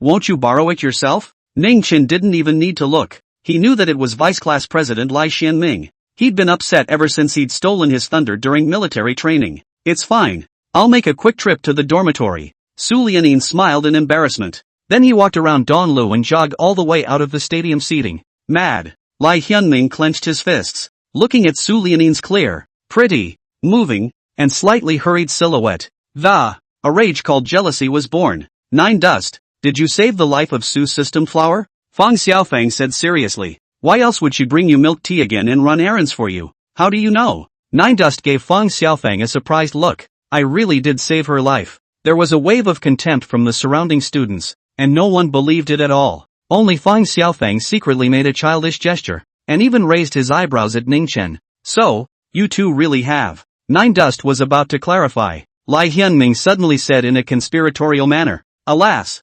departmental flower Su is as simple as a blank sheet of paper. Certain people are probably stalking to get the Su department flower. How despicable and shameless. Ning Chen also followed that tone of his inside. Alas, certain people, even if they're stalkers, and can't chase the goddess of my heart. It's pathetic. Blanche, Ning Chen, you scum, who are you calling pathetic? Lai Hianming exploded with anger and, pointing and cursing at him, I'll call whoever's right pathetic. Ning Chen didn't even look back. Put. Fang Xiaofang and Zhang Dachuan both erupted in laughter. As Lai Xianming now looked like this, there is indeed a rush. Nima. Lai Hyunming's face turned green. He hurriedly explained. Su Wanxian is not my goddess. My goddess is Su Shuyen from the art department. Oh, Su Shuyen ah. A look of dawning realization appeared on Ning Chen's face. He thought to himself that if this kid, Lai Hyunming, knew that he was living with Su Shuyen, I wonder if he would vomit blood in anger. And after Lai Hyunming reported Su Shuyen, most of the boys in the class nodded their heads very approvingly. Chapter 30. Can't there be some pure friendship between men and women? Su Shuyen is really pretty. Just 1 week after enrollment, she was awarded the title of the school flower of Qingdao University, shaking off the second place by more than 10,000 votes. Although Su Lianin was pure and moving, her face value was still a little bit worse than Su Shuyen's. Ning Chen, however, knows that Su Lian evening is just a poor family, do not like to dress up. If it is a change of clothes, with a hairdo and a little makeup, it may not be worse than Su Shuyen. Not a moment later, Su Lianxian fetched the rechargeable treasure from the dormitory. Her forehead was dripping with sweat, her mouth was panting, and she was. Even the black and soft green silk was wet, a few locks, obviously running all the way over in the hot sun. Thanks, haha. Ning Chen casually took it and charged up his cell phone, not asking if Su Wanxian was hot or tired. Scum! The boys cursed furiously in their hearts. Su Wanxian, however, didn't mind at all and continued to sit beside Ning Chen, find him now and then and talk to him for a while. Mostly, though, she just watched him quietly, as if that was enough. And after the opening ceremony, the school games were officially played. Nine Dust's shot put competition was scheduled for 10:30 in the morning. There were more than 40 participants in the shot put, basically stronger students, and there were even several who were over 1 meter 9 in height, with big waists and brawny faces. Ning Chen belonged to the type that had meat off his clothes and was thin in his clothes, and was placed inside a group of muscular men. It's just set off a little thin. Old Zhang. Look at that girl. Isn't she the 6th on the school flower list? Su Evening Night? Su Wanwan, the poor school girl whose family is poor. Someone soon noticed Su Wanxian, despite wearing plain old high school uniforms and long hair, but it didn't stop her from being noticed in any way. Without thinking, Zhang Yun took a big step forward. Hello schoolgirl, I'm the president of the junior league club. Zhang Yun. Su was chatting with the 2 roommates who accompanied her over, when she was suddenly approached by a large man, not without some alarm. Hello you, schoolgirl, I think you're very pretty, can you give me your WeChat? Zhang Yun tried to keep his poise. This. Su Yanyan subconsciously looked toward Ning Chen. Nine Dust seemed to have a face of indifference. I'm sorry, senior. Su Wanjian politely declined. It was expected that Zhang Yun would back off like other suitors. Give it a chance, sister. Zhang Yun crossed his arms, revealing the sturdy muscles on his arms. Honestly, schoolmate, you have such a soft character. You should find a powerful boyfriend to protect you, or else you'll have a lot of hooligans harassing you. Aren't you just a hooligan? Fang Xiaofang muttered from the side, but didn't he dare to be too loud. Senior, Late Night has a boyfriend. At this time, Su Evening Night's roommate, Su Rongli, couldn't stand to watch, and nonchalantly pointed at Ning Chen. That's him, his name is Ning Chen. Schoolgirl, is he your boyfriend? Zhang Yun pointed at the skinny Ning Chen with a surprised look on his face. Su Lianxian lowered her head, feeling a slight disappointment in her heart at Ning Chen's indifference. Ning Chen, are you still a man? Jiang Ying, another female classmate, glared at him and said, evening after evening is harassed. Why aren't you reacting at all? Why should I react? Nine Dust felt puzzled. Because Evening is your girlfriend. Jiang Ying scolded. What kind of man are you if you don't even protect your own girlfriend? Ying, you don't say it. He actually isn't. Yet. Su Lianin's voice was small. People barely heard it. Nine Dust was speechless. Why does everyone think Su Wanwan is his girlfriend? Can't there be some pure friendship between a man and a woman? The world. Sick. Zhang Yun was a veteran of love affairs and knew what was going on as soon as he took one look at this scene. These two are 80% just happen to be on, and haven't made it public yet. Senior Nine Dust, with your skinny little body, how dare you come to participate in the shot put competition? You're very brave. Zhang Yun scoffed as he reached out and pushed his hand towards Ning Chen, wanting to push him into a big heap and make him lose face. But Nine Dust was like an old tree rooted to the ground, letting that big rough hand exert its force on his shoulder. Hilly, you, how is that possible? Zhang Yun's face turned red as he realized that he couldn't push Ning Chen at all. I don't believe it. Zhang Yun is a shot put practitioner. His strength is several times that of his peers. How can you not push a freshman? Only to see him sink his waist and exert himself. His entire palm was pressed against Ning Chen's chest. But Nine Dust suddenly flashed. Zhang Yun ran forward several steps in a row because of inertia, and would not have fallen down. Unfortunately, the former made a bad move and flexed his fingers. A formless and colorless True Chi tripping Zhang Yun a bit. Ugh! With a thud, Zhang Yun landed on his face and fell backwards. Look! Isn't that Zhang Yun from the Shot Put Club? What's he doing? A lot of people looked over, including a couple of gym teachers. Ning Chen raised his finger, and only heard a hiss. Zhang Yun's crotch exploded. A pair of American Girl Warrior-themed shorts showed. But, ha ha, the onlookers, teachers and students, laughed their asses off. Especially Fang Xiaofang and Zhang Dachuan laughed the loudest. Asterisk. Zhang Yun hurriedly climbed up, borrowed a jacket and tied it around his waist, gritting his teeth and glaring at Ning Chen. Brat! You dare to shade me! Senior, it's only September. Why are you paying your respects to everyone? Ning Chen laughed slightly. Also, Senior, your style is quite chic, isn't it? I can't imagine a 6'9" hunk of a man liking girly things. TSK, kind of funny. Damn. Zhang Yun subconsciously covered his buttocks and his old face turned eggplant purple. With his quirks exposed in public, he really wanted to find a crack in the ground. He especially wanted to die when he saw Su Wanjin looking at him with an odd look. Brat! You wait for me. Zhang Yun couldn't wait to tear Ning Chen alive. Su Evening Night's two girlfriends, Su Rongli and Jiang Ying, also laughed so hard that their stomachs hurt. Instead, she looked at Nine Dust with a very skeptical look. Before long, the shot put competition began. Zhang Yun's self-confidence followed. I'm telling you, there's no one in this college who can throw the shot put better than me, Zhang Yun said in a very pretentious manner, and even took his hand and patted his chest. The shot put record at YSU is held by me, and no one has broken it in 3 years. He purposely said it very loudly so that Su Wanjian's side could hear it as well. But Su was not too interested, because not many people liked the shot put in the first place. And in terms of spectacle, nowhere near as much as the sprints. Basketball these. Only I can break my record. Zhang Yun had just finished yelling these words. Nine Dust then stood in a good position and casually threw the lead ball. Teachers and students on the sidelines, only to see a black shadow floated past their eyes. The lead balloon thud. The sound of it then landed in a position 20 meters away. Oh no! Ning Chen secretly said that it was bad, and he didn't control the force. Chapter 31, Breaking the National Record by Mistake. Asterisk. Did I read that right? Throw it so far. I was just going to say he can't even backslide. This is more than 10 meters. No, I'm afraid it's 20 meters. No, it can't be. I must be dreaming. The world record is only more than 20 meters. The scene was in uproar. Even the dang judges were dumbfounded, staring daggers at Ning Chen. When Zhang Yun saw where the lead balloon landed, he was even more frightened and let out a strange cry. Crap! Soon the amount of grades came out. 21 meters 41. Broke a national record. The world record is 23 meters 12. The field of play for the shot put fell into dead silence. A freshman who broke the national record in the shot put. It gave the crowd a sense of unreality. Alas! Trouble. Nine Dust sighed secretly. Not far behind her, Su Lianxian was leading the applause. Wow! That's great! Su Rongli, Jiang Ying were dumbfounded, as well as Fang Xiaofang and Zhang Dachuan, looking at Nine Dust like a monster. I don't believe it.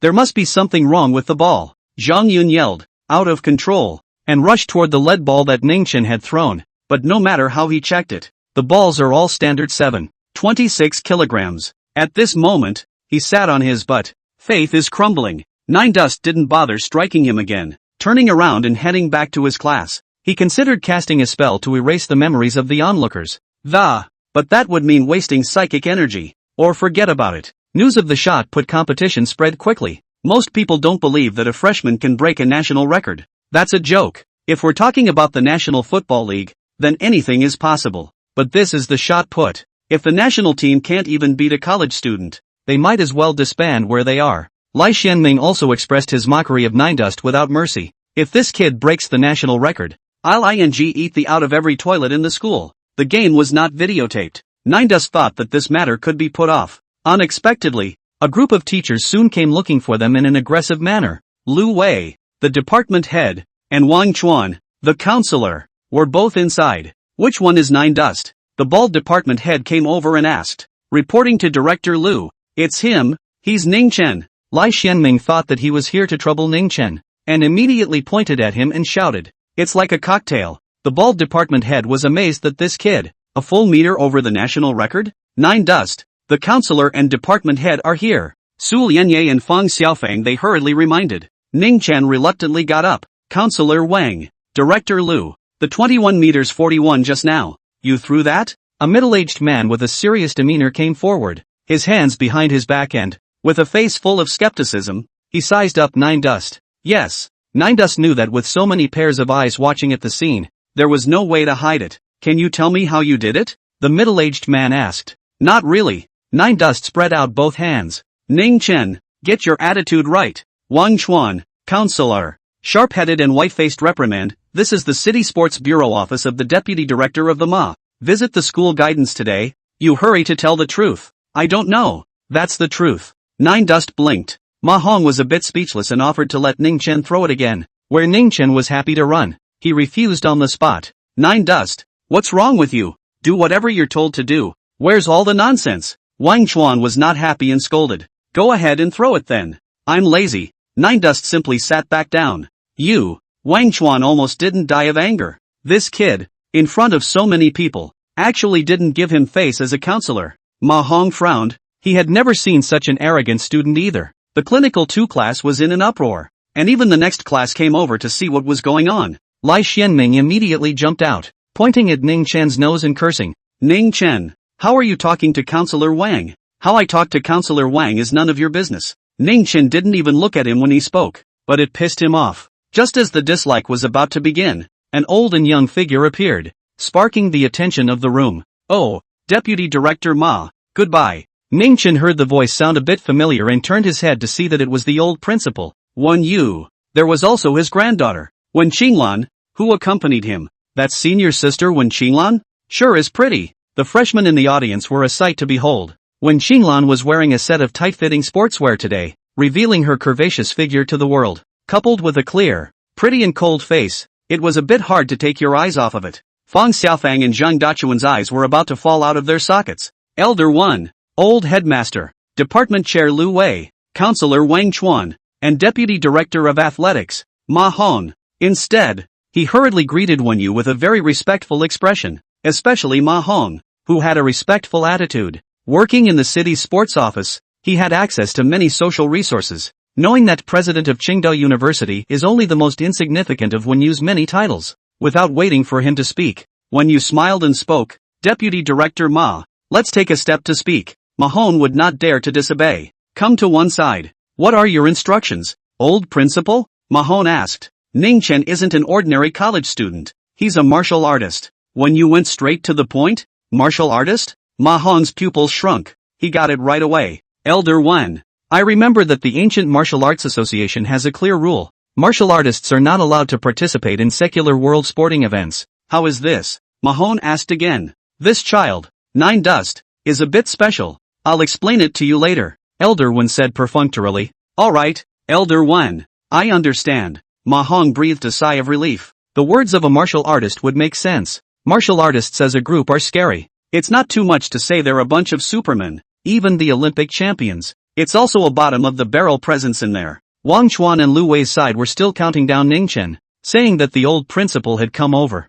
Tell him to be cooperative later and do whatever he's told. Nine Dust dug his ears, as if treating them like air. Nine Dust, you'd better cooperate, otherwise I'm afraid that the counselor and department head will give you small shoes. Su Lianin, who was beside her, advised in a small voice, with a hint of anxiety in her voice. She's heard a lot about schools putting shoes on students. If you don't listen, a diploma can hold you for half your life. It's okay. Nine Dust had a disinterested look on his face. He was supposed to be a mixer. Nine Dust, stand up. Lu Wei, the department head, whispered in a chorus. Old principal and vice director Ma are coming over. Oh, Ning Chen agreed with his mouth, but his body didn't react at all. You're paralyzed? Wang Chuan, the counselor, couldn't wait to smack Ning Chen to death with his big ear. When a student does not listen to the authority, the department will definitely doubt his ability, which will directly affect his future. Thinking of this, Wang Chuan lowered his voice and said, Ning Chen, do you still want to graduate?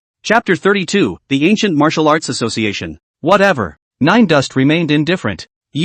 Wang Chuan was still the first time he ran into such a prickly freshman, and he was so angry that his face turned red. Just then, when Yu and Ma Hong walked back, Wang Chuan and Lu Wei were so anxious and sweaty that they couldn't wait for one side of the racked Nine Dust out of his seat. This kid, how dare he go against the counselor and the department head? He's simply living out of his mind. Ri Hyun-min is happy to be dead. Is it true that he doesn't want to graduate? Jang Shinran frowned. Nine Dust. At this moment, Wen Yu's majestic voice came, and everyone tensed up. It's almost noon. Let me buy you a meal. Wen Yu's tone carried a hint of amiability. A question mark rose above the heads of the onlookers. The old principal invited a freshman to dinner. Did they hear right? Hey, Grandpa's calling you. When Qinglan unhappily walked up to Ningchen, but his gaze quickly sized up Su Wanxian. What a pretty girl. Is she this guy's girlfriend? She thought secretly in her mind. Su Lianxian also hurriedly pushed Ningchen's arm. Only then did Ningchen lazily reply. What's to eat?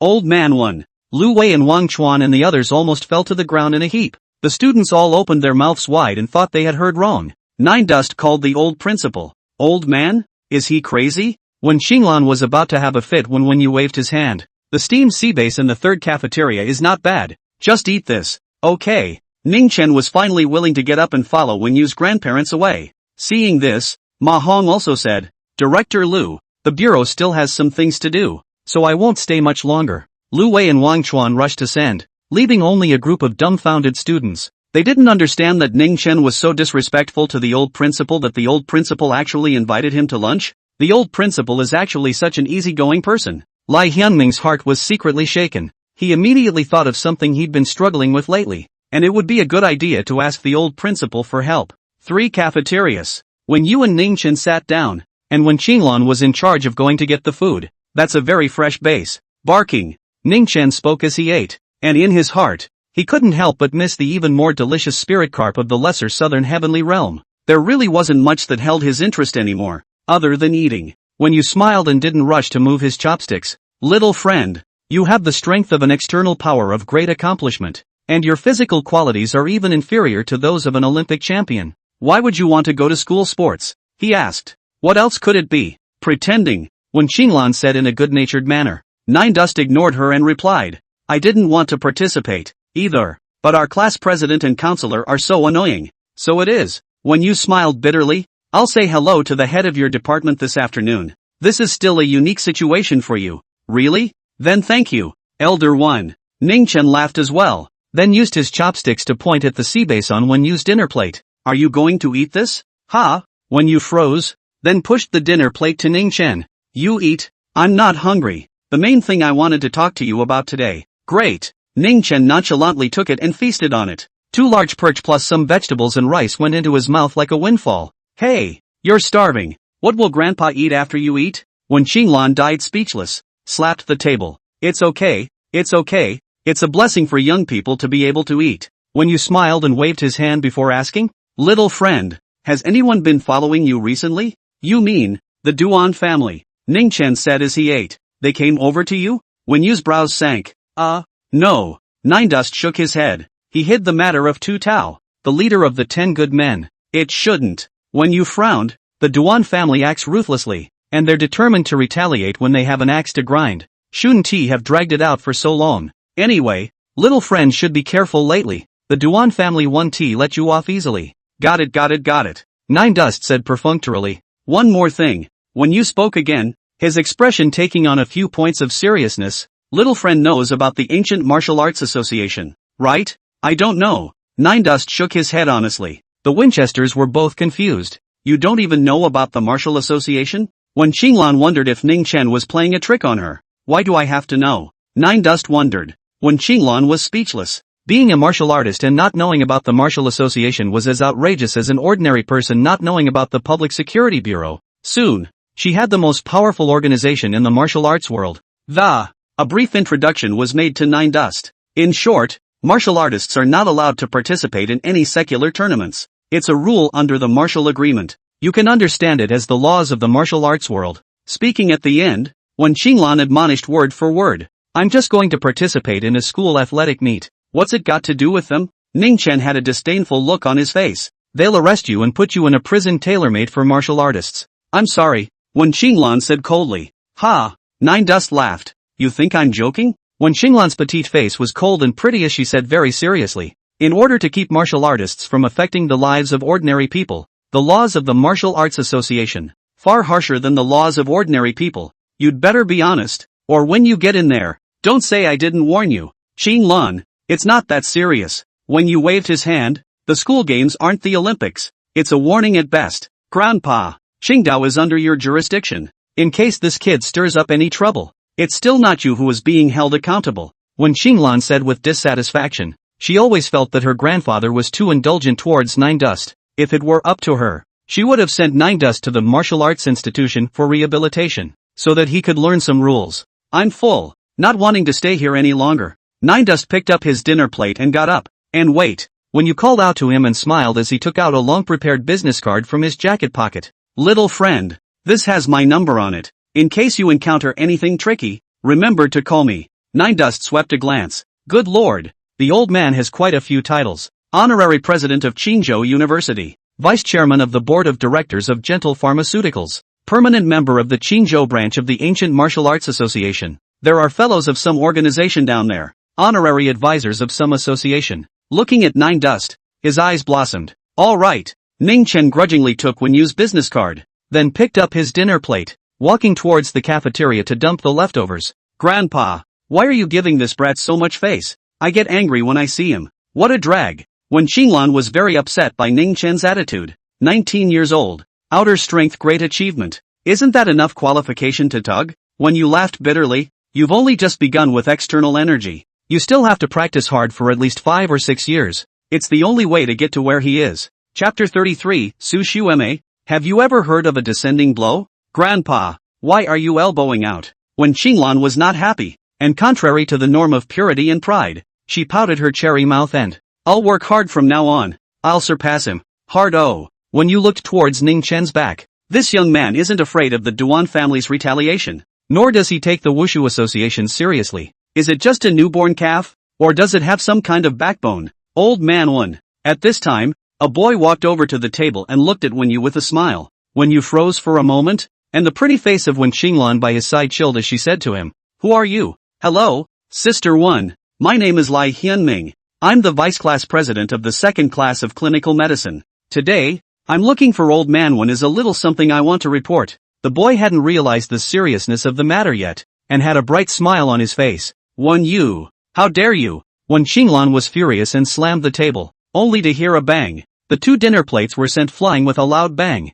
The long tables were wobbly. Throughout the first floor hall of the cafeteria, hundreds of students heard the commotion and turned their heads. Sister Win, I just wanted to get some advice from the old principal. The air conditioners in the school dormitories are aging too badly and it's time to replace them. Lai Hyunming was so shocked that he sat on his butt, his face pale. Even the aura of an external force entry martial artist was not something that an ordinary person could carry. Then why did you call Old Man One? Old Man One is also what you call him. Are you tired of living? I'm sorry. When Qinglan snarled, if she wasn't in the school cafeteria, she made sure to beat the out of the kid. I heard Nine Dust in my class call it that, and I thought the old principal liked. Lai Hyunming stammered a reply, then quickly got up from the ground and, bowing 90 degrees, I apologize. I'm sorry old principal. I'm sorry school sister one. I.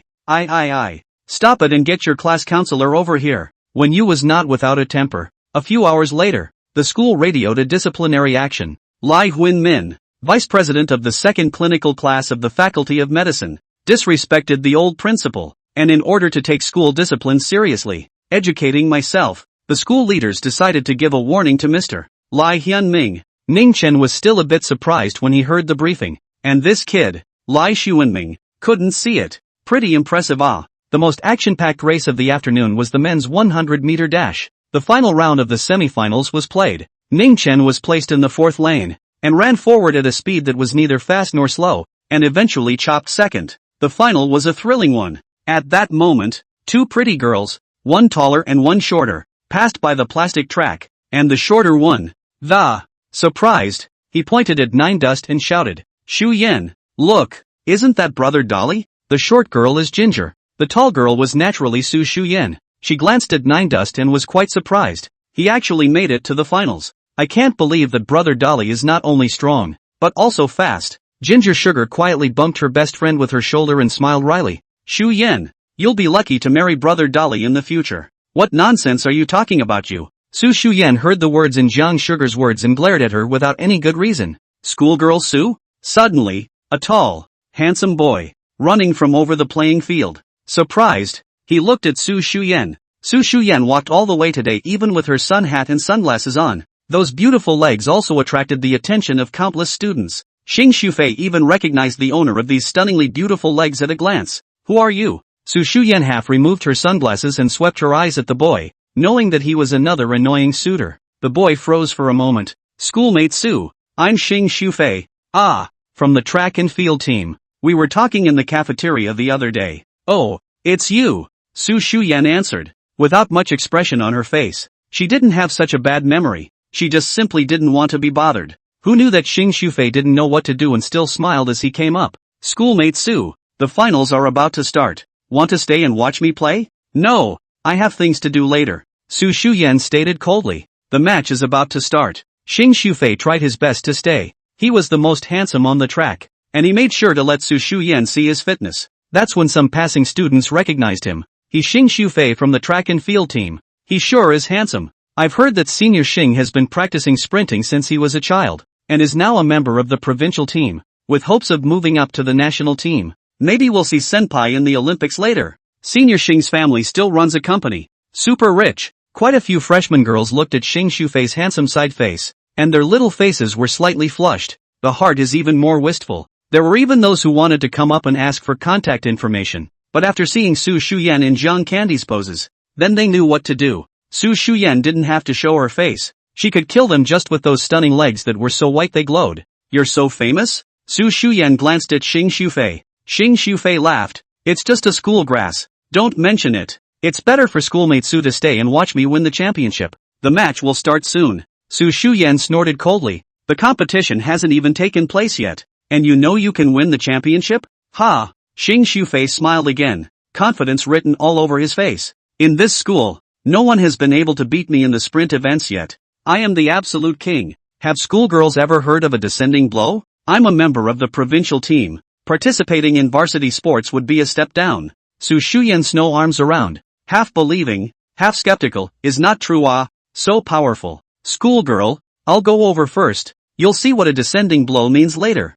Xing Shufei raised an eyebrow at Su Shuyan with a wink that almost didn't make her sick. What a poser. Su Shuyan shook her head. She hated this kind of pretentious man the most. Little sugar. Let us go. Little sugar? The ginger candy is gone. Jogging along, he crossed the plastic runway and appeared behind Ningchen. Brother Power. Ginger Sugar tapped Nine Dust on the shoulder from behind and appeared in front of him with a coquettish smile. Hi, Sugar. What are you doing here? Nine Dust twisted his head in surprise and habitually touched her small head with his hand. A smile appeared on his face. Look guys, isn't that Ginger Sugar who's fifth on the school flower list? She was actually groped and killed by a boy. Is it a ginger boyfriend? Many surprised looks were cast around. Fang Xiaofang and Zhang Dachuan's jaws almost hit the ground. Brother Dolly, let me tell you. Ginger Candy stood on her tiptoes and whispered a few words into Nine Dust's ear. Ning Chen's eyes immediately lit up. Really? Gingerly? She nodded her head seriously. As good as dead. Okay, no problem. Nine Dust patted his chest. It's not just a championship. I took it with my eyes closed. Really, Brother Power? You're that good? Ginger's big, beautiful eyes were full of surprise. Sis, just listen to him blow awesome. Chapter 34. Young people really like to pretend. There were two sophomore boys' voices coming through. They're doing pre-game warm-ups. The 100-meter dash. The winner is definitely Junior Xing Shufei. It's a no-brainer. You're lucky you're not at the bottom of the table. You're a fool to try and win the title. The two boys were full of snickers, with a sense of showing off in front of Ginger. Nine Dust was too lazy to bother with them. Sugar, what are you doing here? Su Shuyan chased after her, her face full of displeasure. Just in time for the start of the race, 10 runners made their way to the track. The stadium seats resounded with a mountainous frenzy. Shu Yen, I just told Brother Dolly something, Ginger Sugar said with a smile. What is it? Su Shuyan asked. That. You can't hit me when you hear it. Ginger Candy gazed a little fearfully. What am I hitting you for? Su Shuyan wondered. I told Brother Dolly, if he can win the championship, Shu Yen you let him kiss. Ah. Before Jiang Sugar could finish speaking, Su Shuyan angrily raised her hand and pretended to whip her. Sugar, you've gone too far. Oh, Shu Yen said no hitting. I didn't say that. Bang! As the starting gun went off, the 10 contestants shot out from their original positions like arrows from a string. Rising Fly started in good shape. Steady. Somewhere in the seating area, a couple of boys from the varsity track team watched and chatted. That goes without saying? Old Xing is definitely number one. 8 of the 10 finalists are on our track team. And what's with the other 2? Nothing comes from it. It's purely no one. Indiscriminate. These sports students had no doubts about Xing Shufei winning the championship. Isn't a member of the provincial team playing in a varsity sport a descending blow? Is schoolmate Su looking at me? Xing Shufei himself wasn't even concentrating on the match. Passing by the place where he had just met up with Su Shuyan, he also looked back at the moon. And sure enough, he saw Su Shuyan in ginger sugar. At this moment, in the eyes of the 2 women, there was a deep surprise. Must be surprised at how fast I am. Xing Shufei laughed darkly. It's true. He's only as good as he is on the field of play. He was already fantasizing that later. After the first one hit the line, Su Shuyan and Ginger blushed as they walked towards him and asked for her contact information. No, schoolgirl Su is the school flower. It's impossible to be so unreserved. It's better for me to take the initiative. Xing Shufei was indulging in a beautiful dream. Suddenly, a black shadow flashed past him, bringing up a strong wind that blew up his hair. What? Xing Shufei almost stared his eyes out when he saw the shadow that ran in front of him. No, it can't be. How can anyone possibly surpass me? Accelerate! Accelerate! Xing Shufei riveted his strength, bursting out the fastest speed in his life, trying to catch up with that figure, even yelled at the top of his lungs. But in return, the result was getting farther and farther away from that figure. The 2 sophomore boys who had taunted Ningchen before the match had also rounded their eyes. One of them even planted his head because he was so surprised that he was not careful with his feet. Brother Dolly is great. Shu Yen, did you see that? Brother Dolly is in first place. At the side of the field, Ginger Sugar was jumping and dancing, shouting and cheering for Nine Dust. Su Shuyan also stared incredulously with wide eyes. This guy actually ran so fast? Specially practiced? Look, who's that? It's actually faster than a gym student. Crap, dumping Xing Shufei by several meters. Awesome. Xing Shufei is a member of the provincial team. The audience was abuzz. The gazes of tens of thousands of teachers and students moved rapidly as Ningchen rode in a single bound. Until you cross the finish line and kill the race. 11 seconds 16. The teacher in charge of recording the grades directly exclaimed out in shock, then held his head in his hands. Crap. This is national team level. Who is he? Who the hell is he? The heat of the 100-meter dash is, indeed, so much higher than the shot put. Almost everyone on the scene was watching. When the students of Clinical Class 2 saw Ningchen crossing the finish line first, there were those who screamed and those who were confused.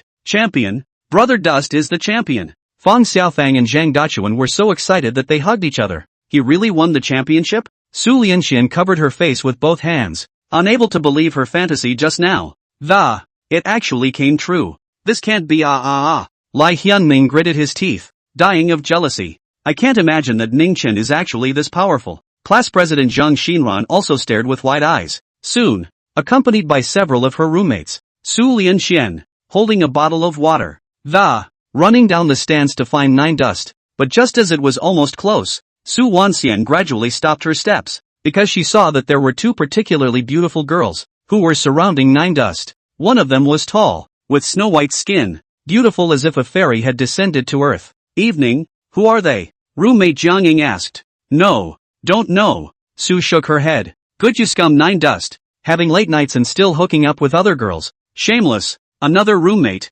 Su Rongli, rolled up her sleeves and was ready to step forward to question. Rongli, forget it, we're not actually a couple. Su one evening tugged on Su Rongli. Shake your head. Ha? The roommates gasped. Su Wanxian took the water and quietly watched Ningchen chatting with Ginger Sugar and Su Shuyan. There was something indescribably hard in my heart. Those 2 girls next to him, they're really, really pretty. Is it a friend of his? No wonder he's not interested in me at all. Su Lianian couldn't help but compare herself to Su Shuyan and Ginger Sugar for a moment, so she got low self-esteem. This inferiority complex stems more from the family situation. What Su Shuyan and Ginger Sugar are wearing adds up. It's not expected to be less than $1,000, tens of thousands, actually, and one is covered in groundhogs. Ginger's sunny and lovely personality, Su Shuyan's near-perfect features and figure, both made her feel deeply inferior. And not far away, there was another schoolgirl-ranked girl who was also paying attention to Ningchen, but it was with deep anger. This guy, is he taking me and Grandpa's words for granted? It's okay to participate in the shot put, but he dares to participate in the 100-meter dash when so many people are watching, and run at a level comparable to the national team. Is he really not afraid of drawing an investigation from the Martial Arts Association? When Qinglan stomped her small feet on the ground, deciding to break it up with Ningchen in a while, and after seeing two girls who were too pretty to be true standing beside Ningchen, she let out a cold snort. So you're trying to pick up girls? The worst of all has to be Xing Shufei. He had thought that he, a member of the provincial team back at the university tournament, must be a sure winner of the championship. And it's hanging. But it was such a result. He sat on the ground in great frustration, looking at the all-seeing Ningchen with a face full of skepticism. A freshman, running times comparable to the national team. The news quickly spread across the YSU campus. Forums, posting, space, various group chats, swiping everywhere. Even the school leaders were alarmed. But when you making a few phone calls, the storm gradually calmed down. This old principal sat in his office and sighed quietly. Young people, they really like to pretend. LOL. After the 100-meter dash, there was no more competition for Nine Dust. He left the stadium straight away, under the watchful eyes of the 50 or so students of clinical class 2. Even the squad leader, Zhang Xinran, didn't have a chance to strike up a conversation with him. Su Shuyan, it's time for you to honor your promise. Chapter 35 Peach Blossom Garden Hotel. Somewhere on a tree-lined path on campus, Ningchen looked at Su Shuyan very seriously. What a promise. Su Shuyan deliberately pretended not to know. Her pretty face flushed with red clouds, delicate as a flower. Don't pretend. Sugar told me all about it. Nine Dust shook his head. Honestly, I've been holding back for a long time. Hold back a long time? A trace of dissimilarity swept through Su Shuyan's beautiful eyes. Her gaze darted to glance elsewhere, and she firmly shook her head. Sugar was joking. Why are you taking it seriously? I'm sure I take it seriously. Ningchen said righteously. What you've been cooking these mornings, can you eat it? Death to the salty and death to the bland. Anyway, if I win the championship, you'll never make me breakfast again. That's what you said. No backing out. Su Shuyan was dumbfounded by what she heard. What are you talking about? Ginger at her side couldn't help but quietly take 2 steps back. Su Shuyan sensed her best friend's dissimilarity, and a touch of shameful salt quickly rose on her face. Jiang, little, sugar, I'll fight you. Ah, murderer, brother Dolly save me. Nine Dust had been having a miserable few days, because Su Shuyan didn't know whether she wanted to return the favor or work on her cooking skills. I can't believe I made him breakfast every day. If it tasted good, he'd be willing to enjoy it, but this girl's been pampered for 18 years. If you don't dip your fingers in the water and make something, is that for people to eat? Serve it to the dog won't even eat it. Nine Dust, you've gone too far. After Su Shuyan figured out what had happened, her jade finger pointed at Ning Chen, her voice carrying a hint of crying. Do you realize that even my daddy never ate the breakfast I made? I wouldn't do it for you if I wasn't trying to return the favor. Ning Chen didn't feel the slightest bit of pity for the girl and nodded. Luckily you didn't do it for Uncle Su. Otherwise Uncle Su would have to live at least 10 years less. Su Shuyan almost didn't faint from anger. You, Nine Dust solemnly stated. You've finished repaying the favor, so don't enter the kitchen in the future. Really, it's just awful. Nine Dust, you asshole. I hate you to death. Su Shuyan finished cursing and ran away crying. Brother Dolly, you've overstated your words, right? Ginger Sugar was hesitating whether to go after him or not. It wasn't you who made this mess. Nine Dust slanted a glance at her. Alas, you two really have bad luck. Ginger Sugar shook her head helplessly and went after Su Shuyan. Nine Dust was also happy to have some peace and quiet, and skipped all the way to the library. The 2-day school sports day ended quickly. The name Ningchen quickly resounded both inside and outside the school. Many students speculated if he was a retired Division II national athlete. Oddly enough, the school never bothered him. This big news always circulated only among students. It was hard to make it to the weekend. Nine Dust was preparing to stay in his room and read novels all day. Unexpectedly, a knock sounded on the door and Xiao Jing's voice came in. Dusty, in there? Aunt Joe, what's wrong? Hurry up and clean up. Aunt Joe is taking you out for dinner today. Nine Dust was actually not very happy to go out, but when he heard that he was going to the most famous restaurant in Qingzhou, he got right up. Su Shuyan and Ginger Sugar had also dressed up and packed up, and were sitting in the living room watching TV. Seeing him come out, Su Shuyan turned her delicate snow-white pretty face away, seemingly still angry. Dusty, you've been in Qingzhou for half a month now, and Auntie Qiao is busy with work. Haven't bought you a proper dinner yet. Xiao Jing laughed bitterly. Last time at the Intercontinental Hotel, who would have thought something like that would happen? Alas, things pass. Ning Chen laughed as he put on his clothes. By the way, Aunt Xiao, what about that last thing? Haven't asked anything so far? Professional killers are too tight-lipped. Xiao Jing shook her head. It's a nice day. Let's not talk about this. Quickly pack up and let's go out to dinner. Yeah, Peach Blossom Hotel. the most famous local hotel in Qingzhou. It's packed every night. Even seats in the lobby often have to be reserved a month in advance. Su Jingshan had also utilized the Su family's connections to barely get a seat in the box, but he had a meeting at noon today, so he didn't come over. The Audi A8 traveled all the way north, and after half an hour, it drove into the Jewel Mountain scenic area in Qingzhou, Peach Blossom Hotel, right at the foot of Jewel Mountain, which is extensively planted with peach trees. Peach blossoms reflect the red color of the people, and tourists are as pleasing to the eye as they are to the eye. After the car drove into the hotel, Nine Dust deeply sensed something. Eyes that had been glued to the screen of his cell phone flicked to the peach grove outside. Sugar. I don't know why, but every time I come to the Peach Blossom Hotel, I'm all feeling so fresh and in a good mood here. From the back seat, came Su Shuyan's voice. Really, Shuyan? You feel that way too? Gingerbread was surprised when he said, I'm surprised, too. Every time I come to Peach Blossom I feel like the air is so fresh here,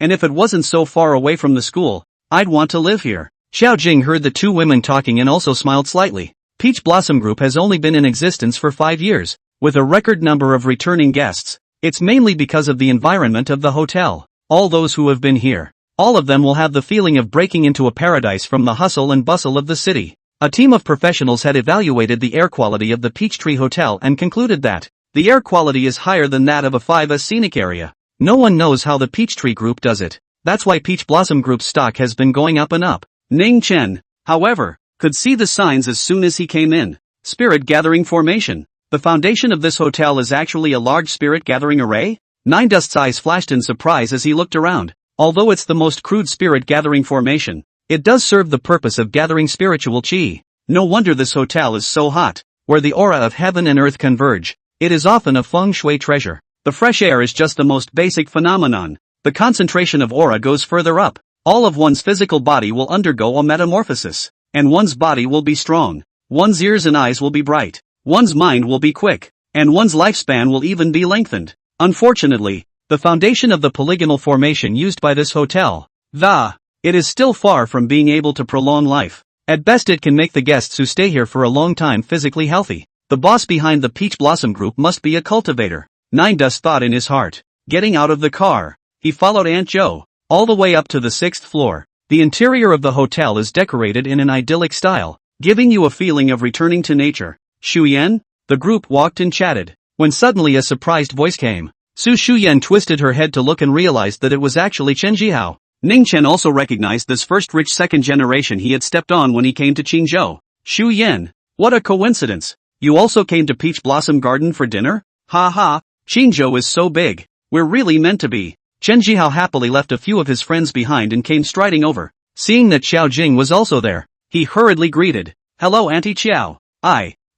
It's you. Chapter 36, Everything on the Menu, all over again. After realizing that Ning Chen was also present, Chen Jihao almost swung his fist and charged. Half a month ago, he was held down by this kid and almost drowned in carp soup. This is the revenge he always wanted to take. Dusty, you know Jihao? Xiao Jing frowned and asked Nine Dust. Chen Jihao is Shu Yan's high school classmate, an uneducated playboy. She didn't want Nine Dust to hang out with this kind of person. I've seen one side of it. Can't be considered an acquaintance. Nine Dust would answer truthfully. Oh, Zhou Jing then dropped her heart. Auntie Zhou, I've booked a box here, and I've invited a couple of friends. Would you like to join us for dinner? Chen Jihao put away the annoyance in his eyes and turned to put on a smiling face. No, we've booked the box. Xiao Jing didn't even think about it and rejected it outright before leading the three of them. Ning Chen, away. The Chen family, like the Su family, was in the real estate business, and their friendship could only be considered average. She had heard about it from Su Jingshan's mouth. The father and son, Chen Yaozu and Chen Jihao, are no good, and they are also extremely involved with the gangs on the road. Chen Jihao was a bit embarrassed and disappointed after being rejected. He also wanted to take the opportunity to show off his family's financial power, so that he could show Su Shuyan's mother that, by the way, he would suppress this little scumbag named Nine Dust a bit more. Just when he thought he didn't have a chance today, a turnaround came. I'm sorry, Mr. Xiao. Little Lu is new to us here, and was too negligent in his work. I apologize on behalf of the hotel. A middle-aged man in a suit, outside a box on the 6th floor. Keep apologizing to Zhou, followed by a receptionist girl, whose face was even more ugly.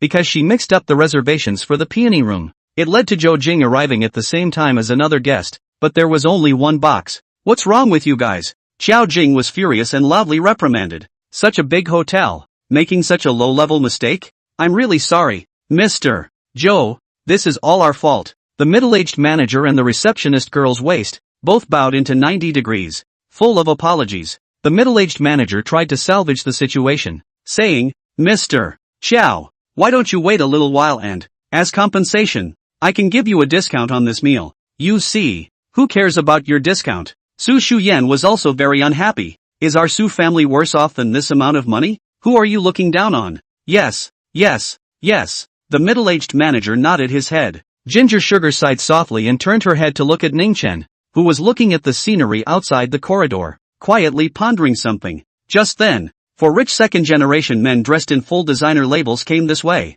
talking and laughing. One of them is Chan Chi-ho. He froze at the sight of the front of the box, then slapped his thighs, overjoyed. This little front desk girl has been a real help. I'll make sure to tip her when I'm done eating later. Ha ha. Chen Jihao's heart was secretly happy, but his mouth said, Auntie Qiao, why don't we make up a table? There's only 4 of us and we can't sit down anyway. This. Xiao Jing shot a glance at Chen Jihao and his 3 rich friends. Somewhat hesitantly, he looked at Su Shuyan. She's the school beauty of City No. 1 high school. Su Shuyan? What city first high school? People are now the school flower of Qing University. Your news cannot old young. No wonder Shiho's been whispering in our ears every other day. It's so beautiful. Goddess. The 3 rich kids, 1 man and 2 women, never took their eyes off Su Shuyan, especially that girl, who had drawn makeup for 3 hours in the morning. Su Shuyan could have seconded her. This. Su Shuyan was also quite hesitant. She definitely didn't want to sit at the same table with Chen Jihao for dinner.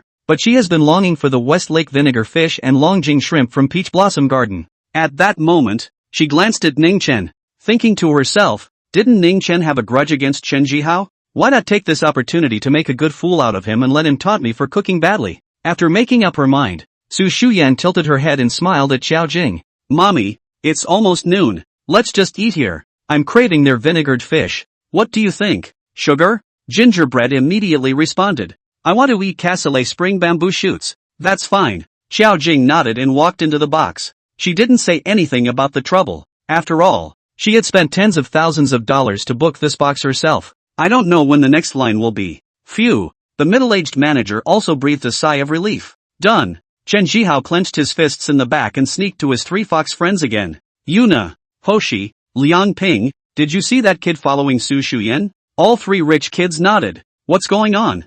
I have a grudge against that kid. When we get in there, you guys listen to me and stomp on him as hard as you can. I'm going to make him lose his face to his grandmother's house today, Chen Jihao said viciously. The 3 rich kids said they didn't have any problems. Stomping on people, striking out at them, whatever, is routine for them. Walk into the peony room box. A table large enough to seat 20 people was set inside, with a sofa, coffee table, and smoking room as well as 2 bathrooms. Waiter, bring the menu. As soon as he sat down, Chen Jihao yelled. 2 well-built waitresses rushed forward. Chen Jihao received the book-like menu and handed it to Xiao Jing with a smile. Auntie Qiao, you are the elder. You order first. You're too kind. Shiho. Xiao Jing smiled, thinking to herself that this kid from the Chun family was quite polite. Auntie Qiao, feel free to order whatever you want. This meal is on me today. Chen Jihao patted his chest. No, how is this good? Xiao Jing wanted to refuse. We're all family from now on.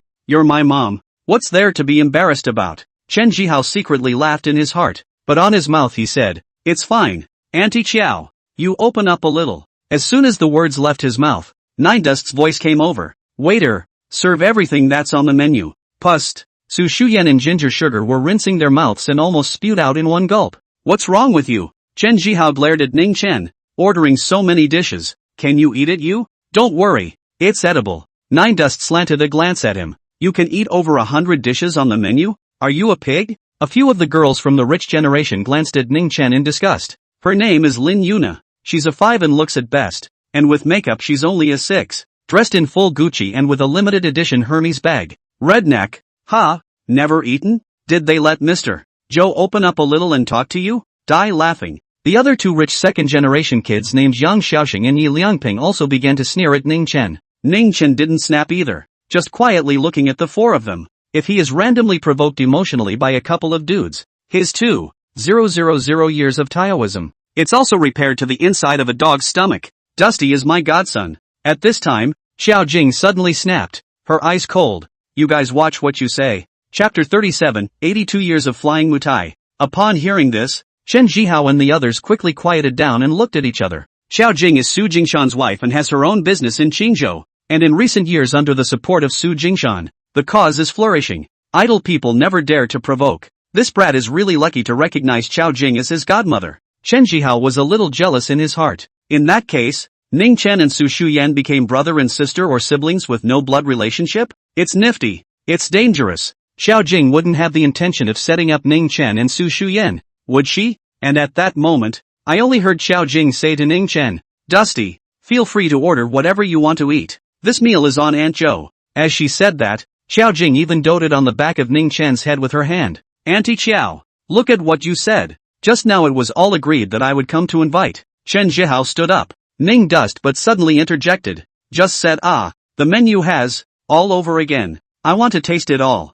You. Chen Zhihao was about to have a fit, glaring at Nine Dust. Zhou Jing glared at him again. He had no choice but to squeeze a smile from his face and advise Ning Chen. Brother, it's not that I'm cheap. You can't finish so many dishes. Isn't it a waste? It's all about the CD-ROM action now. We have to know how to be diligent and thrifty. Thrifty? You're talking. Just this dress you're wearing. It's got to be at least 18,000, right? A hint of a smile brushed across Ning Chen's face. If you don't have the money, don't treat yourself. I don't have any money? Chen Zhihao pointed to himself, and on the spot, he pulled out his wallet from his pocket and took out a black card, slamming it down on the table. China Merchant Black Card. $5 million limit. See? Nine Dust nodded. See? When will the food be served? Chen Zhihao glared at him, gritting his teeth a bit. Fine. Since you want to eat. Today, for the sake of Auntie Xiao and Xu Yan, I'll treat you to a meal, but don't regret it. Waiter, serve everything that's on the menu. The waiter had long since heard confused. Does wine, drinks count? Of course it counts. Nine Dust said with a smile. What's the most expensive wine you have here? The waiter replied. 82 Flying Mutai. Ning Chen waved his hand. Go! Chen Jihao was so angry that he cursed. Nima. Ning Chen revealed a puzzled look. What's the matter? Young Master Chen, can't afford to shell out the money? Chen Jihao did not act impulsively this time. The 82 Mutai, which already belongs to the Peach Blossom Hotel's crushing treasure. At least 50,000 to 60,000 a bottle. Brother Zhihao, are you unable to afford this bottle of wine? While he was hesitating, Ginger Sugar suddenly spoke up, looking at Chen with a skeptical expression. But I just heard Xu Yan say that she wants to taste what 82-year-old Moutai tastes like. Sugar, what are you babbling about? When did I? Su Shuyan complained to her best friend in a small voice. Xu Yan is interested? Chen Jihao's eyes lit up. Immediately, he said to the waiter, tell your manager to bring out that bottle of 82 Mutai. I'll take it. Yes, yes sir. The waiter nodded repeatedly and turned to go out. This ingrate. Ginger Candy laughed in her heart. Su Shuyan was a bit speechless. This person was afraid to be a cutie. Bar. Lin Yuna, Yang Xiaoxing and Yi Liangping they looked at each other in dismay. All think Chen Jihao this meal is really hemorrhaging. More than 100 dishes plus a bottle of 82 years of flying mutai. At the very least, more than 100,000 yuan. Chen Jihao's dad, however, told him about it. When chasing a girl like Su Shuyan, you must be willing to spend money. The Su family was originally a powerful family in Qingzhou, and Su Shuyan grew up with a golden spoon in her mouth. My family doesn't lack money at all. How can I chase this kind of super rich white beauty without paying for it? Aunt Zhou, Xu Yan, I'm going to check on the dishes. So excuse me. Shortly after Qin Jihao ordered the food, he went out mysteriously. Nine Dust caught a hint of busyness in his eyes, guessing that this kid was planning to be bad. So he also got up and said, Aunt Zhou, I'm going to make it easier. With that, he walked towards the box bathroom, locked the door, and jumped right out the window. With the help of his true chi, he stood steadily on the wall as if he were walking on the ground. If anyone had seen this scene, their mouths would have opened wide and they would have yelled Spider-Man. Without taking 2 steps, Ning Chen heard Chen Jihao's voice. Young Chen, it's time to bring out our veteran actor again. Ha ha, Manager Wang, the packaging is all done, right? Don't worry, once you're back in the game, you'll never see a problem with the packaging. I had a special master do it. Where's the wine? If you're not a professional sommelier, you can't drink it at all. That's good. Inside an office, Chen laughed heartily. On the table in front of him was a bottle of flying mutai, wrapped in tattered wampum. According to history, After the establishment of the state-run Mutai distillery, in order to prevent wear and tear on the bottles, the cotton paper was used for packaging. By the late 1960s, in order to make the packaging more aesthetically pleasing, the Mutai only began to use a more beautiful box for export sales. A real 82 Grand Fei Tian, over $50,000 a bottle, and it's still on the market. People buy them for their collections. Who just opens them and drinks them? The average person can't taste it anyway. Ha ha. Chen Zhihao held the fake wine in his hand with a smile on his face. The people in the box, who thought he was a big wrong seed, were actually smart. By the time he returned to the box, Ning Chen also happened to walk out of the bathroom. Without moving, he sat back in his seat. Soon, a cold dish was brought up first: crystal duck tongue, shredded ear with Beijing onion, abalone and black bean sauce, Hankan drunken shrimp, a wide range of colors and flavors. Su Shuyan and Jiang Sugar had their appetites whetted, and they pinched vegetables into their mouths, praising them for their deliciousness. In comparison, Ning Chen's eating was much uglier, directly getting up from his plate to eat, without the slightest regard for face. Even Xiao Jing felt a little embarrassed. Starved to death. Haven't you ever eaten? Eat so fast. You're not afraid of choking. It's a shame to sit and eat with people like that. Lin Yuna, Yang Xiaoxing and Yi Liangping, three rich kids. All of them looked at Ning Chen with a very disgusted look. Nine Dust ignored them and ate his own. And he didn't have to pay for it anyway. Brother Dolly, you eat slowly. Don't choke. Ginger Sugar carefully handed over a cup of water. Thanks. Choking is not an option. Ning Chen received the water and took a sip, then asked Chen Zhihao, Young Chen, where's your bottle of 82 Mutai? Why don't you serve it yet? I'm thirsty. It's not for you to drink. What's your hurry? Chen Zhihao glanced at him, then pointed to a bottle of white wine on the table. Here, drink this first. Without saying a word, Ning Chen reached for the bottle, opened the cap, and directly tilted his head back. Blow into the bottle. Crap! The people present were stunned. This is 53 degrees Guajiao, not beer. Is this kid crazy? Chapter 38 Peach Blossom Garden Hotel sells fake liquor? Wow! Brother power is awesome. Ginger Sugar clapped excitedly. Xiao Jing, on the other hand, hurriedly reached out to grab the bottle. Dusty, don't you want to die? Put it down. However, within 2 clicks, a bottle of Guajiao was at the bottom. Chen Zhihao, Lin Yuna, 4 rich kids. Dumbfounded, he watched as Ning Chen finished a whole bottle of white wine. That's a pound of it. In one bite? Can you serve thatch now? I haven't quenched my thirst yet. Nine Dust wiped his mouth and looked at Chen Zhihao with a smile. Alas, the wine on earth. It really doesn't have much strength. It tastes like water. He lamented in his mind. Chen Zhihao incredulously took the bottle and shook it hard twice, realizing that it was really empty. Is this boy's voice and stomach iron? A question popped into his head, but on second thought, no, I'm the youngest member of the Chen family. How can you be bluffed by a redneck? Man, what a drink! Chen Zhihao feigned compliments and gave a thumbs up, then laughed. But that's not how you drink wine. A bottle of Guajiao also costs more than $1,000, and you're wasting it drinking it. Chen Xiao is slow to serve Mutai, so it's not possible that he has a ghost in his heart, right? Ning Chen suddenly chuckled. Chen Zhihao's heart skipped a beat, but on the surface, he was calm and said, okay, since Brother Ning wants to drink, waiter, then serve the bar. Okay, Chen Xiao. The waiter immediately walked out. Not long after that, the middle-aged manager walked into the box and, in his hand he cradled an old bottle of Mutai wrapped in wampum. Young Chen, Mr. Xiao, I've come to serve you wine. The middle-aged manager placed the wine on the table and casually tore open the wampum to reveal the bottle inside. Xiao Jing usually socialized more, and after a quick scan, she knew that the bottle of wine should be real. The 82 Mutai, the market price is around 50,000 to 60,000. Zhihao is also too willing to spend money. 50 or 60,000 is nothing. Zhihao's pocket money for a week is more than that. Zhihao is really in love with Miss Su. If I were a sister, must have been moved to death. Lin Yuna, Yang Xiaoxing and Yi Liangping, the three of them, acted as wingmen.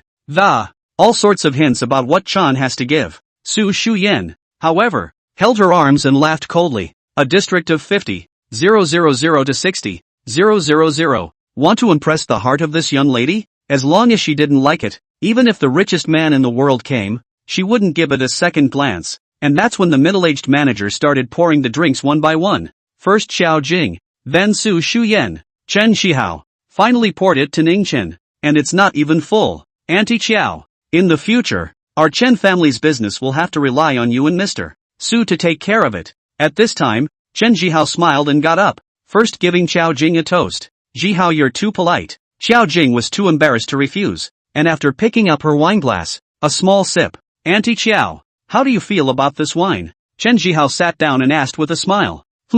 Good wine. Very mellow. Xiao Jing said casually. She usually drinks a lot of alcohol, but the 82 years of flying Mao Tai, and has not drunk a few times, so there's no way to drink it. Safe passage. Chen Jihao secretly laughed in the bottom of his heart. Even people like Xiao Jing, who often socialize, cannot taste the truth. Manager Wang is really a master of faking. In his heart, he thought this, but on his mouth he laughed loudly. That's for sure. More than $50,000 worth of wine. It sure smells good. Mutai just gets better with age. With that, he glanced at Ning Chen, who was sitting across from him. Nine Dust had already finished off 3 cups. There was a thoughtful look in his eyes. Such a good wine. Spoiling it for him. Lin Yuna sneered. Chen Jihao also laughed and said, Brother Ning, such good wine. Guess you've never had one in your life. Ha, this wine isn't very good either. Ning Chen put down his wine cup and smacked his lips a few times with a look of disgust. It's not good. You dried 2 tails in 1 gulp? Yang Xiaoxing snorted.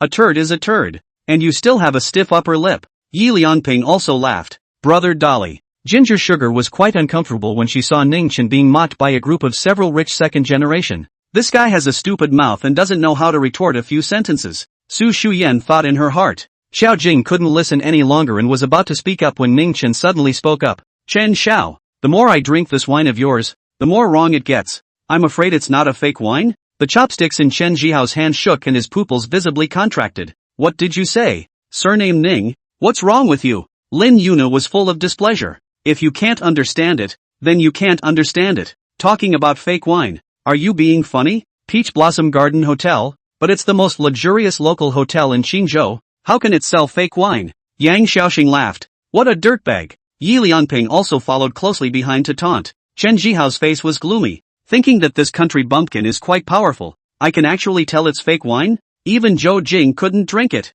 He exchanged glances with manager Wang, who stepped forward and smiled. This gentleman. You're too much of a joker. All of our drinks here are fake and absolutely nothing is wrong with them. Yes? Ning Chen coldly swept a glance at this middle-aged manager. But this bottle of Mutai, how to drink, does not look like aged 40 years, but rather, like a recent new infusion. You. Manager Wang's eyes were obviously stunned for a moment, and some nervousness surfaced. This gentleman. You should be drunk. Ha? Do I look drunk to you? Ning Chen's tone was flat, and his face didn't have a hint of redness in it. Dusty, don't talk nonsense. At that moment, Xiao Jing also spoke up, signaling Nine Dust with her eyes. Peach Blossom has just been selected as a 5-star hotel. It's unlikely that there's a problem with selling fake wine. Nuts. The 3 people, Lin Yuna, Yang Xiaoxing, and Yi Liangping, were all casting contemptuous glances towards Ning Chen. Su Shuyan also felt that he was a bit humiliated and spoke out. Alright, Ning Chen,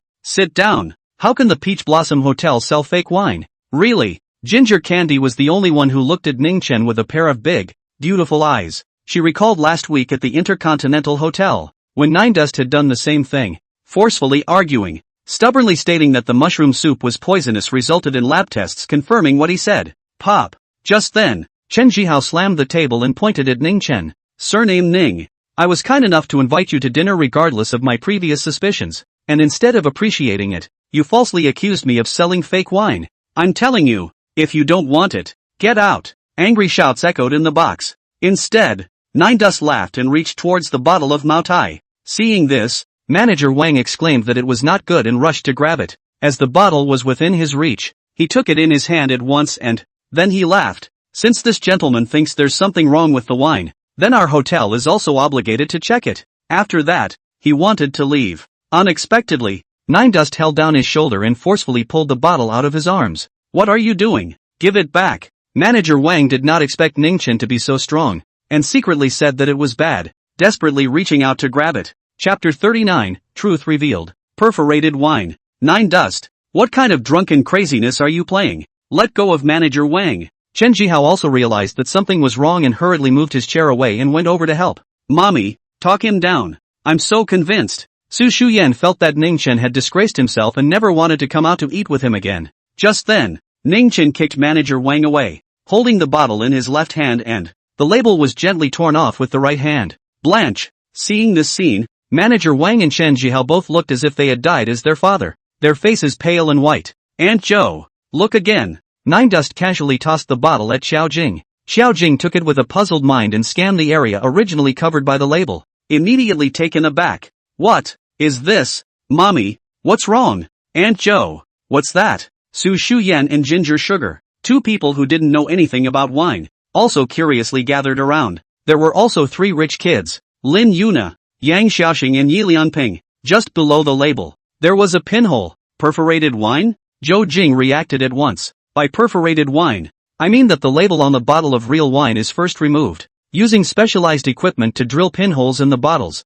pump out the real wine inside, fill them with other, less expensive wine, and then plug the pinholes, and put the label on it, and then sold it as real Maotai. Some unscrupulous restaurants will utilize real wine bottles and duplicate them for sale. The vast majority of guests can't drink it, and even if they taste something a little off, they won't say anything. Manager Wang was never expecting that he would fall into the hands of a brat. How come? This bottle is actually perforated wine. This, Lin Yuna, Yang Xiaoxing and Yi Liangping, the three rich second-generation children, were also kept in the dark. They had just been praising the wine for its good taste, and all of a sudden they felt slapped in the face. And it's really fake wine. Su Shuyan and Ginger Sugar, both feeling incredulous, looked at Ning Chen in shock. How did you see it, Brother Dolly? You're awesome. Ginger Sugar worshipped Nine Dust even more. You don't have perspective eyes, do you? Ning Chen smiled and shook his head. I just tasted the wine and tried it. I didn't realize there were pinholes on it. Manager Wang,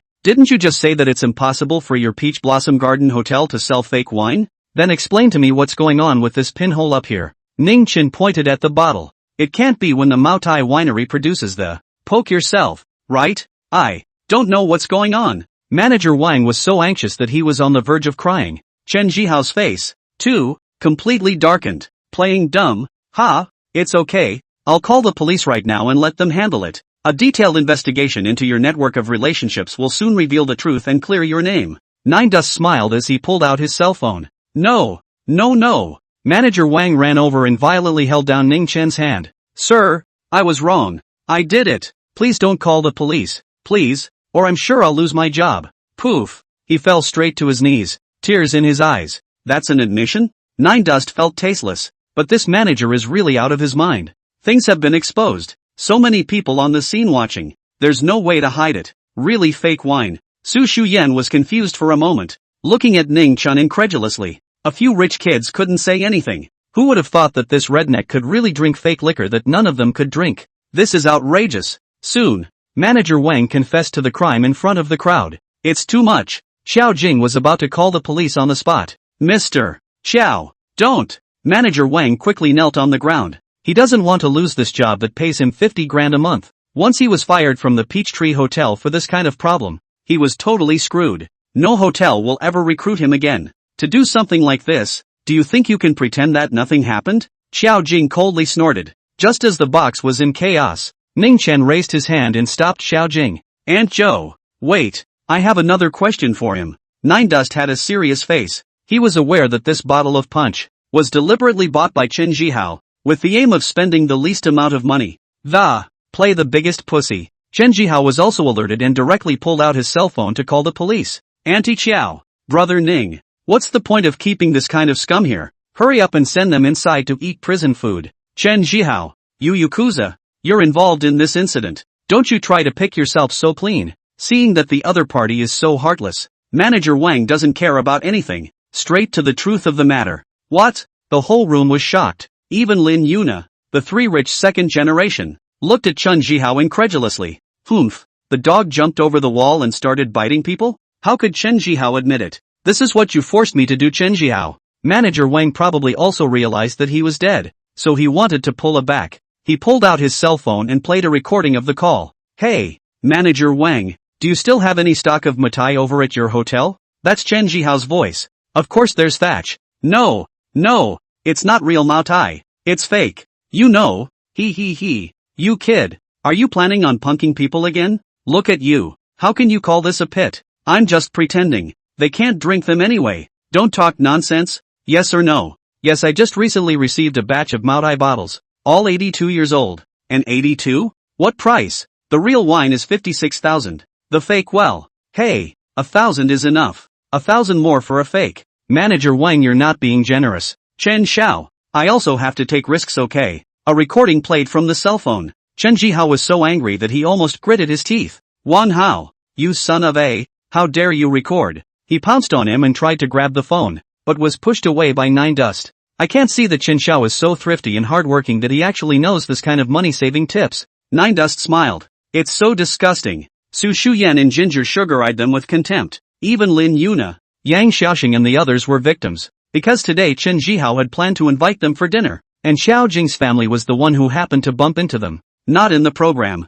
Chen Jihao, I can't imagine you're this kind of person. Don't treat me if you don't have money. What kind of big-tail wolf are you pretending to be? Xing, Liang Ping, let's go. This kind of person even cheats his friends. Let's not play with him from now on. Lin Yuna twisted her head out of the box. The two youths also despised this behavior so much that they found it disgusting and immediately left. Yuna, Hoshi, you guys. Chen Jihao's old face turned red as he gritted his teeth and glared at Ning Chen. Ning Chen, I'm not done with you. You wait. After that, he left as well, slamming the door to the box with a bang that shook the entire floor. Chapter 40, I don't care. I'm serious. Hey, Quinn, there's something I need your help with. The Peach Blossom Hotel. Yes. You guys just wait for me at the gate. After leaving the box, Chen Jihao called a friend, his eyes penetrating with viciousness. Nine Dust, you hillbilly, I'm going to settle the score with you today. Just wait for me. At this time, Nine Dust was still feasting in the box.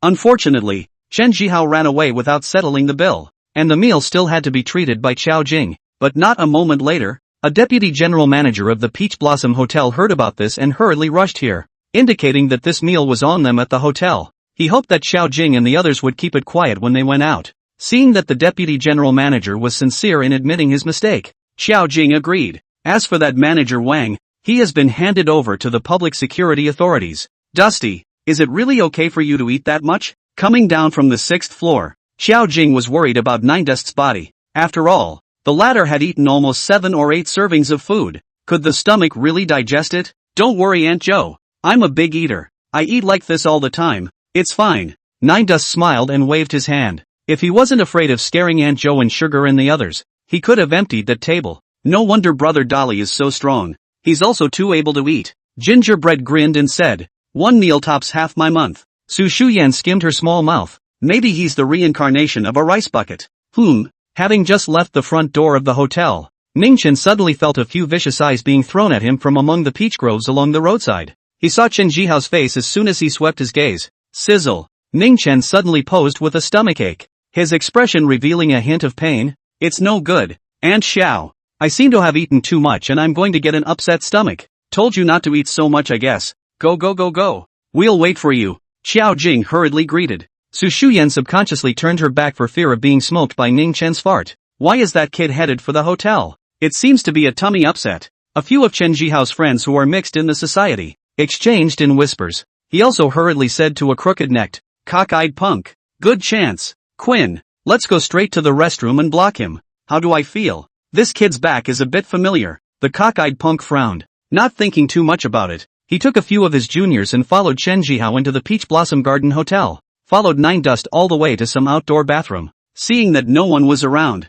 Chen Jihao directly the foot, burst open the bathroom door, only to see that he had a throwing stick copied in his left hand, viciously pointing at Ning Chen, who was washing his hands. Surname Ning, mother of all hammers, I'm going to get you killed today. With that, 5 or 6 mongrels fishtailed in and surrounded Ning Chen. One of them, the lead doe-eyed one, still had a cigarette in his mouth and was tugging at it. But what Chen Jihao didn't expect was that Ning Chen wasn't afraid at all, and just drew out a few sheets of toilet paper and, wiping her hands, she glanced at them in the mirror a few times. It's you kid who bullied my Makuan's brother. Crap. The cockeyed punk walked in with a cigarette in his mouth, and before he could finish a sentence, he saw Nine Dust's face. Scared, his face went white on the spot. Yo, acquaintance. Nine Dust looked at Makuan and smiled affectionately. This cockeyed punk is no one else but the horseman under White Snap's hand. Ma Kuan. He still owed his cock eyes to Ning Chen. You know Quinn? Chen Jihao froze. The next second, something that made him even more confused happened. Ma Kuan and his 5 minions. Cowering in fear, he kept backing away. Dusty. Misunderstanding. It's all a misunderstanding. Ma Kuan laughed as if he were crying.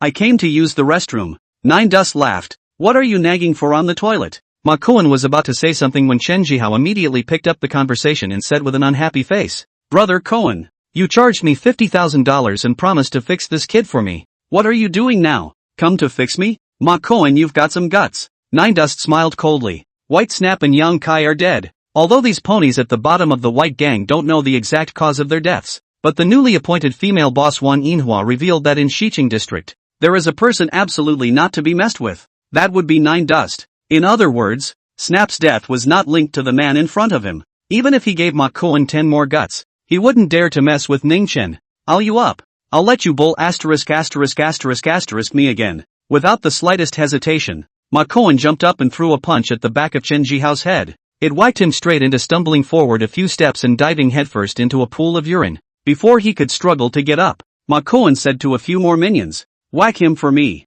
Crackle. 5 punks went up there and punched and kicked their way from the urinal to the squatting pit. Another hit from the squat pit to under the sink. Don't fight. Don't fight. Oh, Chen Jihao was directly beaten and cried. His face was bruised and purple, and he couldn't speak well. Only then did Ma Koen pull out a box of cigarettes and hand one to Ning Chen. Brother Dust, today was really a misunderstanding. Here, smoke. Forget the cigarettes. I'm still a student. Nine Dust waved his hand. Ma Koen smiled resentfully and drew his hand back, thinking that this kid must have a big background. How else could you get Snap? And at this time, Ning Chen walked over to Chen Jihao and said with a smile, Young Chen, are you forgetting something? Young Ning, I know I'm wrong, please let me go. Chen Jihao knelt on the ground and, covering his high swollen cheeks, not this. Nine Dust shook his head. Think about it again. I don't know. Chen Jihao was wronged. Naya. Ma Koen came over and kicked Chen Jihao. Hurry up and think for me.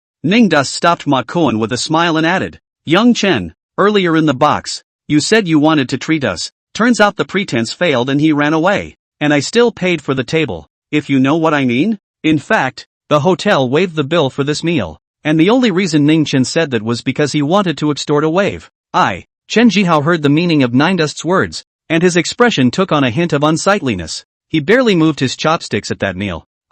Don't pay up yet. Mackin with another kick. With an additional shoe print on his face, Chen Jihao hurriedly took out his cell phone and said in humiliation, Ning Xiao, how much more? I'll transfer you. Nine Dust smiled and said, not much, 150,000. Chen Jihao was stunned. What? $150,000? How can it be so much? Nine Dust explained, the money for the food alone is nearly $90,000, plus your bottle of 82 mutai. Chen almost cried in anger, but that bottle is fake wine. Fake? Ning Chen's face went cold. I don't care. I'm serious. Chapter 41, Sword Saint, Ichiro Tokugawa. What's wrong with your mom? If Dusty tells you to pay up, or I'll kill you. Ma Koen raises his foot and tries to kick again. Chen Jihao had no choice but to honestly admit his fate and transfer the $150,000 for the meal to Ning Chen. Nine Dust collected the money, and then strangely reached out his hand and touched him on the face before finally turning to leave.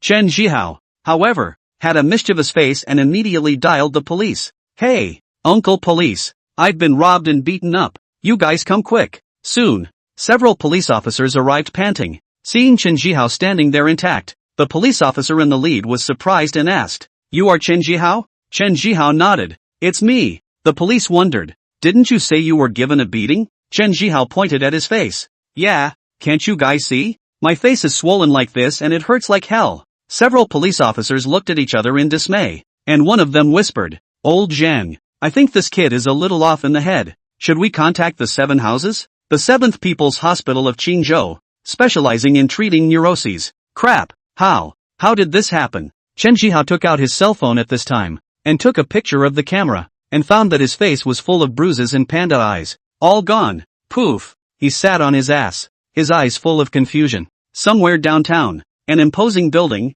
with a huge stone standing by the gate. The word WU was written on it. This is the headquarters of the Qingzhou branch of the Ancient Martial Arts Association. Inside an office at the top of a tall building at headquarters, Vice President Liang Yongji is meeting with the head of the Duan family. Duan Rong. Vice President Liang. This kid is still a student, and he broke one of my son's legs in public. He also wasted my Duan family's protege. If he graduates and goes out into society, what's going to happen? Duan Rong was speaking about Nine Dust, his face full of rage. Murder and arson are probably capable of doing it. Liang Yongji sat in his chair and drank tea, but his focus was different from Duan Rong, 19 years old. Great accomplishment of external energy, and abolished Iron Foot 7? Just what kind of god is it that can cultivate such an outstanding disciple? Liang Yongji was hesitating in his mind. Should we arrest this nine dust or not? If you get into trouble with a big shot you don't dare to mess with, you won't be able to keep your hat. Old Liang, when do you plan to authorize the arrest of this kid?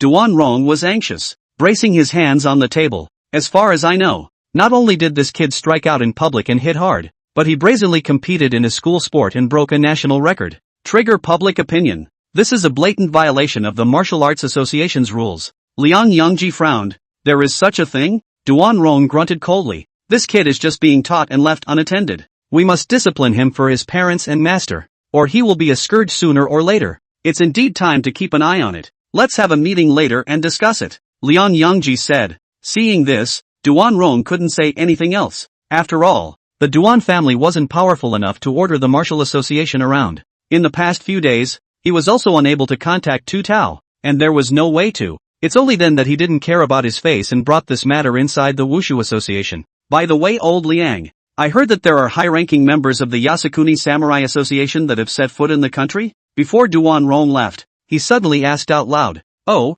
old Duan, you're quite well informed, Liang Yongji said. Instead, the frown deepened. I wonder which one. What are you doing here in our country of China? Duan Rong pursued. The Yasukuni Bushmen's Association, a powerful organization in the country of Sakura. It was rumored that it had absorbed strong men from all over the Sakura country and had trained hundreds of inner-strength martial artists. There were not even a few masters of the realm of transformation, and there were even legendary martial arts masters. Let's put it this way. The Yasukuni samurai will send a random minion and the Duan family will be gone. There's no need for you to know that. So go on back. Liang Yongji obviously couldn't possibly tell Duan Rong, an outsider, and said with a serious face, regarding Nine Dust, I'll send a few supervisors over tomorrow to take a look. Good. Then I'll trouble you, old Liang. Duan Rong didn't stay long and quickly left. Ugh, what's going on lately? One thing after another. Liang Yongji rubbed his temples. The patriarch of the Yasukuni Samurai Order, the Sword Saint Ichiro Tokugawa,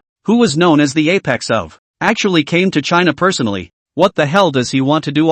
Let's hope he doesn't run to Qingzhou. In the afternoon, Xiao Jing took Ning Chen, Su Shuyan and Ginger Sugar for a stroll around the city center. Bought a ton of stuff and saw a movie. By the time I got home, it was late in the evening. Auntie Qiao was lying on the sofa resting, Su Shuyan was taking a bath, and Ginger Sugar was playing with the black dragon in the yard. A burst of laughter interspersed with barking dogs came. As Ning Chen watched this scene, he suddenly felt that life was pretty good right now. Although Earth also had martial artists in existence, it was far less dangerous than the little southern heavenly realm. As he was lamenting life, a phone call came in. Little friend Ning. It was Wen Yu's voice. Ah, old man Wen, what is it that you're looking for me for? Nine Dust asked. It's nothing big. It's just that I'm inviting you to lunch tomorrow at noon. I wonder if my little friend would appreciate it. Wen Yu asked with a smile. Got any good food? No good food. I'm too lazy to run, Ning Chen said.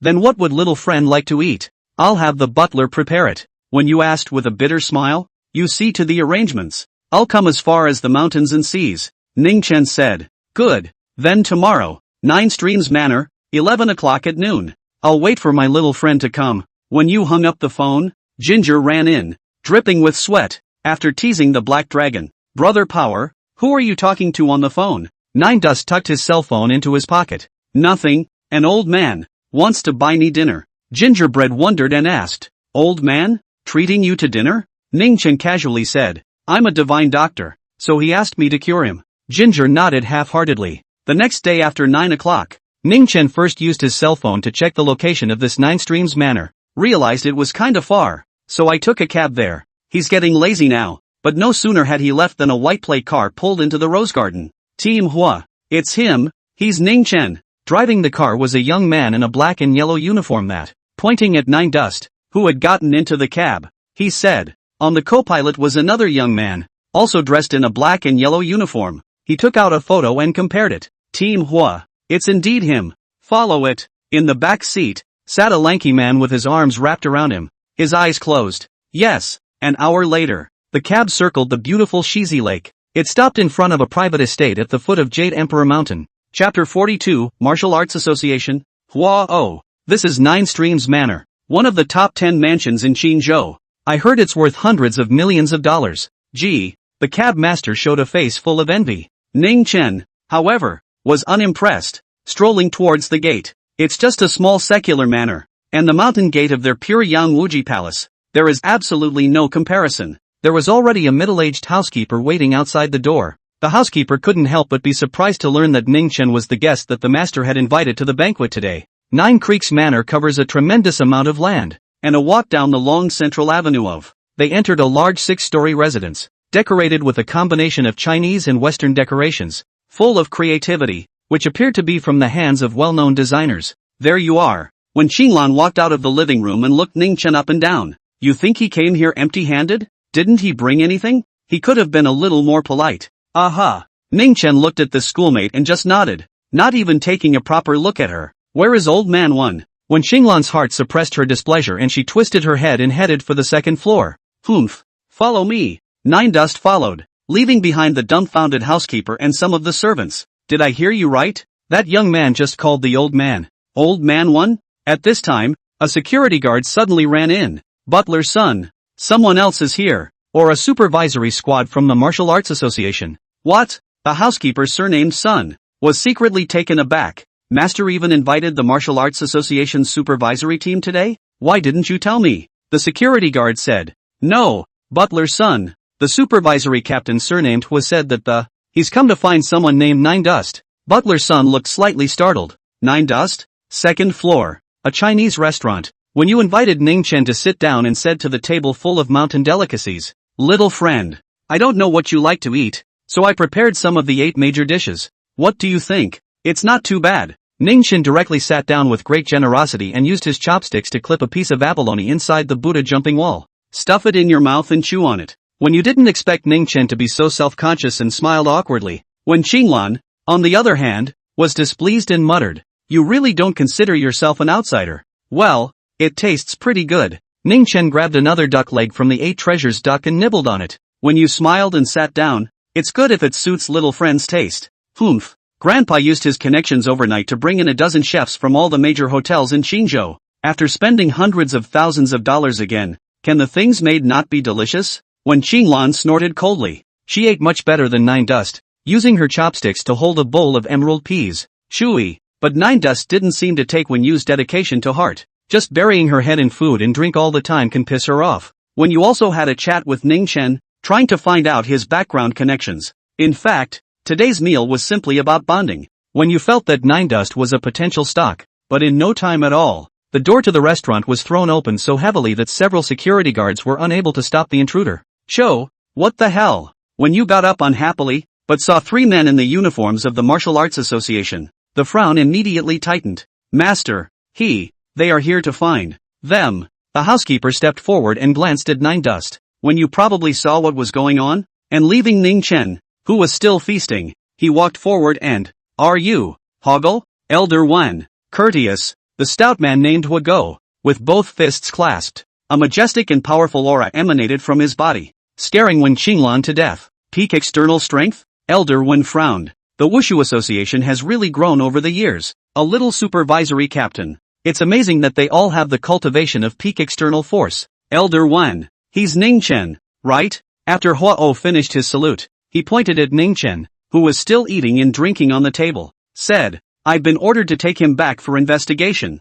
No. When you firmly shook his head, 9 Dust is my guest and my student. I can't let you just take him. Senior, are you trying to violate President Liang's decision? But don't forget, you are a permanent member of our chapter. Hoggle said with a smile, casually removing a paper arrest warrant from his pocket. It had the bright red seal of a martial arts association on it. As soon as Wen Qinglan took a look at this arrest warrant, he knew that something bad was going to happen. This guy, he's out there causing trouble all day long, and he won't listen to what I tell him. Surely you've messed with the Martial Arts Association, haven't you? Serves you right. When Qinglan glared fiercely at Ning Chen, and when she saw that the latter was still eating, she secretly felt sad. Shake your head. Inspector Hua hasn't eaten yet. Right. Why don't you stay for a casual meal? At this point, when you tried to change the subject. No, I've got to get this kid back in a hurry. Holding the arrest warrant, Huago said faintly. The meeting has been busy lately. After he said that, he led his people and took large strides towards Nine Dust. When Yu and Wen Qinglan glanced at each other, the latter could see the anxiety in his grandfather's eyes. But the warrants are down. So what can they do? Stopping the Armed Forces Association from arresting people? Are you kidding me? This could go horribly wrong. Are you done eating? Huogo stood beside Nine Dust and was in no hurry to make a move. Nine Dust swept him away, not giving a damn. Bugs Bunny, a young supervisor, seeing how arrogant Ning Chen was ready to make a direct move. Huogo stopped him and directly flashed the arrest warrant, saying, Nine Dust, born in 03, ancestry from Dongyang County, 19 years old, currently enrolled in the Department of Clinical Medicine, freshman year at Qingzhou University. After finishing Nine Dust's basic information, Huogo extended that arrest warrant over again. I am the Ancient Martial Arts Association Qingzhou Branch, Supervision Team Leader of Supervision Group 2, Hua-Oh, and I am now arresting and interrogating you in accordance with the law. As soon as the words left his mouth, Ning Chen finally stopped eating and straightened his back, took that warrant and wiped his mouth. You, Hoga stared, the two Martial Arts Association supervisors behind them, and the Wen family's master and daughter were stunned. Fizzle, fizzle, fizzle. After wiping his mouth, Nine Dust casually tore off the arrest warrant again and flashed it in Huogo's face. To me, it's a scrap of paper. When Qinglan's mouth opened wide without any image. Is this guy crazy? How dare you tear up even the WUA arrest warrant? How dare you? Hoggle became angry and slapped the table, only to hear click. With a loud bang, the entire mahogany dining table exploded from the center. The dishes that had been placed on the table, crackling and falling, spilling soup everywhere. The scene was a mess. Ning Chen's face darkened on the spot. I've been working as a supervisory team for 5 years, and I've never encountered a martial artist as arrogant as you. Huogo hadn't realized the seriousness of the matter yet, and yelled, Xiao Wu, Xiao Li, take him down. Chapter 43, A Brutal Beating. Yes, the two supervisors, one on the left and one on the right, walked towards Nine Dust. One of them, with a face of caution and gravity. This was because they knew that Ning Chen was an external strength de Chang, and was much stronger than them. In a real fight, they were certainly no match. The other one was very bold. His hand directly slapped on Ning Chen's shoulder, making a grappling gesture. Hey, come with us. As far as he was concerned, no martial artist dared to take a shot at the Ancient Martial Arts Association's supervisory team members, because it's a great disrespect, and it's going to be an added offense. However, Nine Dust only gave a slight shake of his shoulders. An invisible force passed out. This inspector suddenly screamed, and his palms seemed to have been stabbed by countless steel needles. Lifting up sharply, his palm was already bloody. You, the inspector's eyes widened. You dared to hurt me. Do you know what kind of offense this is? Asterisk asterisk. Nine Dust raised his hand about to slap him. How dare you? Huogo was enraged and reached out to grab Ning Chen's wrist, trying to stop his atrocities. Crazy, just crazy. When Qinglan was terrified. How could she not expect that Ning Chen not only dared to tear up the arrest warrant from the Martial Arts Association, and dared to beat up the Wushu Association supervisor? He's pretty much ruined for life. Pop! A loud and clear slap resonated through the restaurant. A black shadow flew out horizontally on the spot, crashing through the sofa coffee table and slamming hard into the wall. Dare to violently resist arrest. You seek death. Huogo was completely enraged. He knew that the young man in front of him had the strength of an outer strength great achievement, so he didn't dare to be careless. Immediately make use of the watchman's skill. An upward step top elbow from the 8 Extremes fist viciously struck Ning Chen's chest. Boo! A muffled sound came. That more cautious supervisor immediately beamed with joy. Manhwa has practiced Bajikwan for more than 30 years and is as brave as a tiger. When he was hit by a top elbow, not to mention a man, even a tiger would be seriously injured. Seeing this, Wen Yu was also clenched inwardly, as if he could feel the heartbreaking pain within Ning Chen's body. But the truth is not quite what they thought. Nine Dust looked at Huogo with a look that was almost like looking at a retard. What are you doing? Huogo's eyes grew wide. You're okay?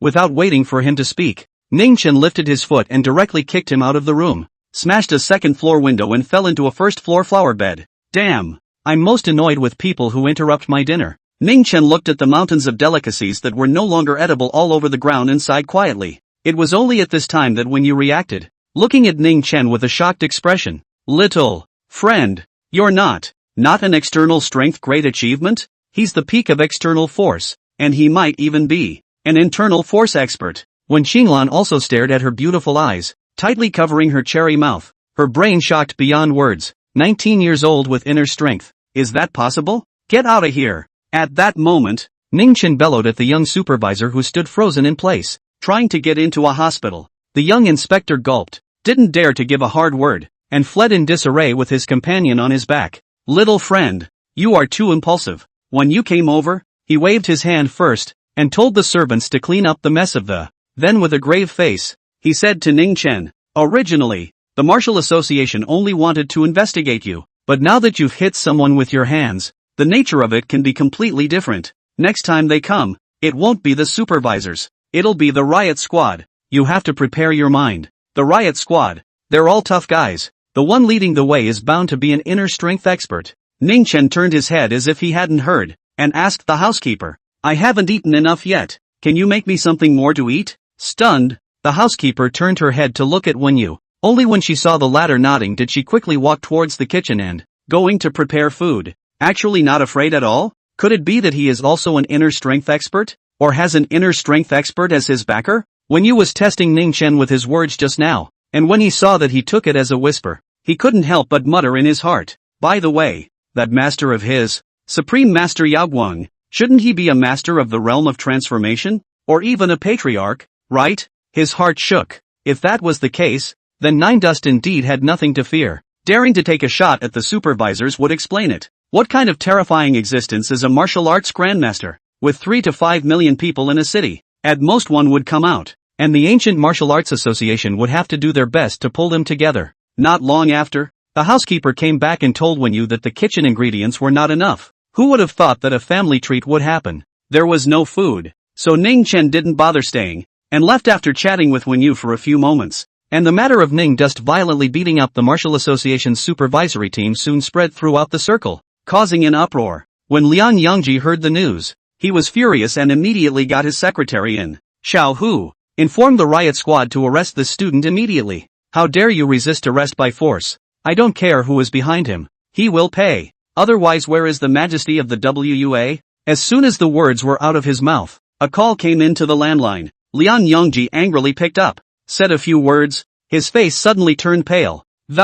Even sat on his butt with a microphone in his hand. President Liang, what happened to you? The secretary rushed over. It's coming to Qingzhou. It's coming to Qingzhou. It's coming to Qingzhou. Liang Yangji repeated these words. His face was unusually ugly. Damn it, that man. How come he came to Qingzhou? What the hell does he want? President Liang, who are you talking about? The secretary was puzzled. What kind of character? The vice president of the Qingzhou Martial Arts Association chapter, could scare him like this? The sword saint of the Sakura Kingdom, Ichiro Tokugawa. Liang Yangji squeezed these words out from between his teeth. After leaving the Nine Streams villa, Ning Chen wandered home. Passing through the food market, he stopped to buy a few pounds of ribs and, he also went next door to the Chinese medicine store and grabbed some herbs, preparing to make a medicinal meal in the evening. In the past 2,000 years of living in the little southern heavenly realm, in addition to Taoism, martial arts, formations, and medicine, he also learned to cook, but he's too lazy and rarely cooks himself.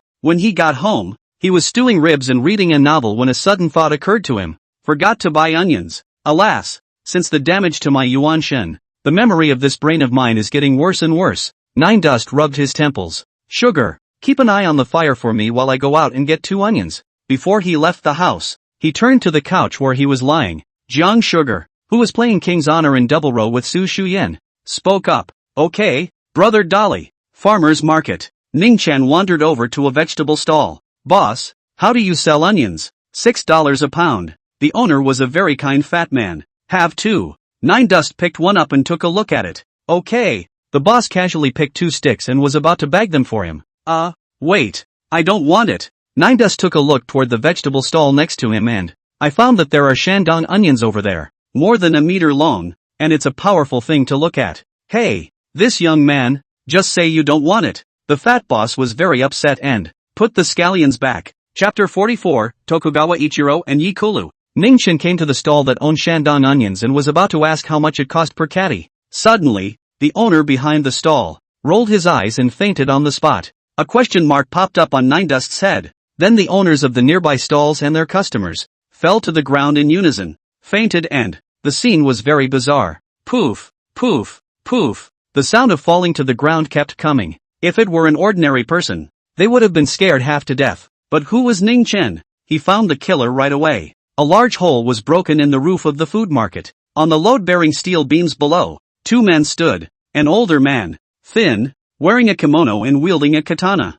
formless and colorless, like a tidal wave of sword intent, spreading out from his body. Anyone who came into contact with this sword intent would instantly faint, except for Ning Chen and a youth standing in front of him. There were dozens of sword wounds on the youth's body, but none of them were deep or fatal, just blood flowing down his back, dying him almost to a bloody man. He was half kneeling on a steel beam, panting for breath, and blood kept gushing and dripping from his wounds. Feel that? Yeah, Lulu. The old man held his long sword flat, a hint of hatred mixed in his indifferent Japanese words. The pain suffered before the showboys. I want you to pay back 100 times over. Humph. The sword saint of Cherry Blossom Country has traveled far and wide, personally come to chase and kill a junior Tokugawa Ichiro of mine. You are not afraid that the news will spread out and make people laugh? The youth grunted coldly. Are those your last words? Ichiro Tokugawa wasn't impressed. Damn. This old thing, chasing me from Marina to Qingzhou and never laying a finger on me. Is it toying with me? The youth gritted his teeth, and his eyes were filled with the desire to live. Am I, Yi Kulu, going to die in a place like this today? Ha, that's, how come there's another one that hasn't fainted? In the midst of life and death, Yi Kulu's gaze wandered, but he spotted Ning Chen, who was thinking in front of the stall. He froze for a moment. Ichiro Tokugawa had clearly used his sword intent, and within a few hundred meters of the area. It shouldn't be possible to have something that is conscious and awake. Should I pay for this situation or not? Why don't you take two and sneak away? Onions aren't worth much anyway. Nine Dust thought darkly. Ichiro Tokugawa, who was overhead, also noticed him, with a look of confusion through his. What's going on? This kid came out of nowhere. Down. He ran his eyes and glared fiercely at Ning Chen. An invisible and colorless mental shock shot out. Even for an internal strength expert like Kulsan Ye, nor could he withstand the visual power of his sword saint, Tokugawa Ichiro, and would faint on the spot. But the reality is so different from what he thought. Nine Dust felt nothing, and even reached out for two large onions. It looks like it's for groceries. Nani? Tokugawa Ichiro's old eyes widened in disbelief as he looked at this Chinese youth. Yi Kulu was also confused. What was this? How could an ordinary man resist Tokugawa Ichiro's terrible eyesight? You know, this Sakura Nation sword saint, but the founder of the Yasukuni Samurai Association, the world's leading force, came over and was only cut down. What a tough mental strength. Tokugawa Ichiro wasn't in a hurry to kill Igualu either, and was instead interested in Nine Dust. He swung the katana in his hand, and a wisp of white sword energy chopped down, only to hear a snort. The vegetable stall was sliced open like tofu, and all kinds of vegetables were scattered all over the place. Even the reinforced concrete was cut through. The two Shandong onions that Ning Chen had just picked were also cut in half. You're sick, aren't you? Nine Dust rushed at Tokugawa Ichiro. You beat yourselves up. What's the point of cutting my vegetables for nothing? Yi Kulu fell into confusion and silence. Shouldn't a normal person be scared out of their wits when they see a scene like this? Interesting. The corners of Tokugawa Ichiro's mouth hooked up, taking great interest in Nine Dust. Friend, run away. At this time, Yi Kulu issued a warning from above. Go to the Marina Yi family and ask my father to help me take revenge. Nine Dust was too lazy to pay attention to these two people. He dropped the splintered onion in his hand and picked up another intact one. Ka-ching! The white sword Chi, in response, chopped this large onion as well. A vein protruded from Ning Chen's forehead as he slowly raised his head. Old man, you're sick of living, aren't you? Humph. Who the hell are you? Tokugawa Ichiro let out a cold laugh, staring straight at Nine Dust. In broken Chinese, he said, did the Ancient Martial Arts Association send a brat like you to die? I'm just here for the groceries, not interested in getting involved in your business. Ning Chen took a deep breath. If you dare to chop my onions again, I'll chop you up and do what you say. With that, he bent down again and picked up the last intact onion. Swish, the white sword Chi, once again, attacked. How could he, a sword saint, an existence above a patriarch, be intimidated by a little kid? If you tell me not to chop, I won't chop. Then won't I lose face? I'm not just chopping onions, I'm chopping you. With this in mind, Tokugawa Ichiro didn't intend to continue to tangle with cannon fodder like Nine Dust. This sword was to kill him along with the onion, and ruthlessly shock the Ancient Martial Association. However, in the next second, Nine Dust had strangely disappeared. The sword of the sword saint actually cut empty. Nani! Tokugawa Ichiro was so shocked that he quickly concentrated, and his consciousness power swept in all directions, searching for Nine Dust's location. In the back, he turned around violently, and sure enough, He saw Nine Dust. This Chinese youth with a hint of tenderness still on his face used a large onion as a sword, his face icy cold to the extreme. Not good. Tokugawa Ichiro's heart beat violently. Masters. He had looked away. This youth was an expert above the zongsure. Just like him. Insidious Ancient Martial Arts Association. Ichiro Tokugawa let out a roar of rage and just brought his katana up across the room. The onion then hit him in the neck with an incredible speed. Then the horror happened. Tokugawa Ichiro's head actually poofed and flew up into the sky. The large onion swept across, bringing up fountain-like columns of blood. The sword saint of the Sakura kingdom lorded over. Yikolo looked at this scene and his mind went blank. Ning Chen, however, had already landed on the ground, looking at Tokugawa Ichiro's descending corpse with a face full of disgust, muttering, "What a nasty offense." Dropping the onion that had killed him, he ran to another stand and grabbed a. Then he grabbed a few more asparagus in his hand, before slowly making his way outside the food market. It was only at this point that Yikolo came back to his senses. He held his head in his hands and tore his hair outward. Dead. Ichiro Tokugawa, the sword saint, is dead? Decapitated by an onion. Wait. Yikolo hurriedly leapt down from the sky above and landed beside Ningchen, looking at him with a complex and shocked look. Senior, you, something wrong? Nine Dust swept him away. Put. Yikolo directly knelt on the ground and cupped his fists. Please accept me as a disciple. Senior. Chapter 45, The Ancient Martial Arts World Shakes. I don't take on disciples. Nine Dust twisted his head and laughed. Please, elder, do accept me. Yikolo circled around in front of Ning Chen again and said with incomparable sincerity, "Get out of the way." Impatience permeated Ning Chen's face as he deliberately said, "If you're a sister, I can still think about it, but guys forget it. Senpai." Yikolo gritted his teeth. "I can dress up in women's clothes too." Nine Dust. Yikolo clenched his teeth again. "If I really can't, He didn't finish the latter part of his sentence when he felt someone press down on the back of his neck and he fainted. Before he passed out, all he saw was a man carrying a plastic bag, striding out of the food market. I can't imagine that there are still foundation establishment stage cultivators on Earth. It's quite surprising. On the way home, Nine Dust made a point of bypassing the surveillance.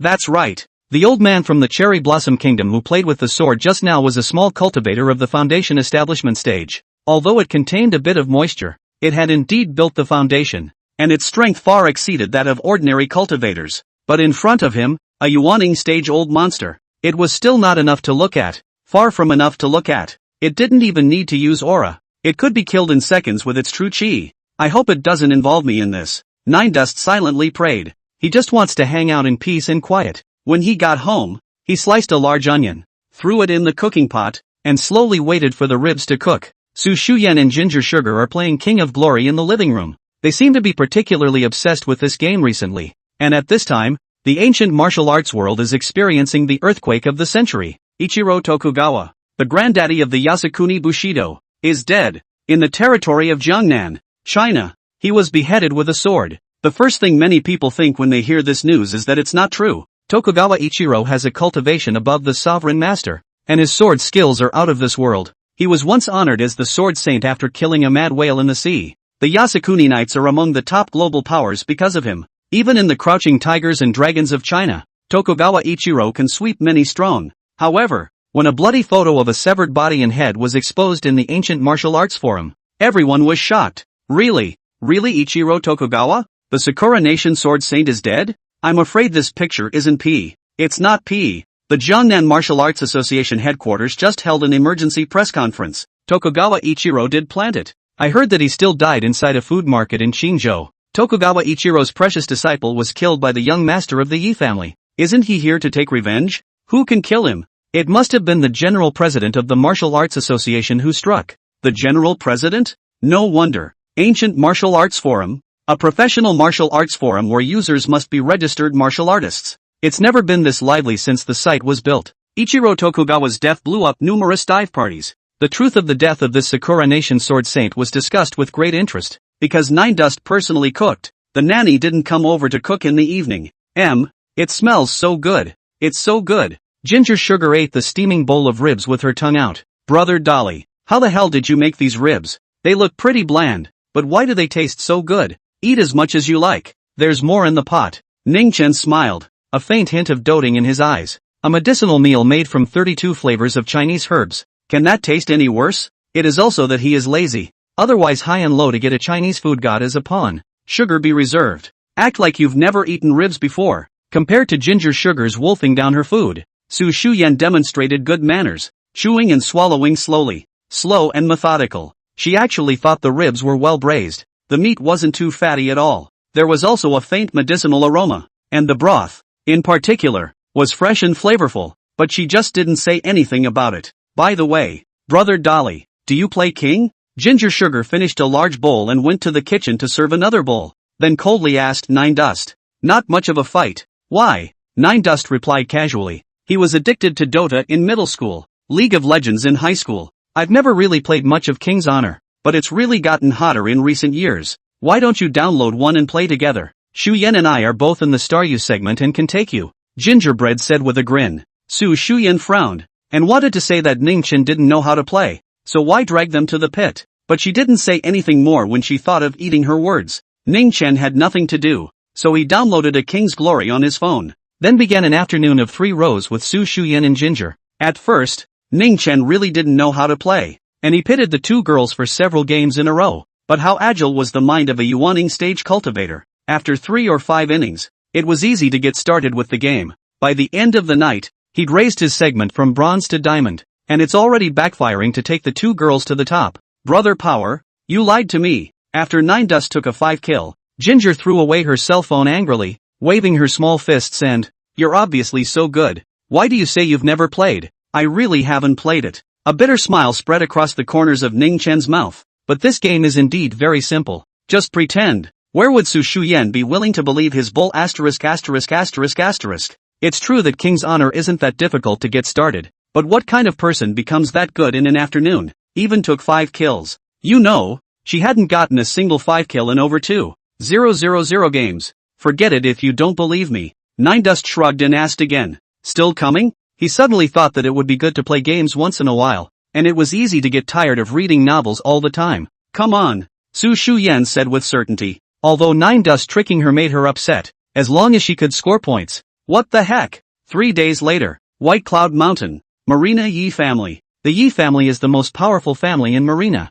Hardly one of them, looking at the entire country of China. It's also a top martial arts family. Today, a group of people wearing the uniforms of the Wushu Association were aggressively making their way through the White Cloud Villa. Finally, we came to the door of an ancient building. Family Master, I can't stop us. A few Yi family guards, very ashamed, lowered their heads. The Yi family head blocked in front of the pavilion with his hands, his brows furrowed darkly. Yi family master, the leading martial arts association member, a burly man in his early 50s, standing more than 1 meter 9. The eyebrows are not angry. We are from the Supreme Headquarters and have been ordered by the Council of Elders to investigate the death of Ichiro Tokugawa. It is reported that your son, Yi Kulu, may know some information. Please let us meet him. A gentle and beautiful woman walked out of the pavilion and said to the Yi family head, Xiao Lu has only just woken up. Need to rest. Let the gang come back tomorrow. Ma'am, it's a matter of great importance. Please let us see Yi Xiao.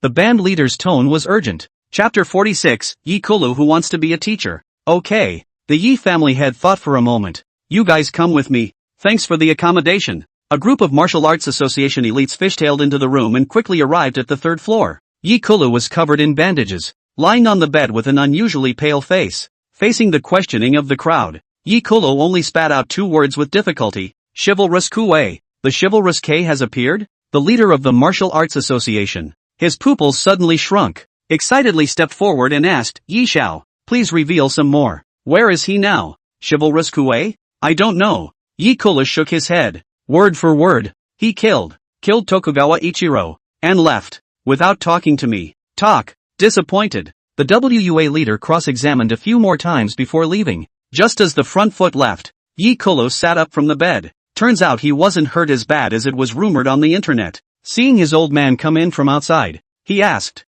Dad, are they gone? Aha. The Yi family head nodded, then sat on the bed with a complicated face. Xiao Lu, what you just said was so bizarre. Could it be a nightmare you're having? No, definitely not. Yi Kulu shook his head. The one who killed the Sword Saint Tokugawa Ichiro was not the founder of the martial association, Chivalrous Kuei. Instead, it's someone younger than me. Brother, you must be confused. A young girl with a stunningly beautiful face said worriedly. Younger than you. Wouldn't that be early 20s? Tokugawa Ichiro is a powerful person of the martial king realm. There aren't many martial king realms in the entire country of China. Such a terrifying existence. How could it be killed by a 20-year-old? Dad, it's better to have a couple more doctors come to the house and check out brother's brain. The Yi family head nodded. It is indeed necessary to have a good check. It wasn't a dream. It definitely wasn't a dream. Yelu was so convinced. After his father and sister left, he found his cell phone and dialed a fox friend. Hey, Yi Xiao, why are you free to call me today? Rare thing. It was noisy on the other side of the phone. It seemed to be in a bar. Sheen Fun, help me look up someone. I'll owe you a big favor if I do. What kind of person? Male or female? It's worth your Yi family's great young man getting so excited. The youth named Sheen Fun said in surprise. Cut the crap. I'm sending you the information I have right now, so do it right away. Yes, whatever you say, Yi Xiao. Hanging up the phone, Yi Kulu's mood was difficult to calm. He couldn't wait to meet the guy who was younger than him but strong beyond measure. Then, find a way to worship him. 4 days on end. Ning Chen attended classes during the day and went back to the villa at night to hack and play King of Kings with Su Shuyan and Zhang Sugar. The days are pretty laid back. What amazed him was that, after he'd hit Hogul, the ancient martial arts association hadn't come after him. Well, that's good. On Friday night, Wang Yinhua suddenly sent a message that she had gone to Lingnan, specialized in helping him purchase a large batch of ghost hand green, this highly poisonous mushroom. Lingnan locals are afraid to touch, because the poison is extremely difficult to remove. Even if it's cooked through, there's no guarantee that something won't go wrong, so it's not very expensive and the money is basically spent on shipping. Brother Dust, I've already negotiated a deal with a logistics company over in Lingnan. If you need it, I'll have them ship some in every month. Is that okay with you? Famous Diamond Club, inside an office. Wang Yinhua smiled and brought up a cup of tea for Ning Chen. Well, with pleasure, Nine Dust said carelessly, then bent down and opened the mouth of the snakeskin bag. Straight away, he reached out and picked up a white, ghostly hand green. Dusty, watch out. Wang Yinhua didn't know that Nine Dust was a body that was impervious to all poisons, so she hurriedly stopped him. The two minions by the door, too, watched as their eyelids fluttered. Unexpectedly, Ning Chen directly brought this poisonous mushroom towards his mouth and bit off its umbrella cap in one bite. Tasted with relish. What are you waiting for? Get on the phone and call an ambulance. Wang Yinhua turned around and shouted at the two minions. Nine Dust waved his hand. No need. I'm fine, Brother Dust. Are you really okay? Wang Yinhua was a bit incredulous. The Lingnan boss, who was responsible for helping her procure the ghost hand green, had repeatedly instructed that the ghost hand green, even cooked, cannot be eaten directly, must go through layers of processing, let alone eat raw. However, Ning Chen always had his face as normal, chewing and swallowing slowly for a while before opening a pair of surprised eyes. It really does contain aura. What? Wang Yinhua didn't understand. Pull a load over for me every month. Nine Dust picked up the snakeskin bag on the ground and left directly after dropping these words. Wang Yinhua was a bit confused. She didn't understand why Ning Chen didn't do anything at all by eating highly poisonous mushrooms. Obviously a native of Lingnan. It's all talk. The poisonous mushrooms produced in Lingnan actually contain a faint trace of spiritual qi. It seems that there is time to. I have to go to Lingnan. After leaving the famous Diamond Clubhouse, Ning Chen silently thought. Although the concentration of aura in Ghost Hand Green was still pitifully low, it was better than nothing.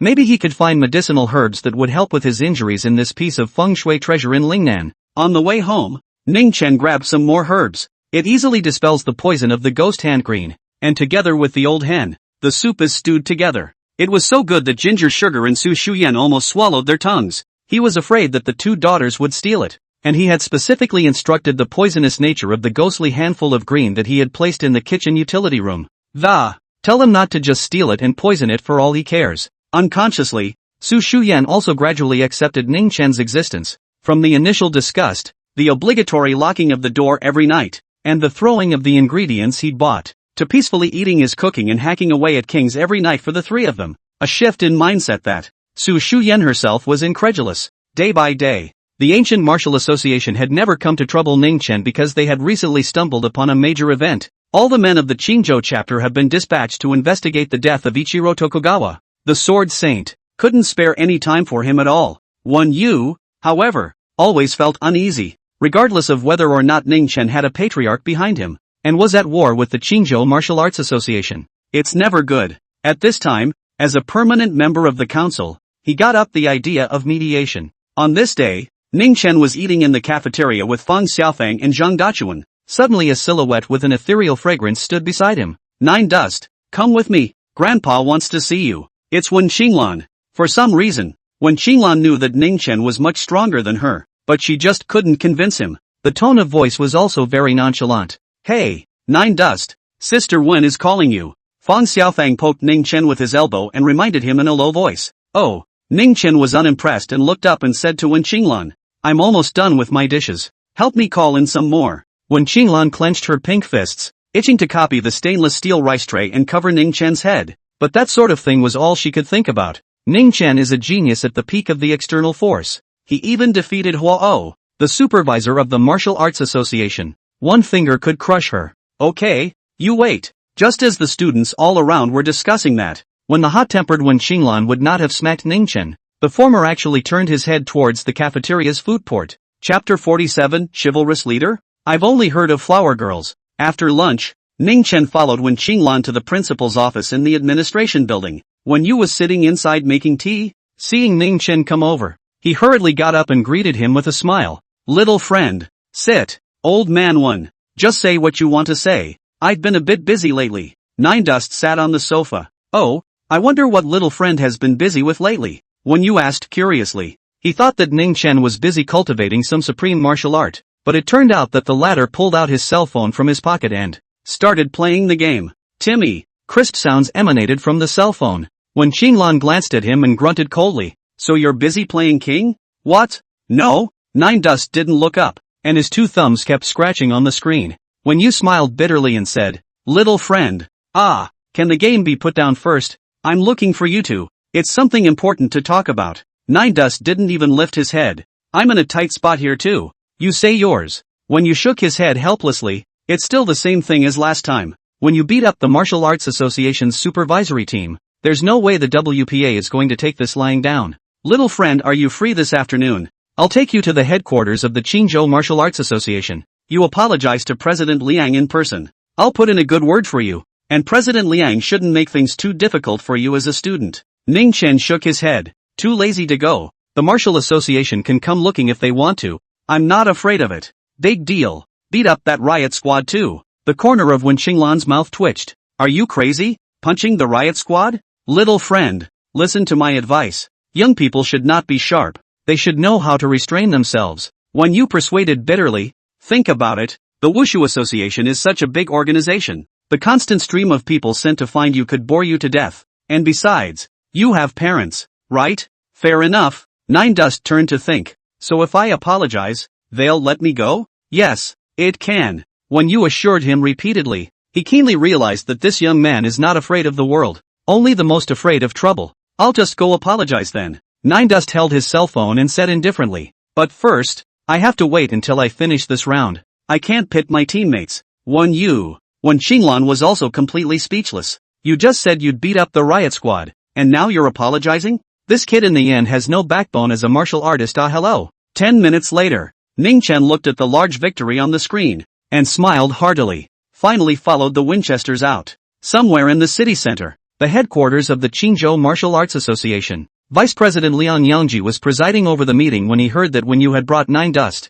Slightly taken aback. Tell them to wait in the reception room. Liang Yangji decided to hang this kid out to dry for a while first, to grind his temperament. Yes, President Liang. The little secretary led the way. This drying was 3 hours. Nine Dust was bored of waiting, so he took out his cell phone to play king. Wen Yu and Wen Qinglan could only wait dryly. Grandpa, they just do it on purpose, don't they? Wen Qinglan quickly became impatient and said to Wen Yu, after sitting for so long, besides adding tea and pouring water, none of the top brass showed up. Grandpa, you're at least a permanent director of the Qingzhou Martial Arts Association. How can they be so disrespectful? Recently there was a big event in the society, and President Liang and the others were busy with meetings all day. Wen Yu calmed his restless granddaughter. Big deal? Wen Qinglan blinked curiously. Could it be that the ancient martial arts forum is rife with rumors that the matter of the Sakura Kingdom's sword saint, Tokugawa Ichiro, who died in our Qingzhou? Aha! Wen Yu nodded. This matter had already spread in the domestic martial arts circle and was not a secret.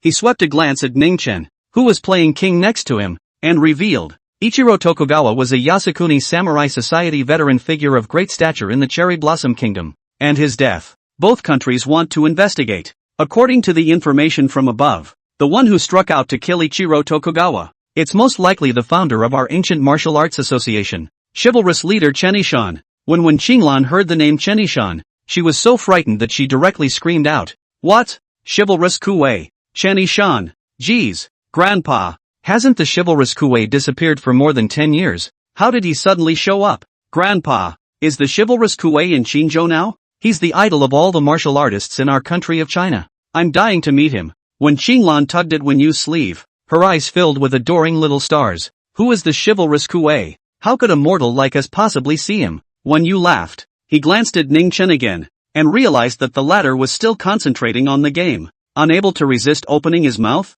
he asked, "Little friend, do you know about the chivalrous Kuwei? Chivalrous Kuwei? I don't know. I only know the flower leader." Nine Dust casually responded. "Bah!" When Qinglan glared at him, "What nonsense are you? Is the warrior Kai something you can flirt with too?" "Well, I haven't heard of it." Nine Dust didn't raise his head the entire time. "I haven't even heard of the chivalrous Kuwei, so I'm really lonely." When Qinglan bristled, although this Ning Chen had the strength of a peak external power, regarding the ancient martial arts world, it's almost as if you don't know what you're talking about, as if you've come from the mountains. After another moment, a middle-aged man in a tang suit with a sturdy body walked into the reception room. "Elder Wen, sorry to keep you waiting." The middle-aged man was none other than the vice president of the Qingzhou Martial Arts Association, Liang Yongji. President Liang is overstated. When Lao got up and waved his hand, signaling that it was fine, he immediately sidled up to Liang Yongji and introduced him. "President Liang, this is Ning Chen.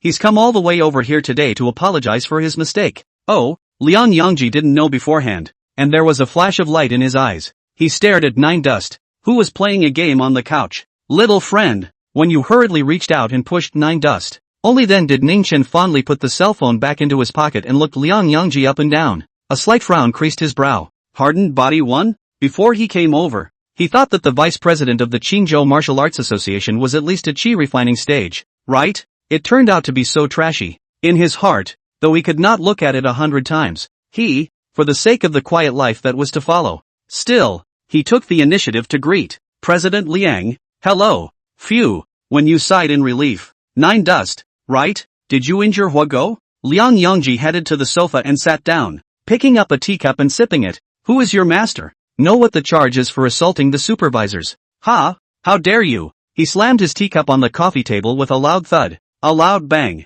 This action startled both the personal secretary and Wen Qinglan beside him. Nine Dust, on the other hand, couldn't help himself. A mole cricket not even at the chi refining stage, pretending to be a bully in front of him, an old monster at the yuaning stage. "Why do you want to laugh so much?" Chapter 48, You're nothing to me. President Liang, be at ease. Be at ease. When you rushed forward to pacify, and in the process, he stuffed a bank card into Liang Yongji's pocket. President Liang, Ning Chen's master is a reclusive master who just came out from a small place. I don't know the rules of our martial arts association, so I hope you'll bear with me. I hope you'll bear with me. This red-hot act of bribery was seen by several people present. When Qinglan's face was unhappy, thinking that why should they, the Wen family, spend money to set things right when this kid made a mistake? Grandpa is really something too. Ahem. Liang Yongji accepted the card without moving. His face then eased a bit. Elder Wen, you sit. Don't stand there. When Ning Chen saw this scene, he probably knew that the Ancient Martial Arts Association, an organization that, it's been corrupted beyond recognition, and by this time, Wenyu had already told Liang Yongji about his general situation. So a child trained by a hidden master. No wonder he's so young. Just cultivating to the peak of the external force. We haven't produced such a genius in Jiangnan for years. Liang Yongji nodded. After collecting the money, he's obviously much more relaxed in his demeanor. The gaze that looked toward Ning Chen even brought a hint of laughter with it. But one size does not fit all, and mistakes must be paid for. Liang Yongji's face became serious again. Tell you what, Nine Dust, ask your parents to come over tomorrow. Apologize to Captain Huo and pay some medical bills. For the sake of Elder Wen, the case record will not be kept for you, but I hope there won't be a next time. Nine Dust listened in his ears and laughed in his heart. What in the face of Elder Wen? Clearly in the face of money. Don't worry, President Liang, Ning Chen has fully realized his mistake. There definitely won't be a next time. When you smiled and assured. Next to her, when Qinglan just breathed a sigh of relief, the door to the reception room slammed open, and a furious face barged in. President Liang, this matter can't just be left alone. This kid violently resisted arrest and openly assaulted the supervisory team. He must be locked up. Let him sit in jail. The intruder was none other than the captain of the supervisory team, Hua Go. He was wrapped in bandages and a cast, and his face was pale through and through. Wen Yu's face instantly pulled down. Isn't Hua Go in the hospital? How come she's here? Soon, he saw an acquaintance following behind Hua Go, looking at him in nine dust with a sneer. Duan family head, Duan Rong. Wen Yu's brows sank. Why, when did you get out of the hospital? Why didn't you tell me? Liang Yangji didn't look too good either as he got up and walked over. When he saw Duan Rong, he understood what had happened and glared at him indignantly. Oh, President Liang, the nature of this incident is very bad, and it must not be put to rest. Duan Rong, however, went forward and also secretly slipped Liang Yangji a card and said with a smile, when Lord Chivalry Kuei founded the Martial Association with the aim of introducing martial law, there were no rules. After all, without a square circle, there wouldn't be a prosperous ancient martial arts world today, don't you think? Liang Yangji had a difficult face, but still silently accepted the card. President Liang, I think we should give young people a chance. Who hasn't made mistakes when they were young? When you walked forward and said in a deep voice, Duan Rong, your Duan family keeps so many disciples. You haven't committed many sins in your day. According to the martial law, shouldn't you go in and squat for a few years as well? Elder Wan, even though our two families are close, I can sue you for defamation all the same. I'm sorry, Duan Rong stated with a grin. Okay, knock it off. For the sake of Tokugawa Ichiro, Liang Yangji had held meetings for several days in a row, and his head was big. Tell you what, Nine Dust, you apologize to Captain Hua right now, and compensate him for $3 million in medical expenses. Write another pledge. Hua O suddenly interrupted, gritting his teeth. President Liang, Hua O, am not that bad at this money. According to the rules, he must be detained for 3 months beforehand. Nine Dust's face was becoming increasingly unpleasant, when Xinglan looked anxious and poked Ningchen with her elbow, whispering, hey, say something, don't just stand there. Ningchen was woodenly silent, quietly sizing up these few mole crickets. Captain Hua, young people are prone to impulsiveness. In fact, after that day, Ningchen also regretted it. When you hurriedly pacified, he's still young. If he keeps a record, how can we still mix in our circle in the future? Humph, it's okay not to leave a record. Huago suddenly sneered, then compensate $10 million. Then kneel on the ground and kowtow to Lousy to apologize. What? The words shocked everyone in the reception room. Kneel, kowtow? This was definitely no less humiliating to a martial artist than killing a god. When Xinglan were furious. This Hua O, he's so vicious that he's actually trying to strike at Ning Chen's heart for the martial arts. But it was also Ning Chen's fault for not listening to the old man's words. How about it? Choose between keeping a record or kneeling and kowtowing. Huago glared at Ning Chen with a sneer, thinking, brat, didn't you have a good time at Nine Creeks Manor? Have the guts to do it again. Young man, think carefully, Duan Rong said to Ning Chen. Being detained by the Martial Arts Association is a very serious matter. This means that your reputation stinks. I suggest that you had better concede today, or the future. Are you all finished or what? Ning Chen couldn't stand it anymore, and an impatient look piled up on his face. You really think you're an onion, don't you? You. Duan Rong looked stunned. How dare this kid be so arrogant at the Martial Arts Association headquarters? Great. Huago's face sank. Little brat, I gave you a chance, but it's a pity you didn't seize it. President Liang, you heard it too. This kid is so arrogant. If we don't send him in, when you go out into society in the future, you're sure to stir up a big mess. Liang Yangji was also annoyed by Ning Chen's arrogant attitude, and was about to speak when Ning Chen suddenly raised his leg and a kick lands to the chest for Hogel. Boo!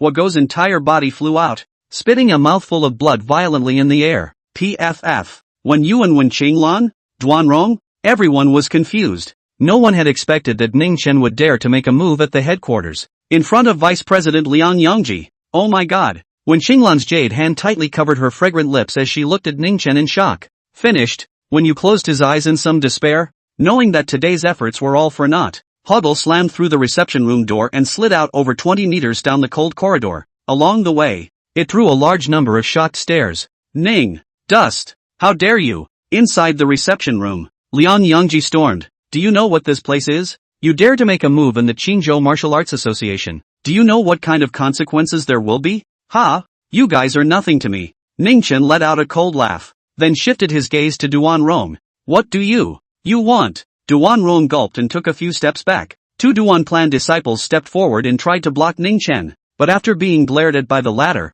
then his legs went weak, his head broke out in a sweat, and he unconsciously stepped aside. I don't know if I've ever messed with you, but you screwed me today, so I'll screw you. As he spoke, Ning Chen's figure disappeared into thin air. Duan Rong's eyes flashed before his eyes, and he felt the collar of his backcoat being picked up by someone. His entire body was thrown uncontrollably high into the air, and then hit the floor hard, and, still, the face on the ground kind. Chapter 49, Dodging Bullets. Inner Strength Martial Artist? Boo! After a tremor, Duan Rong, the head of the Duan family, one of the few bigwigs in the entire city of Qingzhou, the nose was broken on the spot. A large amount of blood splashed out from his face. Ow! Duan Rong's mournful screams resounded through the reception room. He was also an external strength martial artist. He didn't faint that easily, and at the moment, covering his face, rolling around on the floor, screaming in pain. Everyone looked dumbfounded, especially that personal secretary of Liang Wingqi's. He had always thought that Ning Chen was just an internet-addicted teenager who was addicted to games, but he was not expected to suddenly reveal his brutal and ruthless side. Call the riot squad. Get the riot squad over here. Liang Yongji copied the landline and yelled at the microphone. Crap. Wen Yu's face was ugly. Things were out of his control. He had also far underestimated Ning Chen's audacity. When Qinglan's beautiful eyes were wide open, as if it was the first day she had recognized Ning Chen as a person. Come after me again and I'll get you killed. Ning Chen squatted beside the broken Duan Rong and spoke indifferently. Elder Wen, if there's nothing else, I'll leave first. He snapped at Wen Yu and turned to leave. Unexpectedly, a team of armed guards rushed in from the hallway. President, are you alright? The captain of the guards came to Liang Yongji's side. They are not the riot squad. The riot squad went out on a mission. They're just guards for the Martial Arts Association. Although they were ordinary people, they had guns in their hands and their deterrent effect was no less than that of the riot squad. Arrest him. Liang Yongji pointed at Ning Chen and stormed. If you dare to resist, shoot on the spot. Go! The captain of the guard, a burly man in his 40s, waved his hand and a dozen or so gun-wielding guards gathered towards Nine Dust. Little friend, don't resist. When you warned loudly, be honest. A guard stepped forward and put his hand on Nine Dust's shoulder. Ning Chen flicked his shoulder, and this guard was immediately knocked out by a wave of invisible qi. Shoot! The captain of the guard did not hesitate to give the order. When Qinglan was terrified and hurriedly pulled Wen Yu back. Tada! Inside the reception room, intense gunfire rang out. 12 assault rifles spewed fire. Just when the crowd thought that Ning Chen would be beaten into a sieve, something incredible happened. Ning Chen transformed into a black shadow and weaved his way through the rain of gunfire. After a barrage of bullets, before the 12 guards could change their magazines, then one by one they flew off, snapping and shattering windows and falling from the third floor. The assault rifles were also all twisted into twists and thrown casually on the ground. Jesus Christ! What the is going on here? That guard captain looked dumbfounded, his eyes rolling. Dodging bullets. NEI Gene. You're an NEI Gene martial artist. Liang Yongji stared at Nine Dust like he had seen a ghost. President Liang, hurry up! The captain of the guard picked up his assault rifle and pulled the trigger straight away. In the next instant, the gun in his hand disappeared in boom. A black shadow swung down towards him in a smooth motion and smash him out. Nine Dust turned the assault rifle in his hand upside down,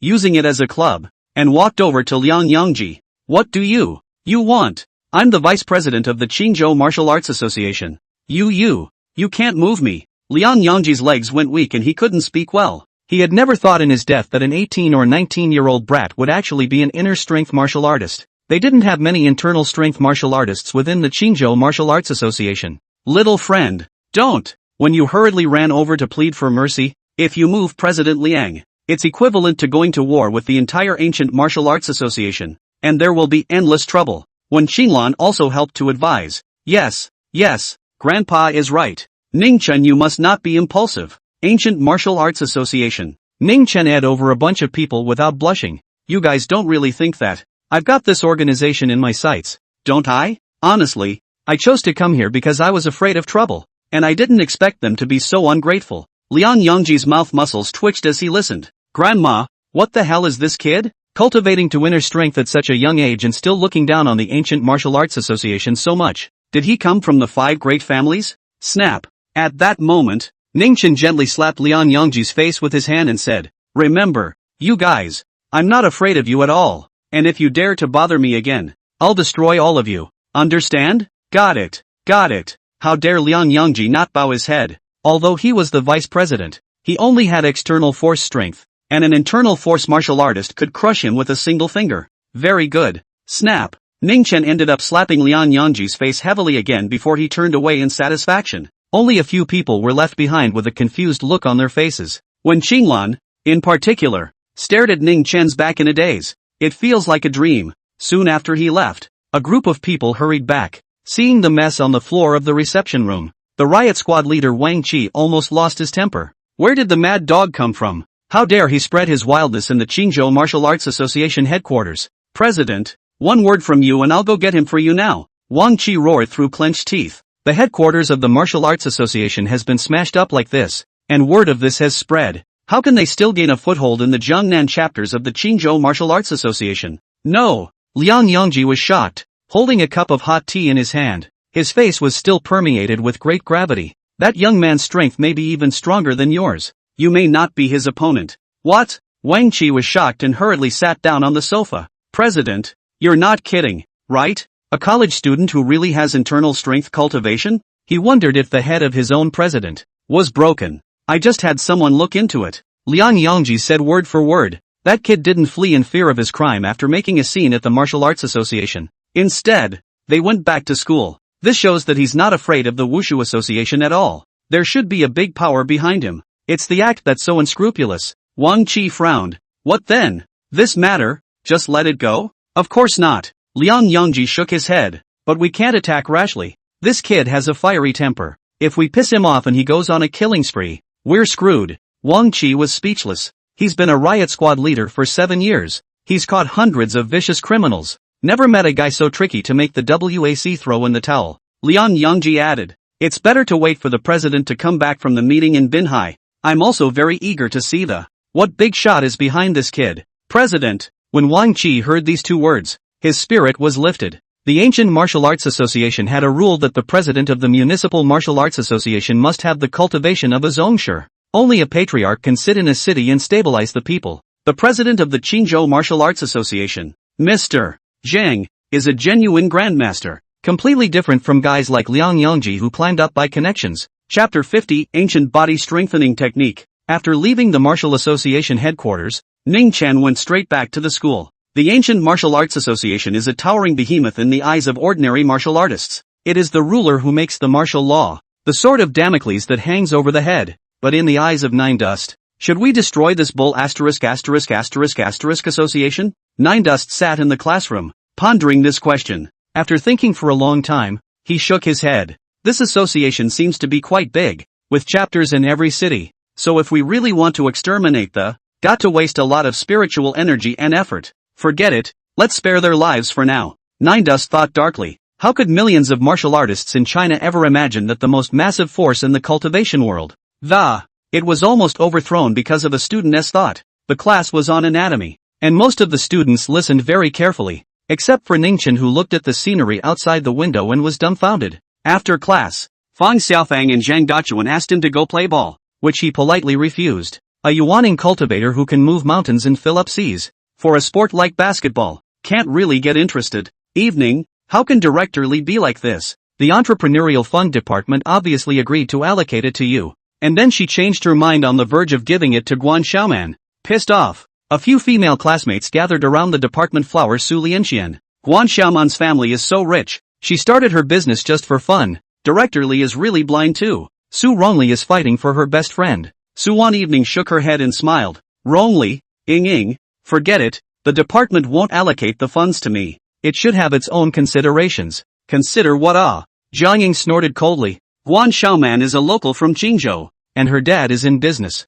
Mom's background is also very strong. It is through connections to get this fund. Yesterday she even bragged about it in the group. And what can be done about it? Su Lianxian sighed softly. It looks like her plans to start a milk tea stand business are going to go down the drain. Nine Dust passed by her expressionlessly. Su Wan Evening looked up at him and didn't say anything more. She knew that Nine Dust didn't like herself pestering him. Nine Dust didn't mind his own business. And after leaving the school, he went to the famous Diamond Club. Wang Yinhua just called and said she had good news to inform him. Please make sure he goes over there. It is evening, when the sun is thinning, and the lights are beginning to come on. The big and small stores in the Water and Moon Food Street. It's all been busy. Unsatisfied with the cafeteria food, college students go out in droves to forage for food. Famous Diamonds Clubhouse. 5th floor office. Wang Yinhua smiled and handed a bag to Ning Chen. Brother Dust. Try it. Is this ghost hand green? Nine Dust took the bag and realized that it was filled with lime green chips of different sizes. And at first glance,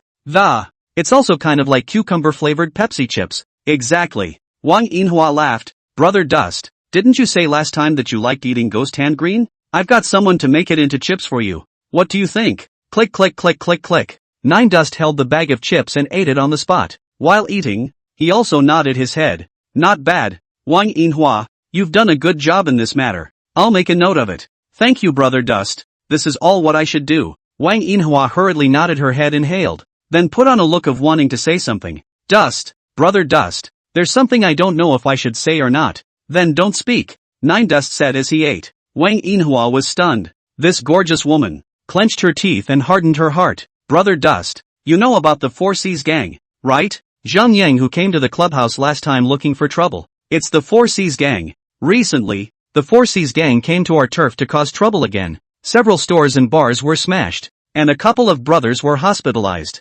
Ning Chen's face was expressionless. Are you trying to get me to make a move against the 4C's gang? Wang Yinhua nodded. Aha! Nine Dust shook his head. What can a small underground gang do? To let him, a Yuaning stage cultivator, personally deal with it? Was this not taking a star annihilator and blasting a mosquito? No time. Nine Dust was blunt. The expression on Wang Yinhua's face froze for a moment. She knew that Ning Chen was studying at Qingzhou University. How come you're not available? It's because you're too lazy to do anything about it. Okay. Well, Brother Dust, then I'll think of another way. She didn't dare to force Nine Dust either. But well. Nine Dust turned his words around as he clicked his tongue and ate his chips. Edge said, for the sake of these poisonous mushroom slices, I can give you one thing. What is it? Wang Yinhua's eyes were shining. A set of feats. Nine Dust reclined on a chair as he ate. Kung Fu? Wang Yinhua froze for a moment. Is it a martial arts secret? Pretty much, Ning Chen said. In fact, there is still a big difference between Kung Fu and martial arts.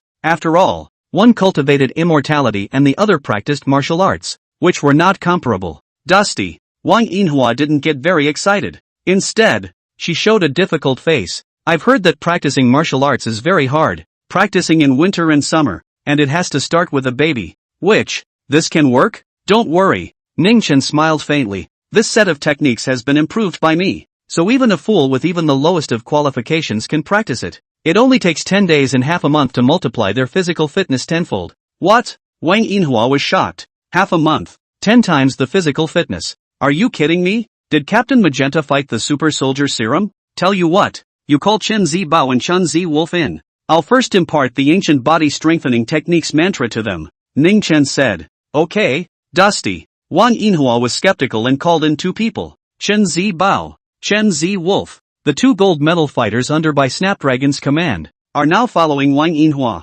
Sister Yinhua, Brother Dust. The two brothers bowed side by side. They had heard about Ning Chen's power from Wang Yinhua, and at the moment, they didn't dare to take a breath. After all, they had come after the latter, but Nine Dust had long since forgotten about it. Next, he passed on the basic chapter of the ancient body strengthening technique to the Chen brothers. This set of body forging techniques was obtained from his exploration of an ancient secret realm. It allows one to complete the triple hardening of the body in the shortest possible time and advance to the qi refining stage. And during his conversation with the Chen brothers, he also learned about the realm division of the ancient martial arts world. External strength, internal strength, harmonization realm, grandmaster, and patriarch realm. According to their descriptions, the external strength, internal strength, and the realm of transformation should correspond to the first, second, and third levels of body tempering, respectively. The sovereign realm is the refining stage. Earth's cultivation culture is so backward. The qi refining stage belongs to the lowest level of cultivators in the lesser southern heavenly realm, yet on Earth it is honored as a generation of masters. Sitting in several cities, Nine Dust cried and laughed. The Chen brothers' comprehension was poor, and even after Ning Chen had taught them all night, they had only memorized a tenth of it. I'm sorry, Dusty, we're just too stupid. The Chen brothers were filled with embarrassment. Ning Chen waved his hand, signaling that there was no harm in it. You guys turn around and pass the set of feats down to the people below you. As long as one studies hard and practices hard, breaking through qi refining, amount within 10 years, Breaking through the Zhongshu is not a problem. God damn it. The Chin brothers nearly blew their eyes out. Chapter 51, Darknet, Bloodshed Tavern. Zongji? Dusty. You're not kidding, are you? Even Wang Yinhua was stunned. There's something to joke about. Nine Dust glanced at them with disgust. Right. There's also this. He walked over to his desk, grabbed a pen and paper, and wrote down a prescription. This is body tempering scatter. When you guys are practicing, supplemented with this medicine, you will be able to get twice the result with half the effort. Wang Yinhua gulped and reached out to take it. Good. Brother Dust. The Chen brothers were still a bit confused. Patriarch. That legendary realm. Could they really reach it? Don't dream. Chen Zibao shook his head. Brother Dust is painting us a cake. I really believe it? After explaining some more precautions for practicing, Ning Chen moved to leave. He also left the address of Rose Garden Villa and asked Wang Yinhua to send a few boxes of poisonous mushroom chips over there. In the future, when you go out to class, you can take a couple packs with you to eat. Just after 10, Nine Dust took the elevator to the lobby on the first floor, intending to go to Li Mei restaurant for a late-night snack. That's when a man in a suit and glasses, the middle-aged man dressed quite svelte, walked out of the box and walked drunkenly towards the bathroom. Off. Don't you have eyes? The man in the suit waved his hand and cursed when he saw Nine Dust blocking his way. How could Ning Chen spoil this kind of person? Going up was a kick. Boo! The man in the suit took a hit in the ass, planted his head straight up and sobered up most of his drink. How dare you? Kick me? The man in the suit rubbed his ass and climbed up, looking at Nine Dust in horror. Any way you look at it, this young man looks like a student. The closest university to Watermoon Street is Qingzhou University. You're from YU? The man in the suit asked viciously. None of your business. Nine Dust skimmed his mouth. Mud, do you know who I am? Dare to kick me? I'll make sure you can't get out of this clubhouse. I'm sorry, the man in the suit growled. Pop. Ning Chen turned around and rewarded him with another slap, which made him dizzy. I can't even tell north, south, east and west when I'm holding the wall. Ning Chen could tell at a glance that the man in the suit had long since been emptied of his body by alcohol and sex, and was weak. And the commotion on this side of the room quickly attracted the clubhouse security. Who's fighting here? A couple of burly men in security uniforms approached, throwing sticks in their hands. Upon seeing Nine Dust, they unanimously shivered. Dusty. The four guards bowed in unison. The man in the suit also realized something was wrong and turned to slip away, but was blocked by two tall figures. It was Chen Ziwolf and Chen Zibo who came down from the 5th floor. After Ning Chen told him what happened, Chen Zibao smacked the man in the suit in the face with a big biker pocket. Snap. Do you know what Brother Dust is? Apologize if you don't want to die. Chen Zibao obviously recognized the man in the suit and made several glances at him. The man in the suit took heart and turned around, ignoring a swollen pig's face that was high in the. Without stopping, he bowed to Ning Chen and apologized. Dust, Brother Dust. I was wrong.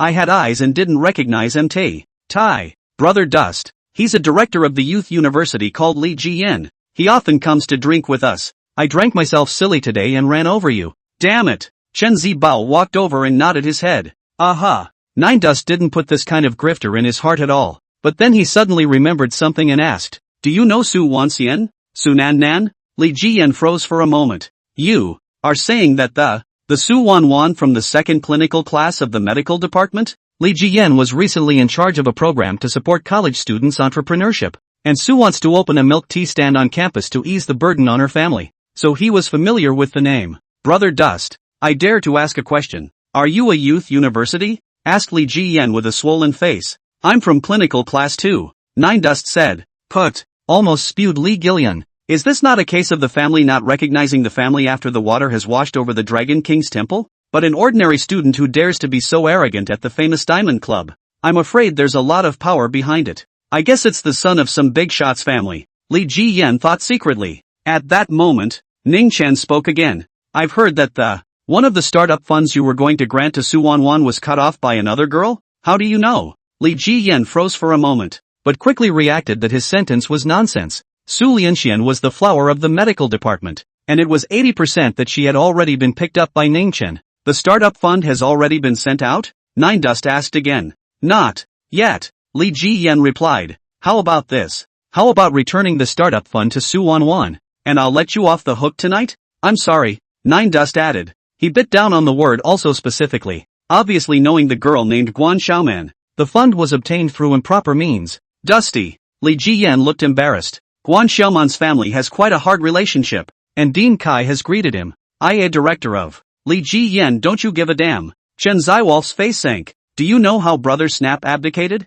Brother Dust's tactics. You can't imagine. Snap? Li Ji Yan's mind was stunned. By Snap is one of the underground bigwigs in Qingzhou's western district, recently rumored to have abdicated to a woman. Disappeared by himself without a trace. There are whispers that he messed with the wrong people and never dared to return to Qingzhou. Could it be that the one person who shouldn't be messed with is? Li Jiyan swept a glance at Ning Chen, swallowed his saliva, and said, "All right, Brother Dust. No problem." Aha! Having gotten the answer he wanted, Ning Chen turned to leave. Immortal cultivators do things by fate. What a terrifying aura. It was only then that Li Gilyan realized that his shirt was soaked with sweat. Is he really a student? Late night, private residence of the Duan family. Duan Rong sat on the couch with his face bandaged and gritted his teeth. This Ning Chen of inner strength is actually an inner strength martial artist. How is this possible? How could there be such a young inner strength martial artist in the world? His fists clenched and crunched, the gash on the bridge of his nose tearing with the grimace of his expression. It soaked the thick bandage red and made him wince in pain. No wonder Tu Tao could never be contacted. I guess the person was already gone. Family master, the bounty has been taken. Suddenly, the butler pushed his way in, holding a laptop. Who is it? Duan Rong's gaze flickered, revealing a few moments of cruelty. I'm back from the Municipal Martial Arts Association headquarters today. He asked his butler to post a bounty on the dark web, $4 million for Nine Dust's head. I didn't realize that someone would take the order so soon. It's a B-rank assassin from the Blood Blade Tavern. The butler reported. Class B assassin. Equivalent to an internal strength martial artist in the ancient martial arts world. I wonder if I can make it this time. Duan Rong thought silently. It doesn't matter. The dark web is a fully anonymous site. Even if the assassin fails in his mission, Nine Dust can't find us either. The housekeeper said. I hope so. Duan Rong stared at Ning Chen's picture, killing intent in his eyes. He had a hunch. This student, if not removed, would be the biggest obstacle to his Duan family's rise in Qingzhou.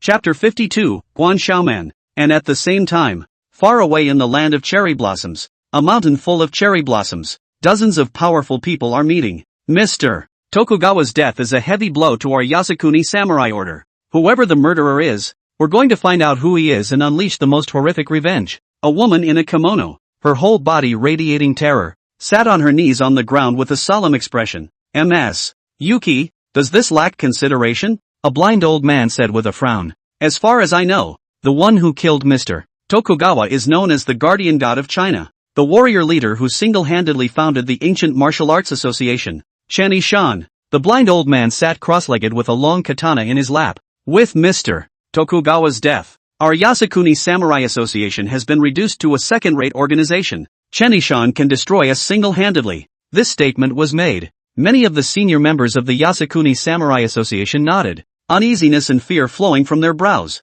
A kimono woman named Yuki. But he sneered. What a bunch of cowards. A mere chivalrous leader scares you all like this? No matter how strong the chivalrous K is, he wouldn't dare set foot on the soil of our Sakura kingdom alone. Otherwise the masters of Izanagi, Geno no Miya, the Vikrama clan, and the inner house will not be able to sit still. Even if it's the chivalrous Kuei, facing a group of superpowers surrounding him, he'll die a horrible death. The woman's tone was full of confidence. She said in an undeniable voice, Mr. Tokugawa's death has shaken the dark world. What will the outside world think of our Yasukuni samurai order if we don't start retaliating? A cowardly, incompetent power has no future. There was silence in the room. A few seconds later, a slender woman with purple hair and eyes asked, in that case, how does Ms. Yuki intend to retaliate? I've already arranged for 2 people to travel to Qingzhou to investigate, and I'm sure there will be results soon. Ms. Yuki's lips curved into a charming smile. Su Lianxian had thought that her entrepreneurial plans had gone down the drain.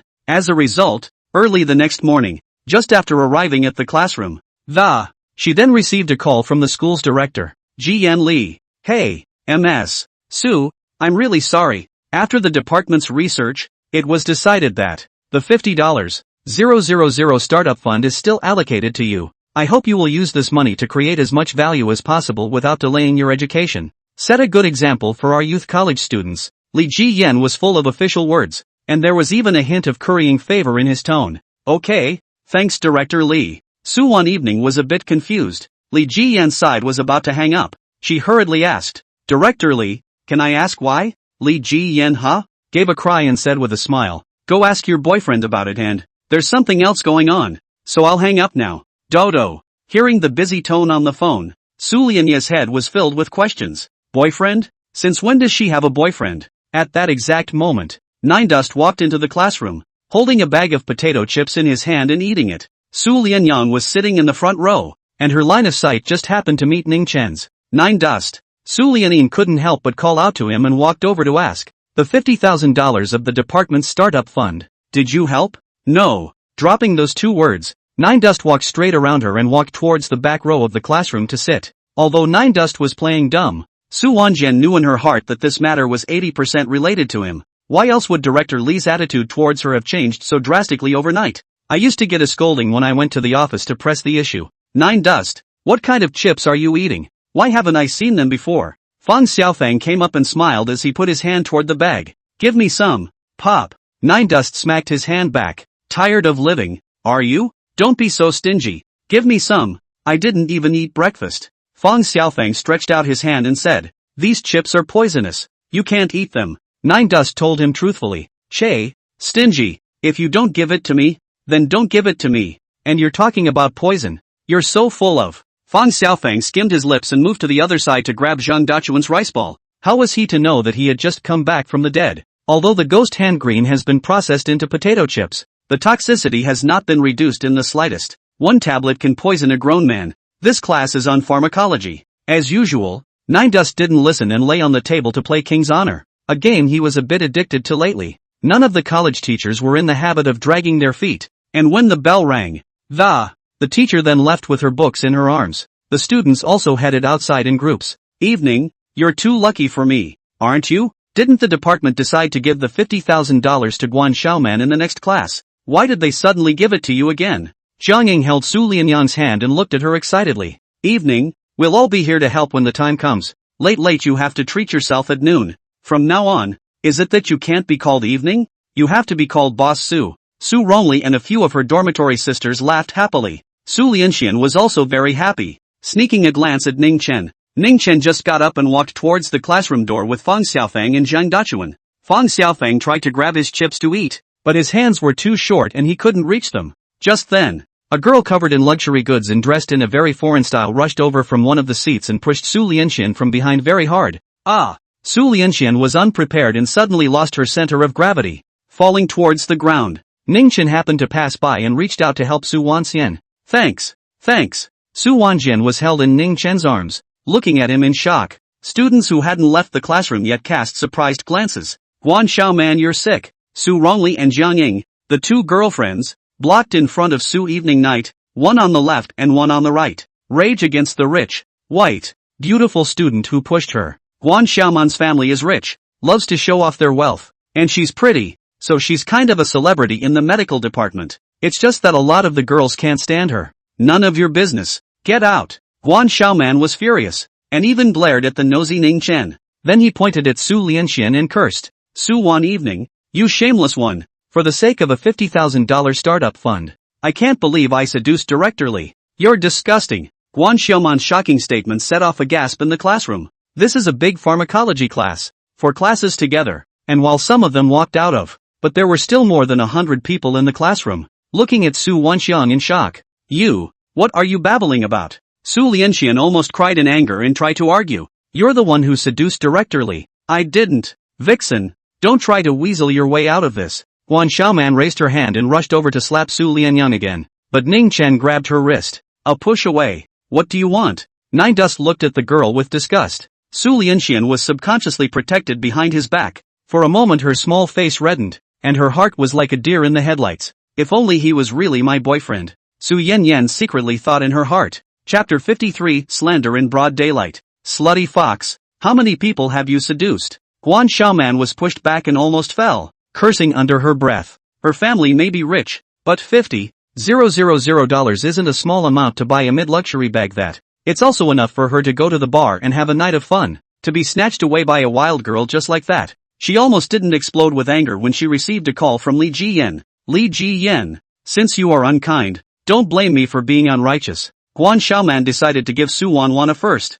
At this time, several boys and girls walked over to Guan Xiaoman and pointed at Su Wanxian. Yeah, that's her. I recognized her, too. She's the one who stuck around the office last night, and the girl who asked Director Lee to dinner, dressed so revealingly last night, and pretending to be so innocent today. The little girl has two other faces. That's disgusting. The 5 or 6 students who had received favors from Guan Xiaoman all began to falsely accuse Su Wanxian. I didn't. Su Lianxian didn't understand why these people wanted to slander her. Her eyes immediately turned red. Tears glistened and flashed. Yo, this is crying? A vixen is a vixen. What an actress. It's a good thing you don't want people to know. These people didn't intend to let Su Wan evening go, and continued to intensify the situation, and also said that they had a nose for it. There were more and more strange gazes around, and it was useless for Su Rongli and Jiang Ying to plead their case. Even Fang Xiaofang and Zhang Dachuan's eyes changed when they looked at Su Lianya. That's ridiculous. Suddenly, Nine Dust opened his mouth, and a flood of voices silenced the entire stepped classroom. Because of his dazzling achievements in the school sports day, many people know this normally sullen and physical yet perversely strong boys come here to slander people with empty words, and I say I've lived a whole 2,000 years. And, does anyone believe it? Crowd. Su Lianxian was moved to look at Ning Chen, unconsciously pulling on his sleeves and pressing her body close to him. Something called security lingered in the mind. Nine Dust, how many times have you slept with her? Helping her out so much? Guan Xiaoman snorted coldly. If you let me sleep once, I can also consider helping you deal with her. Nine Dust said with a smile. You. Guan Xiaoman glared in anger. You're a scoundrel. Su Wan evening pretty face reddened. It sounds like that. How was it as if he had been slept with by Nine Dust? Nine Dust stared at Guan Xiaoman. The real scoundrel is you. Spouting nonsense here without any evidence. Watch out for people suing you for libel. Are you blind? They're all witnesses. Guan Xiaoman pointed at the pairs of men and women who had just spoken. Yeah, right. We all saw it. These few students in the first clinical class nodded their heads. They had received favors from Guan Xiaoman, so they definitely wanted to help her fix Su Wan. Yes? Ning Chen pulled out his cell phone and sneered. Then why don't we call the police and let them handle this matter? I just don't know whether you want to be criticized or warned when the matter is investigated clearly? A warning penalty immediately scared off a few rumor mongers. Humph. Who are you scaring? If you have the guts to call the police, do it. After Guan Xiaoman finished speaking, she only heard 3 drops. Nine Dust really pressed 110 and called the police. Then, he turned his head and said to Su Evening, I'll accompany you to the rooftop now. Guan Xiaoman slandered you and you're jumping off a building. And you don't really have to jump. Just make a big deal out of it. The police and school leaders will surely do you justice when the time comes. Let's go. After saying that, he really took Su Wan Evening's hand and walked towards the classroom door. Crap. For real? The few students who followed Guan Xiaoman's rumor were all confused. They are just joking. How can this person still take it seriously? At that moment, Li Jiyan learned of the news and hurried from his office. And just bumped into Ning Chen and Su Lianye, who were going to jump off the building. After learning a bit about what happened, Li Jiyan was furious. Guan Xiaoman, what are you babbling about? Hurry up and apologize to classmate Su Yanyan. Li Jiyan couldn't wait to jump up and whip Guan Xiaoman a couple of big pockets. I wouldn't. Guan Xiaoman held her arms and snorted coldly. Director Li, if it wasn't for Su Wan Evening seducing you, how come you allocated my startup fund to her? And, Director Li, what is the condition of your face? Many puzzled gazes landed on Li Jiyan's bruised face. Li Jiyan cupped his face with his hands and subconsciously swept a glance at Ning Chen. I drank last night. Falling? That's not the point. Guan Xiaoman, the department had intended to allocate this $50,000 startup fund to Su Wanxian. It was your mom who snatched it from you by force. Do I have to say that for you to be satisfied? Li Gilliam went straight to the truth. Shoo. Nine Dust whistled tartly. At once, many pairs of shocked, angry eyes that focused on Guan Xiaoman's foundation-covered face, especially those students who had just wronged Su Wan Evening, hating to tear Guan Xiaoman apart with his eyes. Even bullying a girl as kind as Evening. Are you still a human being? Guan Xiaoman, your family is so rich. Why do you have to fight for this $50,000? Are you sick? Jiang Ying and Su Rongli cursed in anger. Li Jiyan, you're talking nonsense. My mom didn't. Guan Xiaoman turned red. She hadn't expected things to get so out of hand. Ning Chen, on the other hand, intended to add fuel to the fire. He pointed at the few rumor mongers around Guan Xiaoman and said to Li Jiyan, Director Li, these guys are accomplices, and we can't let them off the hook. It's best if we can arrange for a warning, but if we can't, it's acceptable to get a school-wide bulletin. Okay, Dust students, ahem. Li Jiyan almost shouted out Brother Dust. Something like disciplinary action is still a big deterrent for students. Director Lee, we are just joking with Sue one evening students. Yeah, just kidding, don't take it seriously. We admit our faults. Can't we make amends and apologize to Sue Won? The 4 students rushed to explain. A joke? Nine Dust glared at the 4 students. His eyes hard. I'll give you 2 slaps in the face. Apologize again. Okay? The 4 students were stunned by the fierce look and didn't dare to talk back. Nine Dust regained his composure again. Director Lee, do as you're told. Lee Ji-yen nodded. Aha! This issue is of an unusual nature and must be severely punished. The 4 students blanched. They're just freshmen. They definitely don't want to carry a penalty. And at that moment, Ning Chen added, unless you give an account of the culprits behind the scenes. Rather discretionary. I say, a girl from the countryside, whose family had little background, weakly raised her hand. Ignoring Guan Xiaoman's threatening eyes, she scowled and said, was Guan Xiaoman who gave us $1,000 each. Let's help her mess up Su Wan's reputation. Chapter 54, Honey, give me another $50,000. Wow! The classroom erupted at those words. Wan Min, what are you talking about? There's no such thing. Guan Xiaoman was still a dead duck. I have chat records and transfer information. The girl named Wan Min whispered. Wan Min, IXX. Guan Xiaoman mouthed that is nationalist. You dare to betray me. Wan Min didn't say anything back, and just pulled out his cell phone and basked in the evidence. Then she looked at Lee Ji-yen with a scared face. Director Lee, I'm sorry, I was wrong. Can you not give me disciplinary action? Lee Ji-yen hadn't even opened his mouth. Next to him, Nine Dust said with a serious face, no way. The disciplinary action must be given. Let them all learn a lesson that rumor-mongering has a price. 1 min 4 people were so angry that they almost cursed their mothers. Speaking not to speak of martial virtue, are you this person? Su Lianxian was also shocked as she looked at Nine Dust. The kind-hearted her thought that Nine Dust would spare these 4 people. Great job. The 2 girlfriends, Jiang Ying and Su Rongli, were instantly impressed with Ning Chen. Ning Chen, Su Lianyang, you pair of dogs, wait for me. Guan Xiaoman knew that the situation was over, so she put down a harsh word and tried to run. Behind them were countless tirades and accusations. This Guan Xiaoman is quite good-looking, but I didn't expect her heart to be so vicious. Oh, poisonous woman. Poisonous woman. That's nasty. It's fortunate that Ning Chen helped out today, or else Su Lianxian might really have to go jump off a building. Yeah, I usually see Ning Chen being sullen, but I didn't expect him to be so tactful. I wish I had a boyfriend like this. When Guan Xiaoman heard this, the more she thought about it, the angrier she became, and her footsteps became faster and faster. Both hated to find a crack in the ground. Out of the classroom, and down the stairs, she made a slip of the foot and it rolled down the stairs with a gurgle and a piercing screech. When Li Ji-yen heard the commotion, he first froze, then hurriedly ran over. Crap! What the is going on here? Ambulance! Call an ambulance! A large group of students rushed over to see what was going on and then cursed deservedly. Needless to say, this was naturally Ning Chen's masterpiece, with just a hint of true qi injected. Ordinary people were his puppets on strings. Su Evening Night also ran out and saw Guan Xiaoman fall all over her face. Her face was white with fear. Ah, Jesus!